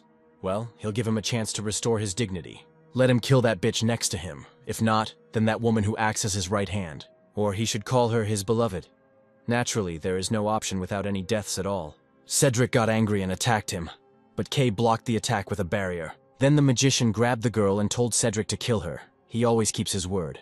If he wants to protect her, let him kill the person next to him. Cedric asked to kill him. Then the girl said, "Enough. It is an honor for her to die at the hands of the head of the guild." The magician forbade suicide. If he kills himself, the girl will explode. Cedric must kill the girl with his own hands. Sunny took Cedric's hand and said that he had to survive until the very end.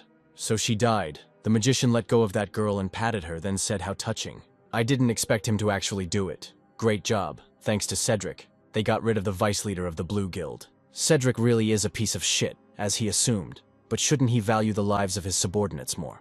"Until next time," the magician added. Cedric woke up in his room covered in sweat. He said thank God he was back, but then he got nervous about whether he was really back. Cedric asks himself this question every single day. His body no longer reeks of blood. The screams and cries for help are also gone, and instead of a dark, sinister, magical force, he is now surrounded by a bright light.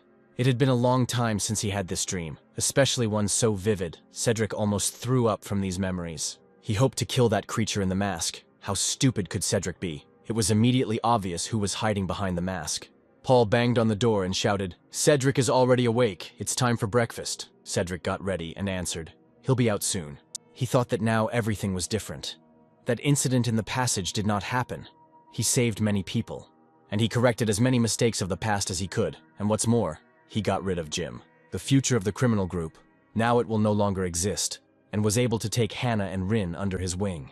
And yet the man at the center of all these changes is, without a doubt, Kay. It's all his merit. To be honest, his fighting skills are not that great, but that is not what is most valuable about him. He is a competent advisor, naive Cedric, but Kay proves that even if you have no abilities, and all you can do is get attached to people, you can achieve great success. The main thing is to choose the right people and be able to lie. Cedric wondered why he didn't meet Kay in his first life. He decided that Kay had died during the war. Cedric's mood darkened again, and Kay noticed it. Kay decided that Cedric was sad because he hadn't played with Cedric for a long time. Suddenly, Sunny burst into the room. Cedric looked at her and remembered how she spoke. If you think about it, dying at the hands of someone she respects is an honor. This time, he won't let anyone die. He will save everyone this time. Sunny apologized for interrupting their meal. They have an emergency regarding the head. She asked Cedric and Kay to go to the conference room. Now is the most important time for this, Kay asked. Is it really that urgent? Sunny replied. Yes, the leader was locked in the cursed dungeon. She would tell more details when they came to the hall. Cedric called Kay and said there was no need to worry. Everything would be fine. Kay replied fine. Then he thought, no matter what happened, his favorite regressor said that everything would be fine. So there shouldn't be any problems. This is the most important moment at the beginning. The moment when Cedric becomes the main guild. From now on, he has to make the best decisions to protect everyone. From the man in the mask to change the future, he will do anything if he can make himself even a little better. For the rest, since that was the reason he regressed, Cedric believed. Long ago, before the time of the goddess Benigor, in the village there once lived Saint Gerdrick, who worshipped the god of happiness, and Saint Juliana, who worshipped the god of curses. One day, ironically, they fell in love with each other. But this love was not destined to come true. Their story ended with the gods getting angry. The couple built a small temple in which they hid, but the gods put up a wall and cursed them. Even after death, they still look for each other there. This place is a cursed temple, in which their leader was now stuck, Sunny said. Kay wondered why he had even gone there. The leader explored the lands and entered the dungeon, but upon opening the door, the curse of the dungeon fell upon him. They organized a rescue team, but there is no news from them. She plans to go there. The old man was expecting this. He didn't even hide his grin. He was probably behind this. But then Sunny surprised him by saying that all their forces, including Harvey, would join them. Harvey screamed. They didn't agree on who would protect the guild, Sunny replied while she was gone. Cedric's squad would be responsible for the blue. Kay was delighted at the opportunity to take an even higher position. Sunny asked if she could leave it to them. Kay replied that if they could help in any way, they would be happy to help. Then Sunny left the guild to them. Kay was happy. Now he considered Sunny his mother, and in his past life, he killed her. Harvey said that it wouldn't do. How could they trust the guild to youngsters? Why not take them with them? Sunny objected. It's too dangerous. The cursed temple is a hero-level dungeon. Still, Harvey was desperate to take them with him, reminding them how much money they had spent on the 7th squad. They invested in them for desperate times like these. This squad is already known. Besides, Kay is useless in the guild. Isn't it time to realize the money invested? They are already too old and weak, so there is little use for them, even if they go. Harvey irritated Kay so much that he began to imagine how he would kill him. He wanted to look tough by shooting Harvey in the head and adding a line telling him to go to hell. But in reality, he was shaking miserably with anger, and he thought he won't lose to someone like Harvey. She is theirs, no, to be more precise, Cedric's. And everything that belongs to Cedric belongs to him. Blew him, Cedric replied. They too will take part in the rescue operation. This was what Kay expected. Knowing Cedric's character, so righteous and honest that he would not refuse to help them in trouble. He never regretted going with him, but moments like these are upsetting. Kay asked what it meant. Cedric replied. He was thinking about going on another reconnaissance mission to reach the next class of their squad. Kay thought that perhaps there was some special item in the dungeon, probably something valuable. If so, Kay decided to let it go this time. Harvey said, right, we need to take them. Others also supported this idea. Then Sunny hit the table and shouted quietly. Their behavior is extremely disappointing to her. Let them be ashamed of the way they behave in front of new recruits. I wonder how upset the guild leader will be when he returns and sees the state the guild is in. She will leave the guild to Harvey. Let him not disappoint her anymore. She trusts him. Sorry to say, but Harvey is going to die soon. Now it's obvious they need to take care of this old man. When Kay looked around, he saw that this time the regressor shared his thoughts. Kay invited Gina on a date. In the letter he wrote that he loved her and wanted to spend time together. But in the letter she was able to read a secret message. Kay asked to get rid of the man. Gina said, there's still a little left. Her precious melting blood, Kay, worthlessness. He better be grateful for her help. Kay took out a loudspeaker and shouted, there is little time. Enough lying around. He collected Rin's things. Let him take them. Stop dragging the boat. Let Paul leave it. The guy called Kay and said that the doctor had sent the diagnoses. Kay didn't understand what he was talking about. It was a letter from Gina. Kay was delighted with the incredible decision from her. Suddenly, Kay felt a familiar feeling of fear. He turned around, and there was Hannah. Hannah asked, pen pal? Kay replied, no, it's just a sheet with a diagnosis. She asked if he was sick. Kay nervously answered, no, he just felt mild symptoms of a cold.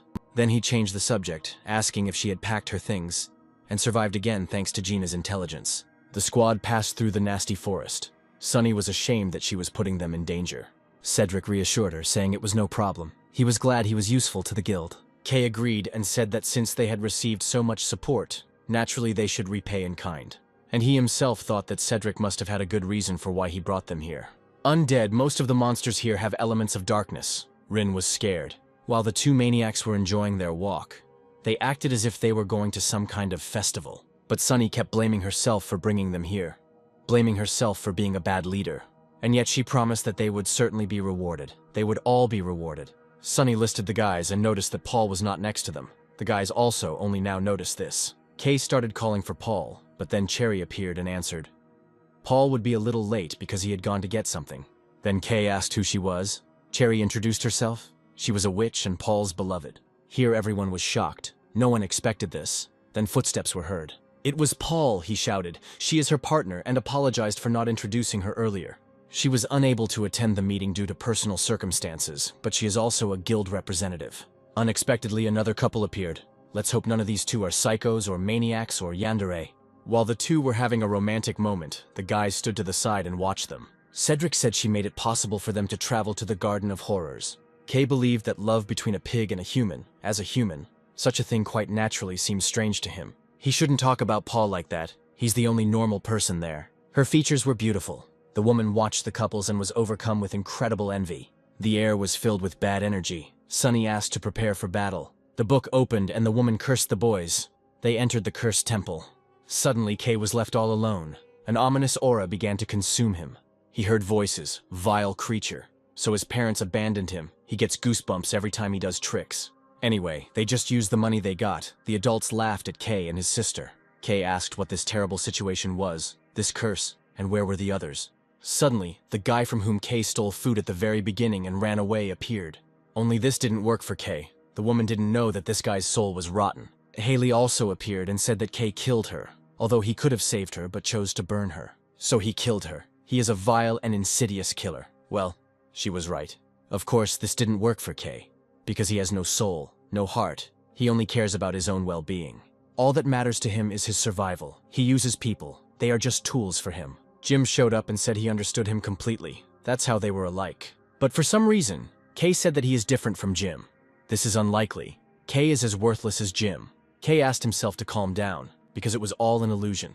But he still screamed. In the end, they were being eaten by worms, and he was alive. It's such a pity that his dear friends can't see him now as he really is. Kay sent the witch and ran. He was looking for those who could protect him because he is a leech. He continued to run and run, gasping for breath with fear, when suddenly someone touched him. It was Cedric. Kay was incredibly happy. The voice and face that calmed him down, his dear regressor. Others were there too, trying to digest what they saw. Hannah was alive, but she was sitting away from the others. Kay thought she would cry forever. But she was very quiet. The only one who behaved normally was Cedric. Cedric asked to calm Hannah down first. Then Kay went to her, and Hannah had a yandere look. She remembered Gina and Hunter and repeated that she had to kill them. Only then would she become the only one for Kay. Kay decided to look at the status window. 2 Hannahs appeared. One had a weapon. She cast an anesthetic magic so there would be no pain. They dragged him somewhere. The Hannahs hugged him and said that now they would be together forever, right here. She made breakfast and said she still likes it today, so she made soup for breakfast. And she heard that newlyweds wear such aprons, how awkward. Hannah chained her beloved to the bed, and then calmly told him that he need not worry about witnesses. After all, she has already killed everyone, and no idiot will dare to separate them again. With the exception of Paul, it turns out that Kay would be very upset if he died too. But it looks like Kay is still upset, probably because Hannah ripped off his legs. She started to panic again and started crying and saying that it was his fault. Kay looked at the status window. The system told him that it seemed like Kay was going out of his way to prevent Hannah from becoming the damned boss of the temple. She had become attached to him, so she would pray for his salvation. Now Kay realized that it was not Juliana or Gerdrick. The owner of this heroic rank dungeon, Juliana, is strong and requires careful preparation to defeat her. She uses complex techniques and skills that are difficult to resist. But there is a reason why Cedric came here despite the danger. Now they can't go back. Cedric's goal is Juliana's sword, a legendary rank item, and Cedric needed the team members to grow up. Kay most likely shared his thoughts, Cedric believed. Nothing of the sort. Kay has a completely different goal. Hannah looked at Kay and spoke of her desire to be alone with Kay in this world. She was ready to wipe out all of humanity for the sake of this dream. Kay's goal is to stop Hannah's plan to destroy the entire human race. He was lucky that Cherry was with them. He gave her instructions about the potion and then went to Hannah. He asked if she was okay. Hannah Yandere repeated, "Cherry is Kay's new girlfriend." Kay panicked and said, "What is she saying?" Cherry introduced herself as Paul's wife. Even though Hannah agreed with this, she still believed that she had to kill everyone in the world. For Kay and her to be alone, the situation seems to be getting worse. Let's pray for Kay. But it seems that it is too late. Hannah grabbed Kay and dragged him to prison. Kay got what he wanted, but now he's scared. How nice it is to see his scared face. He begged to let him go, but crazy Hannah screamed that they should always be together. Only one in the whole world, they will stay here forever. This is the end they want. Hannah created a knife and asked, "Kay thinks so too?" "Yes." She repeated it over and over again. Kay was clearly in a panic. He asked to be released. She promised not to use magic on his body. Wait a minute. Even normal Hannah used all sorts of weird magic on his body. She used his recently lost tooth as a guide, and she cast many spells on his room. But Kay didn't stop her because I thought it was done to protect him, although I still felt uneasy, and now she's crazy. Hannah said it was a good way to keep the genius mage in check, but now things are different. She'll kill everyone else. At this rate, everyone will really die, Kay historically called Sunny and Cedric. He screamed as loud as he could, but it seemed no one heard him. Kay pitifully asked to save him. It's funny how she trapped Kay like a rat, so Kay urgently needs to figure out how to escape. Suddenly, Paul asked where the bro was. It was almost time for food. Hannah became worried. Kay called out to the boys, but Hannah shut him up, just like she had done to Haley before. Hannah asked him to sit quietly. Kay, like a Disney princess, sat there and cried like a sissy. He thought that no one would see or hear him there. But then Cherry asked what he was doing. Cedric told Kay that he would look for Gedrick with Sunny, but when he turned around he didn't see him. Then Cedric became nervous and wondered where he had gone and where this bad feeling came from. And only now Cedric noticed that Hannah was gone. He decided that they were both in danger. The naive guy doesn't know that both Kay and Hannah are dangerous people in their own right. He called them that tone of voice, like a father calling his son lost in an amusement park. Back to our sweetie, Cherry could somehow see through the prison. It turns out that Cherry created glasses that can detect hidden curses and barriers. Time was running out. Kay mumbled something hysterically, but it seemed Cherry understood everything. In return, she wants to go to a restaurant with Paul, and asked him to pay for the food in return. The spell didn't work. Logically, Hannah is a super magician. At that moment, her husband came. He told her that she needed to eat, but Cherry interrupted him, shouting, "Kay is inside." Then Paul started hitting the barrier and calling for Kay. Of course, he didn't see the prison or Kay. Kay asked how long Paul had been dating Cherry. Paul replied, "About 1,000 days." "And why is he asking?" Kay answered.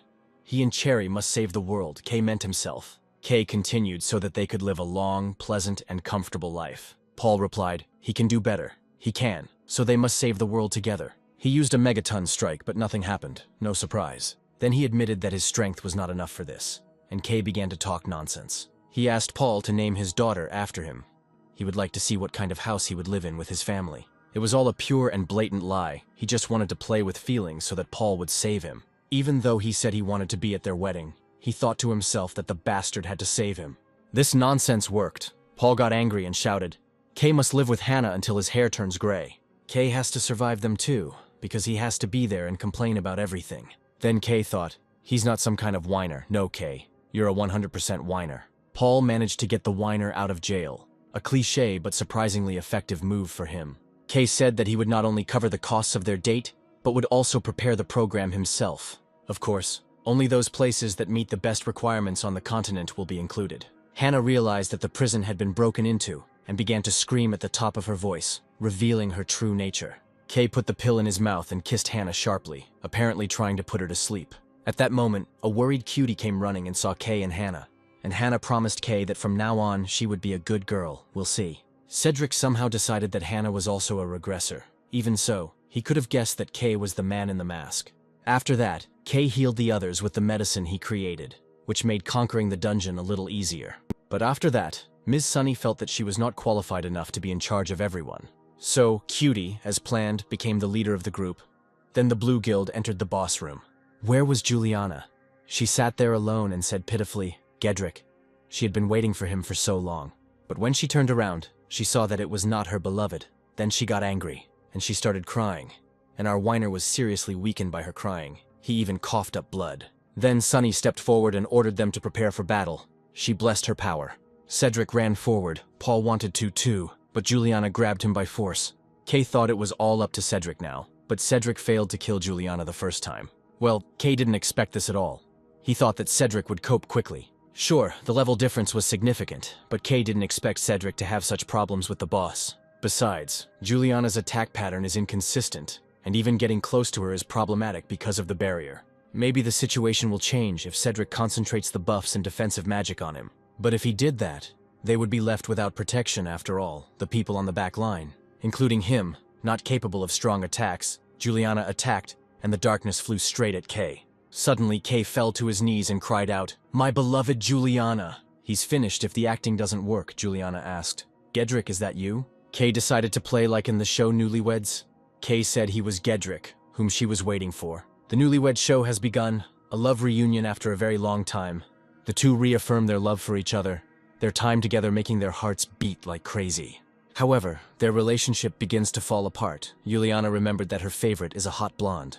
Even the color of his eyes changed. "He can't be Gedrick," Kay replied confusedly. "He was reincarnated." Kay read the status window and read about Gedrick, then took her hand and said, "He seemed to miss even his angry face, but he wants her to be happy. After all, he truly loves her smile. He likes it even more when it is directed at him." Then he suddenly let go of her and shouted that someone was trying to drag him away. Let him run away. For some reason, this stupid performance was quickly picked up by other guys, and Hannah began to cast spells and shouted, "Gedrick is hers." The leech tormented several girls at once, and while everyone was fighting for this loser, he stood aside like a coward.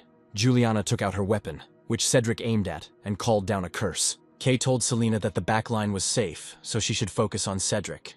Now it's Cedric's turn to show himself. Selena blessed him and attacks Juliana. Cedric has reached the hero class, albeit under the influence of a blessing. But Cedric is a legendary man. Kay, like a true fan, praised Cedric to himself, repeating that he believed in him and that his favorite regressor was the best. He was screaming in his mind, "Great! Cedric is doing great," but Juliana was angry again. The sudden surge of power scared Kay. He thought about how to distract her so that Cedric could kill her. Juliana wanted to kill Cedric, but Kay couldn't let his favorite instrument be killed. But Cedric was in no hurry to run away from Juliana, which frightened Kay even more. That's why he shouted theatrically, "No, Cedric, don't touch his beloved Juliana." By acting like a brute, Kay distracted Juliana, allowing Cedric to kill her. Cedric's sword pierced Juliana and she fell to the floor. The spell was broken. Juliana promised Gedrick that she would always be by his side. The quest was completed. Kay was in his element, behaving like a complete bastard, plus adding another crazy woman to his harem. Sunny watched Cedric's battle and seemed very impressed. She said that she must definitely thank him, and then the sword began to shine. The legendary item chose its owner. Cedric beamed with happiness. Now Kay understood why they came here. Cedric had been waiting for this moment for a long time, the moment when he could get his hands on this sword. The founder of a squad of assassins that destroyed a quarter of the continent, a terrifying psychopath and murderer, it was Jim who wielded Juliana's magic sword in his past life. Cedric was incredibly happy that in this life Jim did not receive the sword in his hands. From this moment on, he will lead the sword along the right path. But as soon as Cedric approached the sword, it sparked. Sunny asked Cedric to try again. However, Juliana continued to call her beloved even after her death, and so the sword ended up in the hands of the most pathetic man, who couldn't even handle a spear. Another crazy one had stuck to our worm, and Kay himself wasn't happy about it. And Cedric sighed in disappointment. Kay silently asked him not to make such a face. This makes him feel bad. He didn't put on a show to steal the sword, and he still had to please Cedric. But the worm's greed got the better of him when he saw the bonuses. He was glad that the sword could protect its owner. Such a worm really needed it. Cedric is a pure soul. He said that since the sword chose Kay, nothing could be done. It seems that he really wasn't angry. He offered to teach Kay the basics of swordsmanship, and they started laughing. Suddenly, someone shouted that they had found the guild leader. Although Sunny was happy, the same could not be said about Cedric. And all because he knew that the head of the guild was already dead, they arranged a funeral. Sunny couldn't hold back her tears. She cried and said that they promised each other that they would go to the end. Cedric was calm, so it was supposed to happen. But did the leader really just die like that? Judging by the previous events, it would not be an exaggeration to call this a murder. For example, Harvey could easily have arranged it. He couldn't even hold back his smile during the funeral. He was definitely involved in the death of the leader. But no, Harvey laughed at the funeral. Of course, our worm enjoyed it too. After the funeral, Cedric and Sunny went off to talk, and Harvey came up to the guys and said, they were able to somehow return alive, of course. He is talking about the one who forced the members of his squad to clear the dungeon. Paul, of course, defended Kay. Harvey responded that he understood their frustration and anger. They had to drag dead weight around the dungeon while trying to save the guild leader. And yet, the leader died alone. Harvey tried to show a tear, saying that he was glad that everyone managed to return alive. Kay couldn't hold back any longer, he asked. Harvey expected them to believe his words, if it wasn't his fault that the chief died. Harvey replied, they hired reinforcements to save the chief. How dare Kay say such a thing? Kay replied, their vaunted reinforcements never showed up. Harvey replied, because they couldn't find anyone. Then Kay asked, Harvey so proudly declares this, but is it true that they couldn't or didn't try? And Harvey clearly said that the leader died alone. Somehow, strangely, he talks about it as if he himself was a witness. His emphasis on the guild leader dying alone sounds like he's covering up the fact that Harvey killed him. Harvey screamed hysterically, "How dare he talk this nonsense? Does he want to die?" Kay barked, which confused Harvey, and he asked what he was doing. Kay replied, only to show that it was actually nonsense. And he speaks in the language of facts. Why is Harvey so angry? Feels guilty. Since Kay now has a sword to protect him, he can directly insult people and get away with it. This was what the slug was after. But Harvey failed to see such an obvious provocation. As soon as Harvey tried to hit the sissy, a sword appeared in front of him. And Kay said arrogantly, his dear Juliana was angry. No need, of course. The slug was actually happy about it. But even so, he was still afraid of Hannah, because she could be jealous even of a sword. Kay then arrogantly stated that this was an item he accidentally got hold of in the dungeon. Juliana loves to bite. Let him remember. Let him remember the reports and send them to him and Mrs. Sunny. To be honest, Kay doesn't care if Harvey actually killed the boss. He asked Paul to take Hannah upstairs. What matters is what Kay wants to do with it.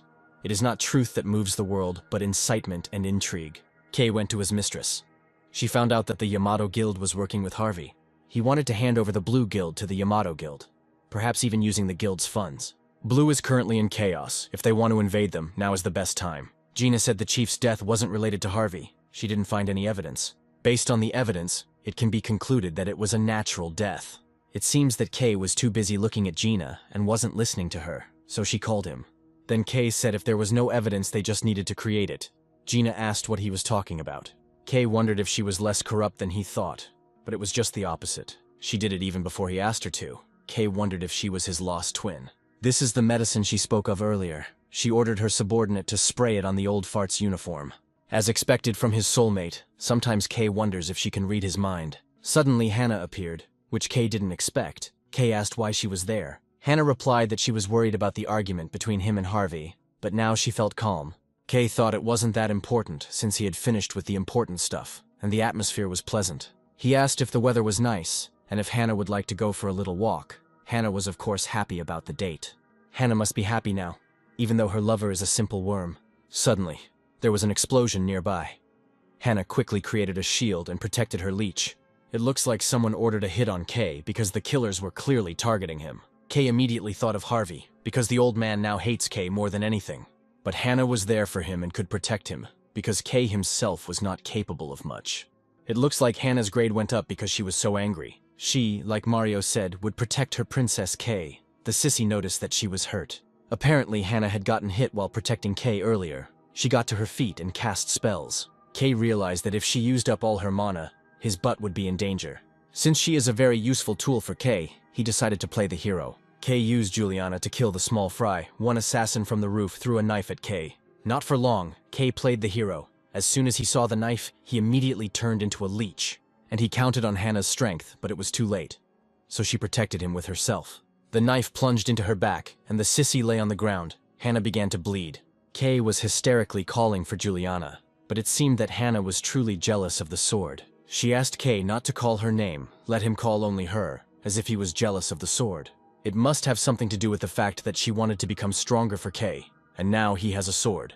Another knife flew at them. Kay tried to create a barrier, but it was too weak. So another knife pierced Hannah. She said she was sorry, and that she wanted to be with him. Kay thought this wasn't part of the plan, and continued to lie there and do nothing. However, the killer did not stop. He continued throwing knives at the guys. Kay shouted, they must decide how to survive together. But as always, Kay himself did nothing. And at the right moment, Hunter came running to protect her concubine. Hunter said she was only on the expedition for a short time, and it seemed many people didn't take her seriously. Then the rest of the guys came running. Kay was happy when he saw Cedric's face. Milosh was angry. He immediately asked who did this to them when he ran to Kay. Kay knew it was Harvey, but he said he didn't know. So Cedric went to fight. Cedric and Hunter began to fight together, although Kay could tell that the old man had started it all. However, since the old man made him see this, he wants to kill him himself. Kay decided to shout about how much he loved Hannah, because that's what she wanted to hear. He drank the medicine and with a kiss passed the medicine to Hannah. Of course she was alive. The battle ended quickly. Paul lifted Hannah. It is clear that Kay did not have enough strength. Kay told Hunter that he suspected Harvey, but wanted to deal with him himself. Hunter then asked if Kay dealt with Harvey herself. Who should she direct her anger at? Kay replied, to the Yamato Guild, they had some business with Harvey. Kay was given tea and a jacket, as if he had suffered. It is important to earn the trust of the Lindell community now, so it is impossible to reveal that Harvey, the Blue Commander, was involved in the attack. Kay suggested Hunter to destroy Yamato's guild. After all, Yamato is behind this incident. Hunter hugged Kay and said that even though Kay was a piece of shit, she liked him. The moment Kay shows that he is upset, this battle will be lost. Sunny, after learning about the incident, met them. She asked who did it. Harvey suggested that the bandits must have come for the items.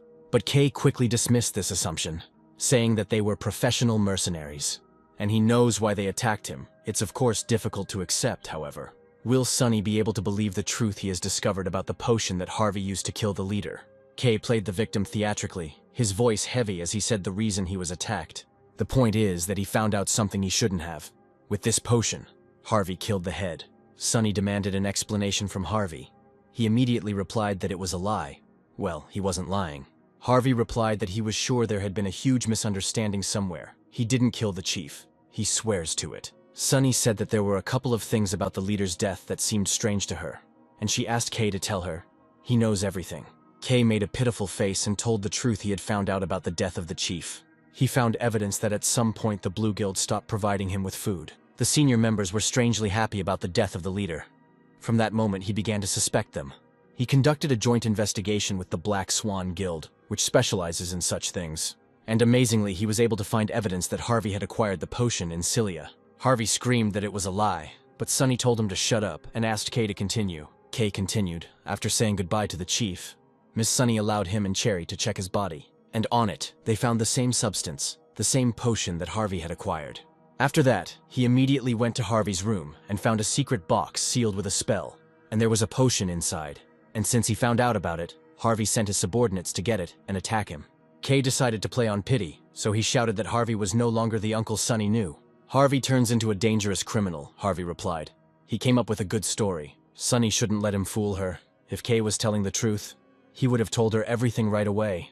Harvey tried to justify himself to Sunny as best he could, saying that he had nothing to do with the murder of the leader or with terrorism. Even if Harvey isn't involved in terrorism, Kay could just be framing him. Kay cried theatrically and said that he wanted to tell, but was attacked. Sunny ordered her to shut up. Harvey decided that she was on his side and ordered Kay to be thrown into prison. But she said she knew there was too much suspicious activity surrounding Harvey. She asked who Harvey worked for. An impulsive man like him couldn't do it all on his own. Sunny was ready to chop him in half right now, but she would limit herself to her hand. As a sign of their long friendship, she asked again who he worked for, and Kay intervened. He said that the Black Swan had already found out that it was the Yamato Guild. That's how a politician works. A little truth mixed with a bunch of lies. It doesn't matter that half of the words are lies. The main thing is to show one truth so that people believe everything. This vile traitor deliberately pushed them into the damned castle. All this was done to capture the Blue Guild. Sunny was shaking with anger. She said that because of Harvey's greed, the leader died. Harvey screamed, did business with Yamato for the prosperity of the guild. He screamed hysterically, hoping to be saved, but it seemed he himself understood that it wouldn't work. Harvey swore he had nothing to do with the guild leader's death. Sunny lowered her sword slightly. He suddenly and rather inappropriately appealed to empathy by saying that he considered Sunny his family. From the day of his training, where he had no relatives, they became his family. He remembered them both as his comrades and children, and he looked at the chief with respect.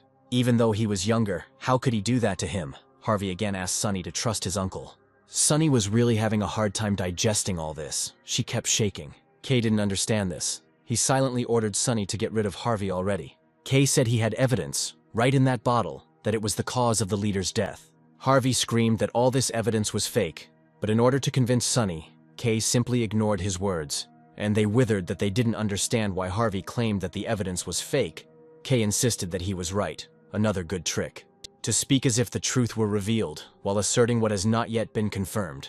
Also, in order not to appear villainous, Kay would occasionally throw in some admonitions about justice and morality into his speech. Kay stated that the potion would leave a mark and snapped his finger, causing Harvey's clothes to glow. Then Kay finished off his false truth by pitifully saying that he had hoped that he had been wrong. But it looks like Harvey did it all. Harvey fell to his knees and screamed that it wasn't him. Kay understood that Sunny was now full of emotions, and it was impossible to see his true face, so he smirked. And he whispered that he knew Harvey didn't do it. Harvey screamed, which didn't make things any better. Plus, he also ran at Kay, which would help Kay look like a victim. As soon as Harvey raised his hand, Sunny ran up to him and cut his hand off. Then she ordered that all those involved be sent to prison. The old men shouted that they were not guilty. But Sunny didn't listen to them, she told Harvey. She believed him. And this is what she got for it. She was stupid to believe that everything could go back to normal, left the cat alone with the fish, and was surprised. The underground torture chamber of the Red Mercenaries. Harvey was sitting there. A satisfied Kay came to him. He said he always wanted to deal with him himself. Then Selena came down. Kay asked how Hannah was. Selena replied that she hadn't opened her eyes yet. Then Kay asked Selena to start. Of course, he himself did not have the strength to deal with Harvey. Therefore, she uses Selena's powers. It seems that it does not bother her at all, although she considers herself a saint. She continues to torment Harvey. Apparently everyone gets stupid when they're around Kay. Harvey begged for mercy, but Kay said he would be more cruel and would show no mercy. He had been too easy on Harvey, and had almost lost someone valuable as a result. The screams, the pained expressions, and the futile cries for help. He will remember it all in great detail. And she will dedicate this painful death to the dear person who risked her life to save him. He will do everything to make Harvey die in the most painful way possible, for the sake of her smile. And this would teach him a lesson never to be naive again. Harvey offered a deal. If he is allowed to live, he will do anything Kay wants, even give information about the Yamato Guild. But Kay intends to kill anyone who dares to touch the tools that belong to him.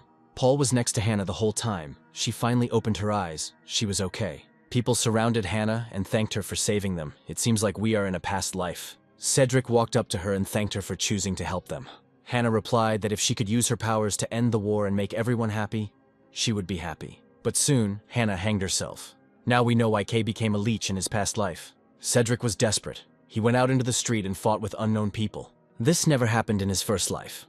Nor did he think that something like this would happen while he was busy with Miss Sunny. He should have been more careful. In the blink of an eye, he almost let Hannah die again. He almost lost her. The most powerful archmage in human history, Cedric blamed himself for her death.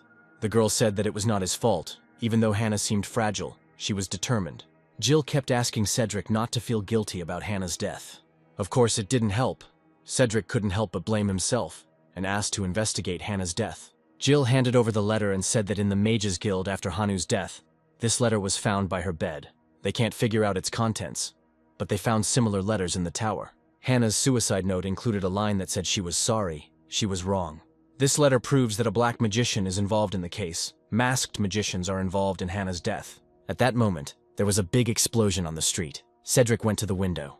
And I saw Kay on the street, that is, the masked magician, in Cedric's first life after that. Once they got rid of the main threat, Hannah, they destroyed more than half of the human population. From what Cedric heard, this time they are targeting Kay and Hannah.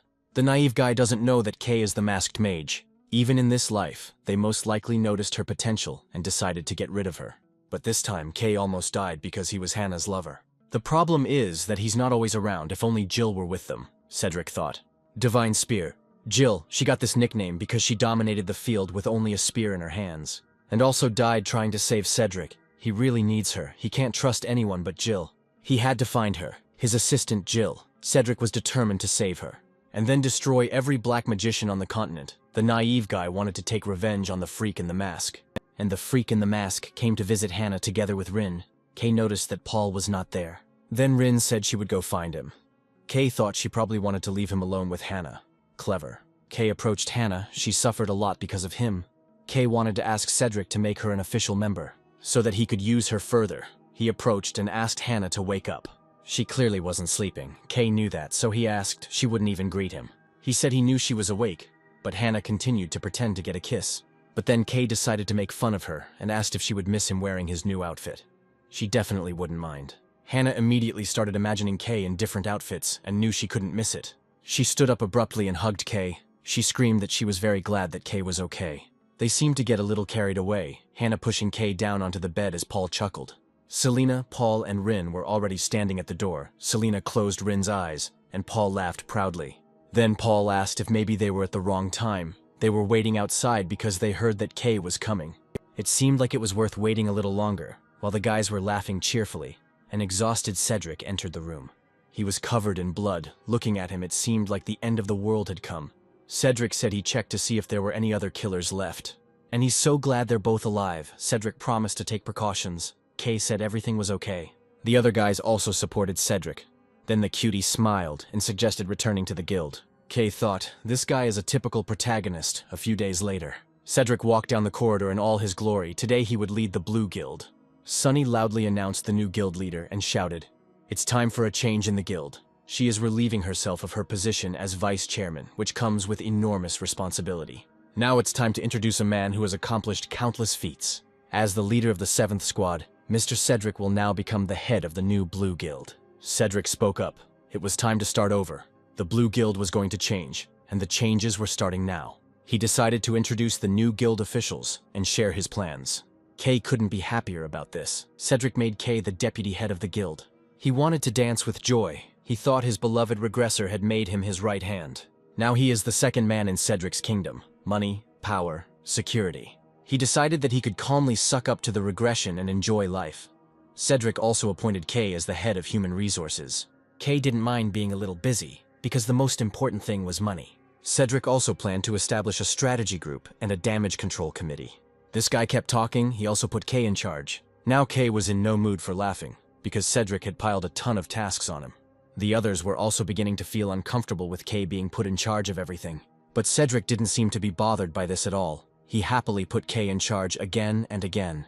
Kay was panicking but kept smiling, and Cedric said he would count on him. Cedric seemed very happy, which cannot be said about Kay, who was dreading the upcoming work. Kay hid his anger behind a smile and told Cedric he would try, and he screamed to himself that the bastard was going to make him work like Papa Carlo for the benefit of the Blue Guild. He should have guessed it back then when Cedric wanted to make him an alchemist. While we were at it, Kay decided to do a major overhaul of the Blue Guild. This old-fashioned guild will be remade by him, and he will begin by changing the workers' outfits. He will do everything to ensure that upon completion of his work, every aspect and every part of this guild will be his work. Our hero was carried away somewhere again. He decided that he had become a hero from a famous anime. He was going to tear down the rooms and recreate them with a spell. They would gather cheap and capable people to create a new guild. This is the embodiment. They will spread their influence across the continent. Kay is going to shout about how blue is a dream place. And for this, for some reason he decided to put on a whole show, and his stormy past appeared again. He decided to show off the guild in all its glory and made everyone strike poses as if they were in a Dua Lipa video. The others had to play along with him in everything. Kay even made Cedric dance. Also taking off his clothes, Kay decided to use Cedric's beauty to lure as many people as possible. However, he did not forget to add 2 close friends of the Blue Guild, the first being Gina. You can ask her anything they don't know. The second person in the Black Swan Guild, one of the 3 largest guilds in Lindell. And the second, as they might already know, is the Queen of Mercenaries. No, the Queen of all Lindell, Hunter. Every night in Ceneva, they enjoy a sumptuous dinner with decent wine. If they think about joining the Blue Guild, it will welcome them with open arms. Kay deceived many people, and took them into the guild to work with him until they were exhausted. He had a lot of things to do. Cedric offered Kay a potion that would help him stay awake for 3 nights in a row. It's good that he had 2 assistants. They turned out to be quite competent. His first-class slaves, although the workload on him has not diminished one bit, he is glad to have them. Kay was still angry that Cedric had loaded him with work. He came to Cedric for a signature, and I saw that Hunter was sitting with Cedric. She seemed happy, but not Cedric. He looked very gloomy. Kay began to worry and think what had happened again. Kay asked if something was wrong. Cedric sadly replied, "Not yet," and Hunter invited her concubine to join her. She talked about the Yamato Guild, about how they attacked Kay. It was all Kay's invention. Cedric warned of the dangers, but Hunter directly ordered him to bite his tongue. Then Kay tried to intervene and calm them down, but Hunter asked them to forget about formalities. Hunter said they were going to the Empire, or more accurately, to a lavish party in the Empire. Kay, of course, liked it. He held back a smile as best he could while Hunter and Cedric argued. Hunter said that Soda, as the head of Yamato, will be at that event, so they need to go there. The Blue Guild was not invited. The reasons are obvious, but Hunter was invited. Hannah heard that Kay was going to the party with Hunter and became nervous. The main objective remains the Yamato Guild, but Hunter also wanted Kay to rest for a bit. Cedric still didn't want to let Kay go, because there was a mountain of work. Cedric tried as best he could to hint that he would like Kay to stay, but the main manipulator here is Kay. Cedric is not coping well with this. Kay decided to take revenge on Cedric. Of course, he was going to run away with Hunter and leave Cedric with a lot of things to do. Hannah crept up on them unnoticed. Kay didn't even notice that she was with them the whole time. Hunter noticed the old man. She asked if he had been waiting long. The old man replied, no, he had just arrived. Then Hunter introduced her godfather and said that Kay was her fiancé and that the Archmage was nearby. The old man's name is Victor. Kay introduced himself. Hannah did the same and added that she would soon marry Kay. Victor looked at Kay and gave his verdict. He shouted at Hunter that he did not approve of him. Kay decided not to draw much attention to himself because Victor wouldn't like him. Suddenly, he heard someone's voice. Someone asked if he heard him, if he could hear. Kay became nervous because he heard a voice in his head. No one else heard it. Just as Kay was wondering who it could be, Hunter said, "It's strange. She usually comes last." What made her show up so early? Kay tried to look at the status window, but he was refused. The girl had the ability to resist the eye of the soul. Kay became even more nervous because the girl knew that he was trying to look at her status window. Unexpectedly, the girl herself gave permission to Kay to look at her status window. Her name is Yui. She is a shaman. The eye that sees through the truth, the past and the future. This is her ability. Yui unexpectedly began to cry. Yui said to herself that Kay was the one she was waiting for. Kay thought that he didn't understand what she was talking about at all. But Yui was sure. She reached out to him, but Kay shouted she was wrong. Yui's hand was stopped by Hunter, and she told Yui to stop because Kay didn't like it.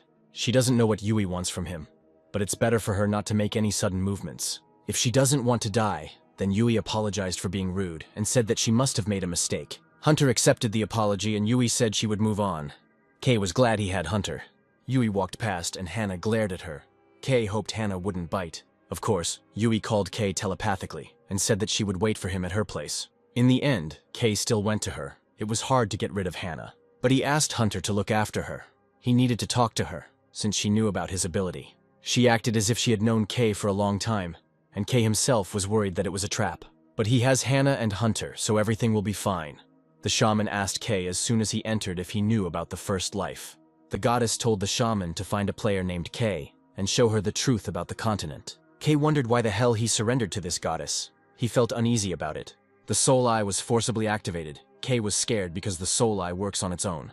And the shaman said, she is the one who owns the eye that sees through the truth, the past and the future. She is going to show Kay neither the past nor the future, but the dark world of a fading dimension.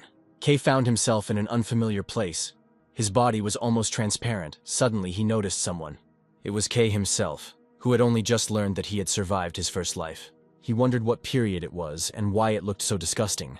And what happened to that pig and Hannah? Past Kay fell and present Kay decided he was dead. But at that moment Yui came. For some reason she saved him, dragged him to her home. And she healed the wounds. Kay asked why she saved him. The current Kay himself did not feel sympathy for his past self.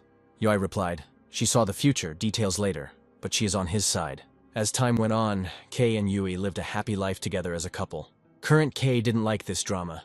Or rather, he didn't expect things to turn out like this. Kay and Yui looked like newlyweds. It seemed like Kay could happily live with the beautiful Yui. But our hero, as always, had his own plans like a teenager. He wanted to suffer. The current Kay didn't understand why he suddenly became like this. He even called himself a piece of shit, who threatens his own savior. The illusion dissolved, and Kay's eyes began to hurt terribly. And when he turned around, he saw that Yui had prepared the wedding ceremony.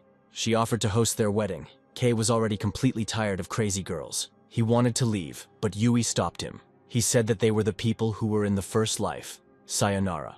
Then I asked if it really happened. Yui said that she might have distorted the picture somehow. The pathetic piece of shit realized that since she was in love with him, he could use her. With Yui's help, he can learn about Cedric's past and also find out about Hannah. While there are some risks, it's not that bad. Although it's unclear why the goddess wanted him to see the past. But the shaman will definitely be a useful tool on the path to an easy life. Kay admitted that he was worthless, he told Yui. She showed him that in his past life, he owed her his life. But it looks like he betrayed and even tried to kill her. She can kill him. What guarantees that she is not trying to do this? He is not the same person she saw in the dark world, and the same goes for her. Yui said that her intentions were light and pure if that was truly what he desired. She would be glad to give him her flesh and blood. Why are there so many abnormal people next to Kay? This scared our little coward a little, especially when she asked for his blood. The drop was enough. Yui said that they made a pact, and no one could come between them. She called him Lord. Kay asked why she called him that. Yui answered that she called him that in her past life. She herself doesn't know. Even Kay felt disgusted with himself. Although the current Kay is no different from the past. He benefits from this girl's pure heart, but he doesn't seem ashamed. Kay asked not to call him sir. Yui responded, of course, and called him sir again. To appear noble, Kay expressed gratitude for what happened in their past life. Of course, in reality, the asshole didn't think so. He saw her only as a servant. He heard a noise outside, and when he went out, he bumped into some man. He said that he came to see the shaman, but ran into someone he didn't expect. I couldn't even imagine that I would meet Kay. the famous toy of the mercenary queen here. Sato from Yamato asked, "So who was involved in the terrorist attack?" Kei had already missed Hana. It was Sato who was trying to capture the blue. "The terrorist attack thing is Kei's invention," Sato asked again. "So who is the terrorist here?" Sato shouted. "How dare he accuse the innocent Yamato guild? Does he really think that the Holy Council will forgive him for this?" The shamanka came out and asked what happened. Sato answered, "Nothing. He was trying to catch the mouse before it caused even more trouble. It seems like he's trying to piss Kei off. They have the same nature. Now it's clear. He's trying to make fun of Kei. Just like when Kei deliberately taunted Sam to stab him. But since Kei himself is a true manipulator, this won't work. It seems Kei has found another soulmate. Kei decided that it was better for him to run away now. He said that they could talk later. He had to go." Sato chuckled and asked what he was scared about. Kei replied that he didn't understand what he was talking about. Kei proudly thought that such a cheap trick could not hurt him in any way. He looked at Sato with disdain. He was confident in himself, since Sato didn't know. Sato was also confident in himself that he had a soul eye.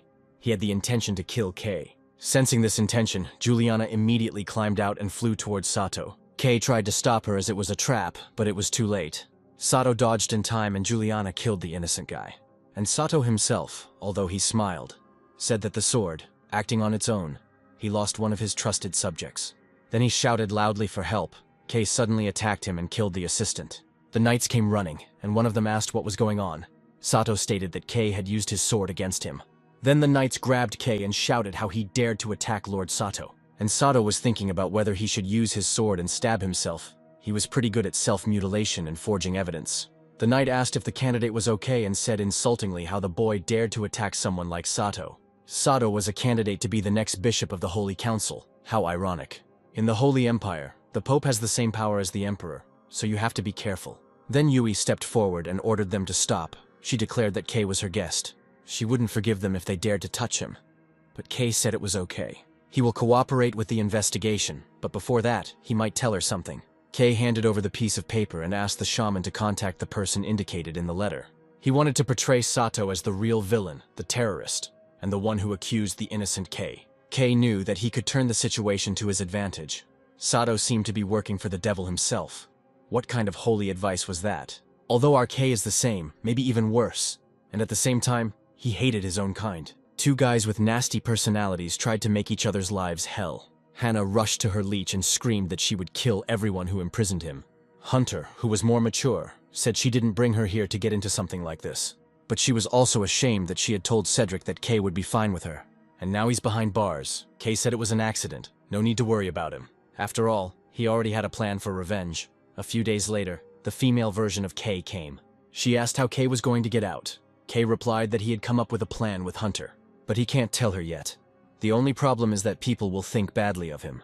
Gina promised to take care of it. Kei said that people like soda.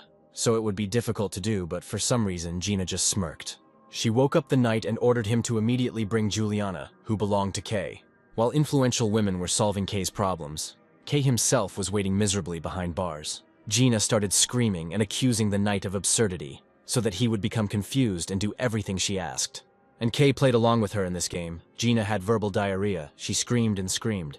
The knight stood there and didn't know what to answer, but Gina still wouldn't shut up. By the end, Gina was already screaming in a raised voice, and the knight gave in. Pathetic Kei admired Gina's disgusting character from the bars.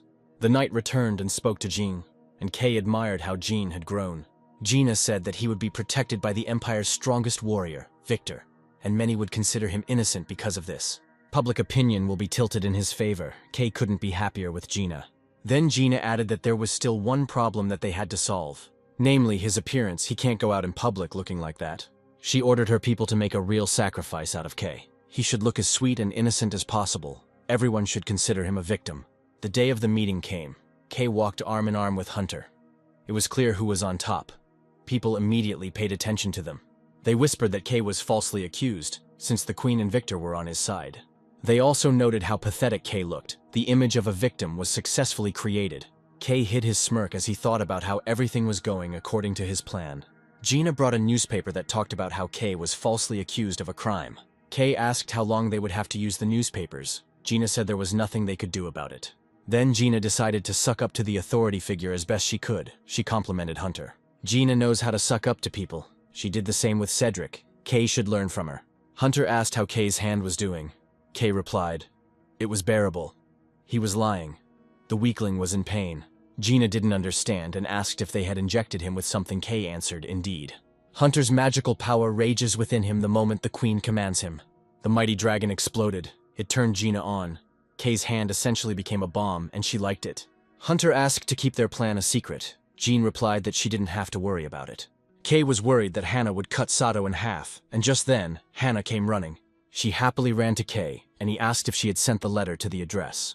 Hannah replied, yes, she ordered express delivery. Cedric already received the letter. Then Kay added, "Hannah is so cute today." She immediately became embarrassed. Of course, Kay did it to distract Hannah for a while. To flirt with other girls, some ladies can be made into his fans. He decided to put on his smile and started flirting with them to the fullest.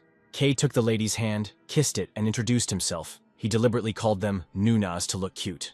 And it worked pretty well, but Kay wasn't going to stop there. He fell down dramatically, making a pitiful face, and said that he had drunk a little. That's why he felt sick. Of course it worked. The girls screamed that they would like to adopt him. The men snorted and said that such a weakling could not be a murderer. The bastard gloated to himself, because people believed more and more that he was innocent. Then the guy who set it all up showed up, the head of Yamato Sato. As soon as he came down, people started shouting about how much they loved him, and that they were ready to die for him. This guy seems to have his own fandom despite being labeled as the one who falsely accused Kay. Still, Kay's plan bore fruit. Some girls spoke of Sato's duplicity. Public opinion is divided. Sato has no absolute advantage. One girl collided with a waiter and almost fell. At that moment, Sato ran up to her. Not only did he grab the girl, but he was also able to grab all the glasses. Well, unlike Kay, he is not hopeless, because Kay can only suck up. The girls, of course, screamed at Sato's antics, but Kay thought it was cringe. But it seems to work on the girls in this continent. People started chanting Sato's name. That sly one grinned and looked at Kay. One glance was enough to understand what his opinion of Kay was. Suddenly he shouted, he would like to take the opportunity to offer Kay something. Depending on his answer, the Empire will either remain neutral or enter the war. He is saddened that Kay killed one of his subordinates, but as a candidate for the role of bishop and a resident of the Holy Empire, doesn't think it's a good idea to continue the conflict between the cities. So, how about forming an alliance with the Yamato Guild? He will take advantage of this moment to get closer to the blue. Kay asked if Sato was threatening to start a war if they refused to form an alliance. Sato replied that he only wanted to come to a compromise. Of course, whether the decision is made in his hand or not depends entirely on Kay. However, he cannot guarantee that the people of the Empire will not think badly of Kay if he refuses. At this moment, Kay and Hunter's plan came into action. Kay extended his hand to Sato, and he said, "It sounds good, a peace agreement." Sato got caught. Sato himself understood it. But it was too late. Kay's hand exploded at the right moment, just as he had planned. Now it looks like Sato himself blew up Kay's arm. Sato didn't expect such madness. Gina screamed. Sato shook Kay's hand and attacked him so that people could see for themselves. Although she herself was holding back her laughter, Kay decided to play the victim until the end, he said in a heavy voice. Finally revealing his true self, Sato is actually a minion of the devil. At that moment, Hunter rushed at Sato. Time to finish off Sato with a fabricated assassination attempt. And public opinion, Hunter began to rid Sato, shouting along the way, he really wants to start a war. Hannah and Gina continued to play their little show, Hannah calling for the priest.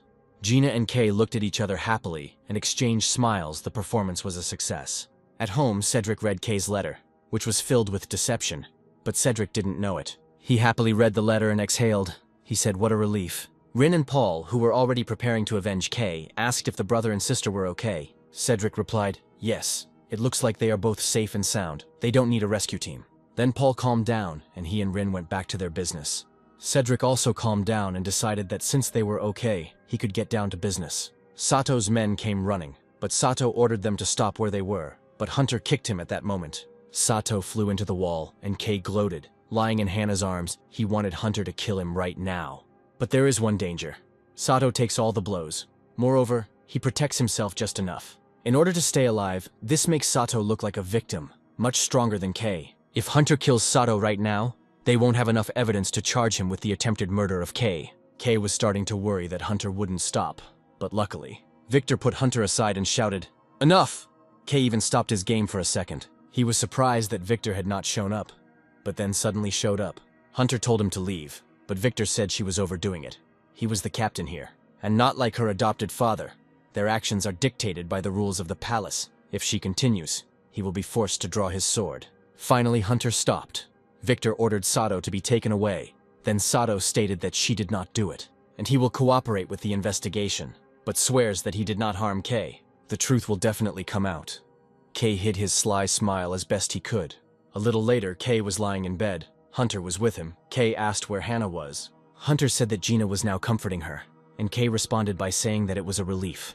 And he began to laugh uncontrollably. Hunter waited calmly while Kay laughed hysterically. Kay continued to laugh and talk about how stupid Sato looked. Hunter told him to shut up already. She seemed unhappy and asked Kay why he was abusing his body like that. Kay didn't understand why she was angry, because everything was planned and the treatment went well. Hunter was still angry that Kay was acting like a madman, so Kay thought about it. Why was she so upset? And when he realized, he asked, she was worried about him. It seemed like Hunter really liked this weakling. She tried to brush off his words. Telling him not to get cocky, Kay suddenly kissed Hunter on the forehead. Then he thanked her. Well, now there is another incredibly strong girl in this weakling's fan club. Hunter blushed from a simple kiss on the forehead, then said she had things to do and left. Kay said goodbye to her. He was glad that he was able to tame such a beast as Hunter. As soon as she left, Kay told the shaman that she could come out. Wee immediately appeared next to Kay, who was glad that she was acting like a personal summoning animal. Then Kay asked if she did what he said right. Yui replied yes, they already made a profit. Kay wanted to prepare while Sato was in captivity, to attack before he had the opportunity. He ordered Yui to watch all of Sato's movements, and outside the window there was a bird with a strange pendant. In the church, the priest discussed whether what Kay said before he lost consciousness was true. They talked about the rumor that Sato might be a servant of the devil, maybe even the lord of the underworld. While they were discussing whether Sato was connected to the devil or not, the devil himself passed by them. Everything was going according to plan. This rumor was spread by Kay when he was at tea. And now Kay came to meet the bishop, who said that he was waiting for Kay. Kay came in and introduced himself. Cardinal Beisel invited Kay to sit down. And that bird by the window actually belonged to Sato. The entire conversation between Kay and Yui was recorded.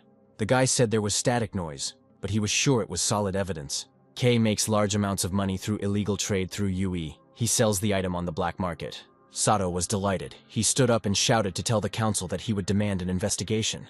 And then he gloated to himself. He believed that now this would be the end for Kay. Meanwhile, Kay was drinking wine with the cardinal, and the cardinal asked what Kay wanted to talk to him about. Kay replied that he would be straightforward, asking for any support for Sato to be stopped. The cardinal replied, "It is difficult." Sato offered a wonderful deal to the Holy Council. Kay declared that he would give more money than was offered, at which moment a knight burst in on them, and he shouted, "Mr. Sato requested an investigation." Kay expected it, but then the knight added, "Kay is taken into custody on charges of heresy." They dragged Kay away, but Kay continued to shout that Sato was working with the devil. "The Empire is in danger." The cardinal asked what this meant, but suddenly felt worse. His head spun, and he fell to the floor, screaming that his head was going to explode. After some time, Hannah and Yui were sitting in the hall, or rather, in the heavenly courtroom. The man stepped forward and spoke loudly. Silence in the room. They were beginning the hearing. Sato was the investigating judge against Kay, who was accused of heresy. And Kay's defender, his lawyer, was Gina. And all because Hunter helped with this. The judge asked them if they were ready for the hearing, and each said they were. Then the judge gave the floor to the prosecution. Sato took out a bottle and declared that it was a devilish drug created by Kay, also known as a hallucinogenic potion. Gina immediately shouted out where the proof was that this was Kay's doing. Sato replied that he had found information that the pill Kay had created was similar to this potion. Moreover, Kay has good knowledge of alchemy. The judge asked if Kay admits that he created this potion. Kay replied, "Yes, he is the one who created it." Suddenly a girl from behind hit Kay. Kay did not admit guilt for creating the drug. "The hallucinogenic potion is not a drug, but a medicine," Sato said. "It is just a facade for distribution among the population." Gina screamed, "This is a normal medicine." Sato sighed and said, "In that case, why the potion has a hallucinogenic effect?" Gina stated that such drugs are often used in medicine. Sato protested, saying that the content of this substance in this potion was even higher than in other illegal drugs. Kay admitted to himself that Sato had done an excellent job of conducting the investigation in such a short time. Sato also revealed that Kay has an accomplice in court, the shaman Yui, who is sitting among the witnesses. The judge asked if this was true. Yui stated that she had no idea what Sato was talking about. She had known Kay for a short time, and then Sato took out a recording artifact. The voices of Kay and Yui were heard. Kay wanted the same toy, and the people in the hall became worried. Sato said the blue had risen so quickly because Kay was selling drugs. Other criminals involved in the trade realized that their position was in danger because of K, so they attacked him in the city of Lindell and at a social event in the Empire. In general, all the events where K was the victim are, in fact, the result of his guild in the trade of prohibited substances. Gina screamed, "Everything said in the lawsuit is a cover-up of one's own misdeeds." Sato said that in fact his subordinate had two personalities. He was a member of the secret criminal organization, Shadow. And then, Shadow Guild leaders, it was actually Harvey from the Blue Guild who was behind the terrorist attack in Lindell. In other words, the terrorist attack was just a fight between two representatives of the Blue Guild. Lying like he was breathing, Gina shouted that there was evidence that Harvey was connected to the Yamato Guild. Sato stated that his guild had nothing to do with him, so the judge asked how Sato knew all this. Sato put on a noble face and said, "Because Yamato is on the side of justice. They couldn't sit idly by while the devil destroyed the Holy Empire, and what the hell do they all talk about?" But it seems that this fake speech worked. Then the judge said, "In that case, the charge was proven. The defendant confessed to spreading heresy," before K could utter a word. As the girl began to shock him, they were going to torture him until K confessed. A beautiful view, but too unfair. Under torture, a person will confess to any nonsense. K is now serious about destroying Sato for putting him through this. Sato said he knew K was a heretic. Could he continue the investigation on his own? The judge gave his permission, and Sato approached K and asked how he felt. It must be shitty, right? Thanks to his stupid and inappropriate actions? He managed to kill two birds with one stone. Yui had been getting on his nerves for some time now. Sato ordered the Blue Guild to be handed over to him. It will be an excellent stepping stone to the greatness of the Yamato Guild. He promised to let Yui live if K did this, but then K burst out laughing. K admired how similar they were, then asked if Sato really believed he would be okay. While telling him such things, Sato lost his temper and shouted, "Stop showing off!" He started frying K again. K looked like a fly being fried on a fly swatter. K thought that now he would look like a saint in front of people. Gina asked to stop this torture. If it continues, K will die. But the just judge said that from now on, whoever tried to defend the heretic would be treated the same way. This only plays into K's hands. Now they look like crazy demons, and he looks like a saint. K tried to present himself as Jesus to the people. He was again asked if K was a heretic. But K, with tearful eyes, shouted, "He admits that the Holy Council are heretics." The judge shouted in the sense of holy advice, "Heretics," Sato said. "K is just praying." To end his life, he snapped his finger and a monster appeared. And K said they would find out why he dared to accuse the Holy Council of heresy. "If you pour the potion on this monster," but K was interrupted by shouts, "How dare a heretic command?" But then the cardinal said that they should at least try what K was asking for. Sato was irritated by the old man because he didn't understand why he suddenly stood up for himself. But he thought it didn't matter. The potion still contained illegal ingredients. They gave the potion to the monster. Sato already thought that he had definitely won when the monster staggered. Just as he was about to celebrate his victory, he saw that the monster had burned to death. And K said that it gives blessed healing to people, but monsters suffer from fatal wounds. "This hallucinogenic potion is actually holy water." Sato shouted that it was impossible. Sato just didn't know that the guy who told him about this potion was a spy from the Black Swan. K almost died pretending to be at a disadvantage. Then K again accused Sato and some members of the Holy Council of heresy. And K presented himself as some kind of saint who secretly heals suffering people. Then he shouted, he would like to request a hearing for the follower of the devil Sato, who was unable to sense the holiness of the water. K had already called Sato the devil, although there was no evidence to convince people of this. The old man screamed. He knew it. K was telling the truth. The judge asked him to calm down, but the old man ordered him to shut up. The old man got carried away and ordered Sato to be executed, although he had no clear evidence. Hana attacked Sato but missed. It seems like everyone in this world is going crazy. The knights took out their weapons and attacked Sato. These holy men quickly changed their shoes. Sato defended himself and tried to prove his innocence, but people continued to attack. Then the old man himself went crazy and began to attack Sato, although he himself did not feel the holy water. The old man acted like a madman because K had slipped drugs into his wine. With the help of a drug, K made the old man see Sato as a real devil. The old man was clearly on something because he didn't see the real devil K in front of him. The girl who had been beating up K a few minutes ago began to heal him. K continued to shout nonsense about some kind of devil, and that they could cleanse the empire of the devil's power. Then Sato got angry and took out his sword, and sending everyone away used the power of the sword, wind, to kill those who tried to catch him. But he wasn't going to stop there. K was shaking so hard with fear and screaming, "Blasphemy! They have to catch him!" People began to repeat his words like herds. Sato shouted. The fools allowed themselves to be deceived.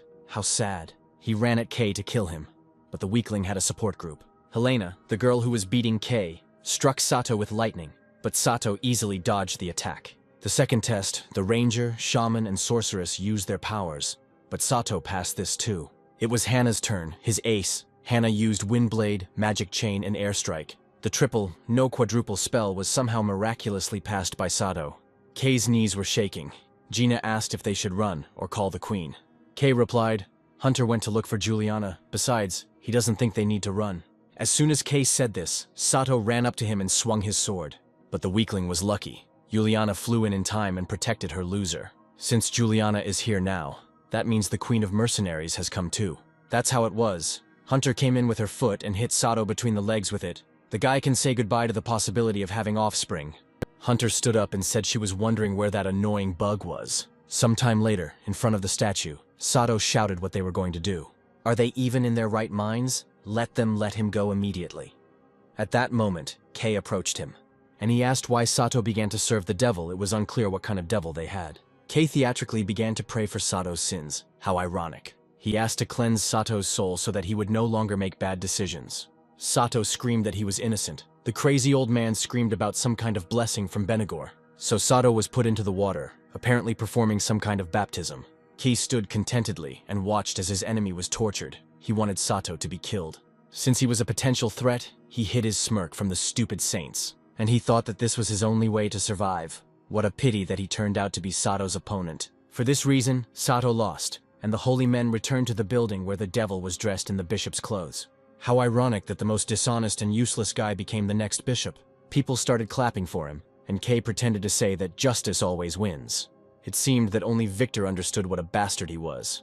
The guys returned home. At that moment, Paul ran towards Kay, shouting at the top of his lungs, "Bro!" Some kind of wild roar. He grabbed Kay and started waving him around like a toy, screaming about how much he missed him. Kay also took 2 birds with him. One he stole from Sato, the other was given to him by the holy men. They're like a private jet. Kay wanted to give one to Cedric to suck up even more. Paul said that Cedric had arrived, and Kay waved proudly at him. But then he noticed that his favorite regressor was standing arm in arm with a girl, and they laughed together. Kay became jealous, because Cedric never smiled at him like that. The way this girl smiles, it looks like Cedric was happy with her, and Kay was jealous. He wondered what had happened to the guild in his absence. Cedric greeted him. Kay acted like a wife who saw her husband with another woman. He asked who she was. The girl introduced herself. She was the new assistant to the head of the guild. Jill, that is, Cedric's right hand.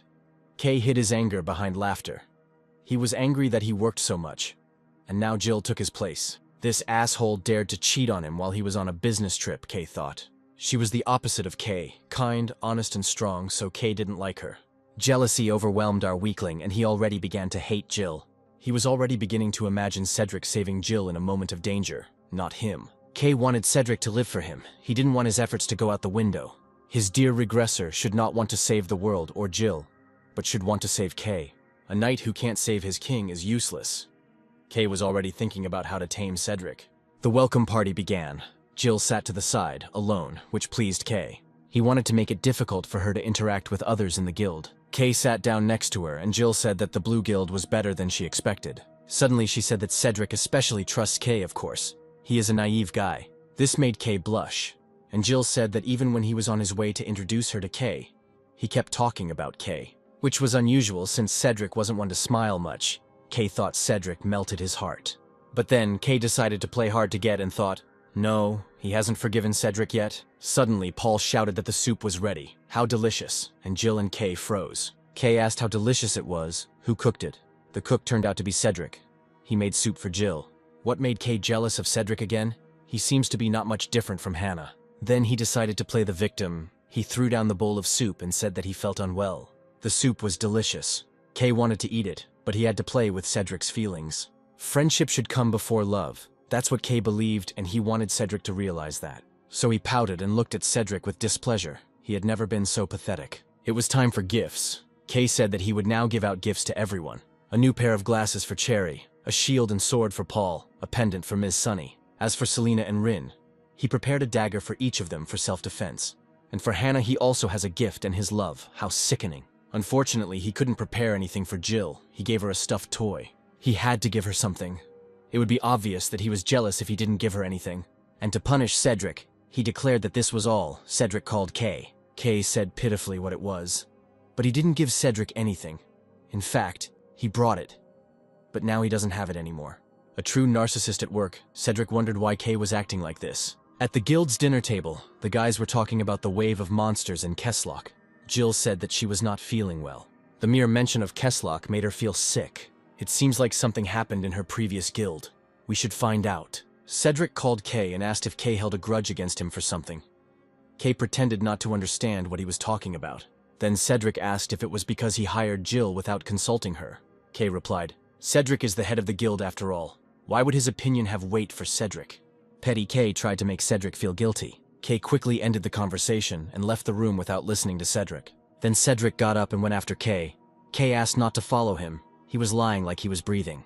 The drama unfolded. The main character took the initiative. A wonderful scene. Cedric called out loudly to Kay and started talking. In fact, he had been talking all this time. Kay was a little nervous as they were entering controversial territory. Jill, watching this scene, fell to the floor and said, "So this is what kind of relationship they have." Cedric wanted to say something, but Kay closed his mouth in time, then asked, "What does he want to say?" The guild members and Jill are already confused. Cedric said he always wanted to hire someone as capable as Jill Kay to help him. He feels like he's put a lot of responsibilities on Kay. This guy is too easily influenced. Even so, his immediate desire to apologize proves that he trusts Kay. For now, Kay no longer has to worry about being kicked out in favor of Jill. Cedric was really upset, so Kay said okay and asked him to go with him. He brought Cedric to the Griffin, Kay said. Picked it up on the way to the guild, Cedric said sadly. Kay prepared it for him and he didn't even know. The naive regressor decided that Kay was a good person, and Kay himself hoped that Cedric felt guilty. Cedric thanked him and thought that Kay was reliable, and Kay gloated to himself. Naive Cedric thought that if he had met Kay in his past life, he didn't know that he had met Kay in his past life. After all, Kay was the same freak in the mask that Cedric hated so much. Cedric extended his hand and said, since they had made peace, Kay at least answered him. He himself thought that Cedric was strange. That's why he didn't have friends. And then they exchanged smiles. Happy Kay went to bed and checked his status window. Now the Soul Eye is legendary rank. Now he can see the player's unique reason.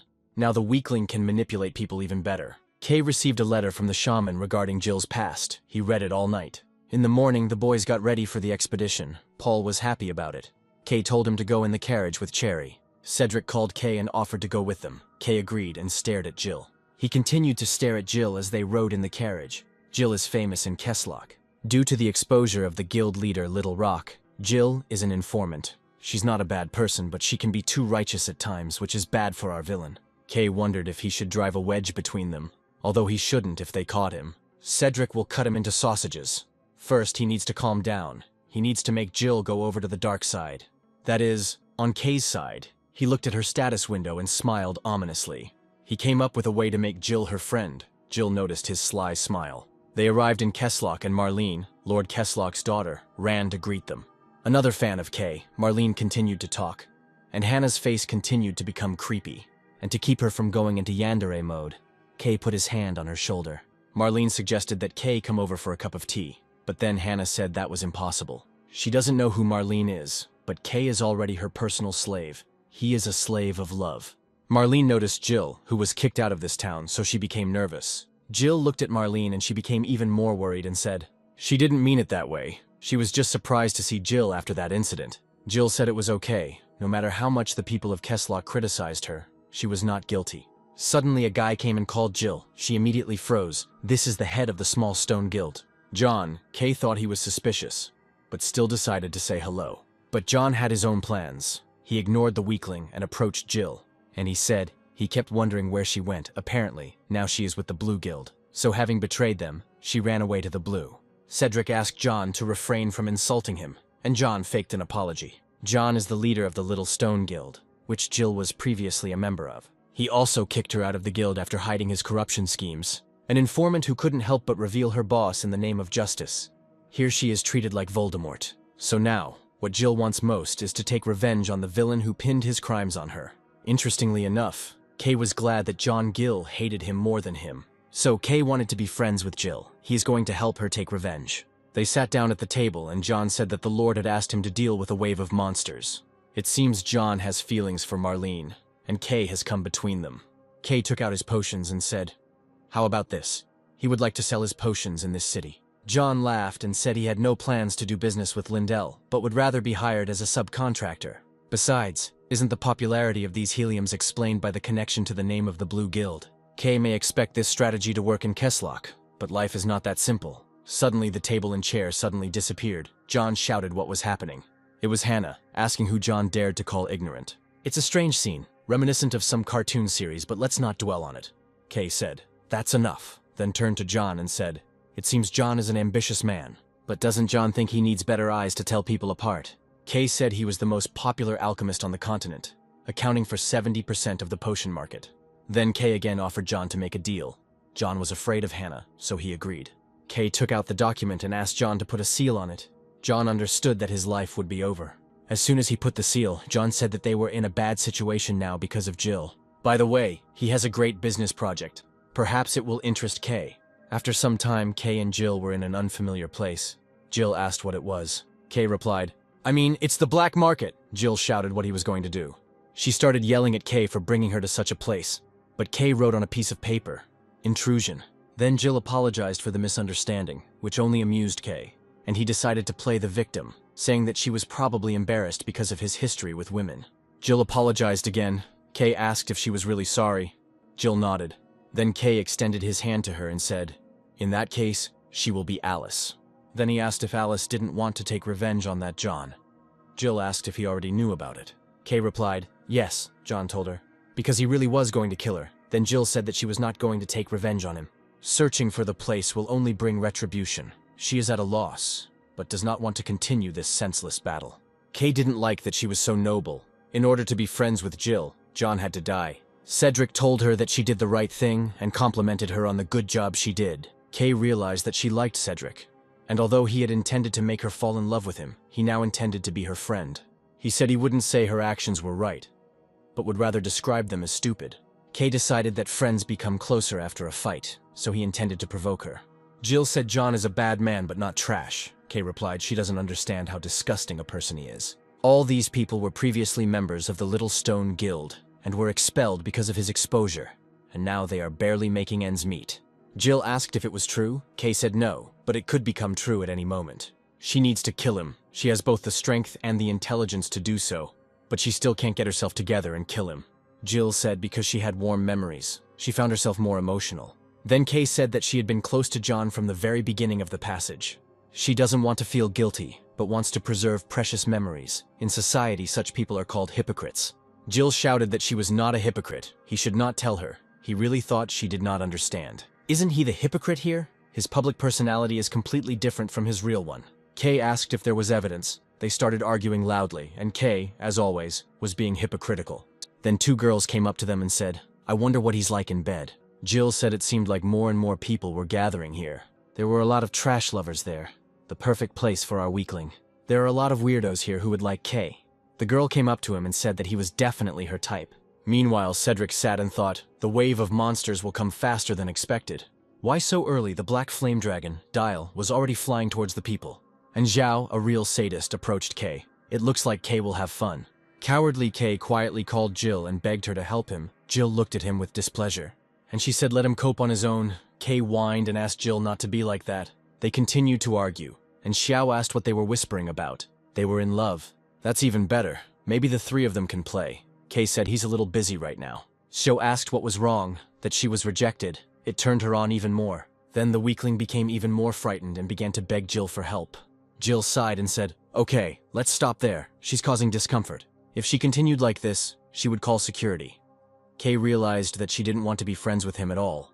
The two girls started arguing. Xiao wasn't going to give in, but Jill wasn't backing down either. Jill took Kay by the hand and pulled him along. Kay was happy, and Xiao asked them to wait. She said she was staying in town for a couple more days, so he should contact her if he changed his mind. The guys left, and Kay sighed heavily and said they were able to escape.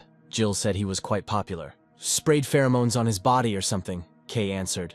"If only," and asked if she could come over. Jill said that being close would give the impression that they were close, and she didn't like that. Kay said he doesn't want to be friendly with her. They keep staring at him.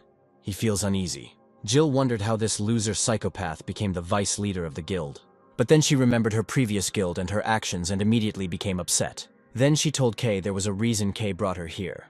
All to show what kind of person John was. Since it had come to this, she asked him to show her everything he knew, Kay responded, glad that she was catching on quickly. They went down and saw animals in cages, Kay asked. She exposed John on the topic of illegal trade in monsters. In fact, the illegal trade in monsters takes place here, in this black market. But this is just a facade, Kay told about the real source of income, and this shocked Jill.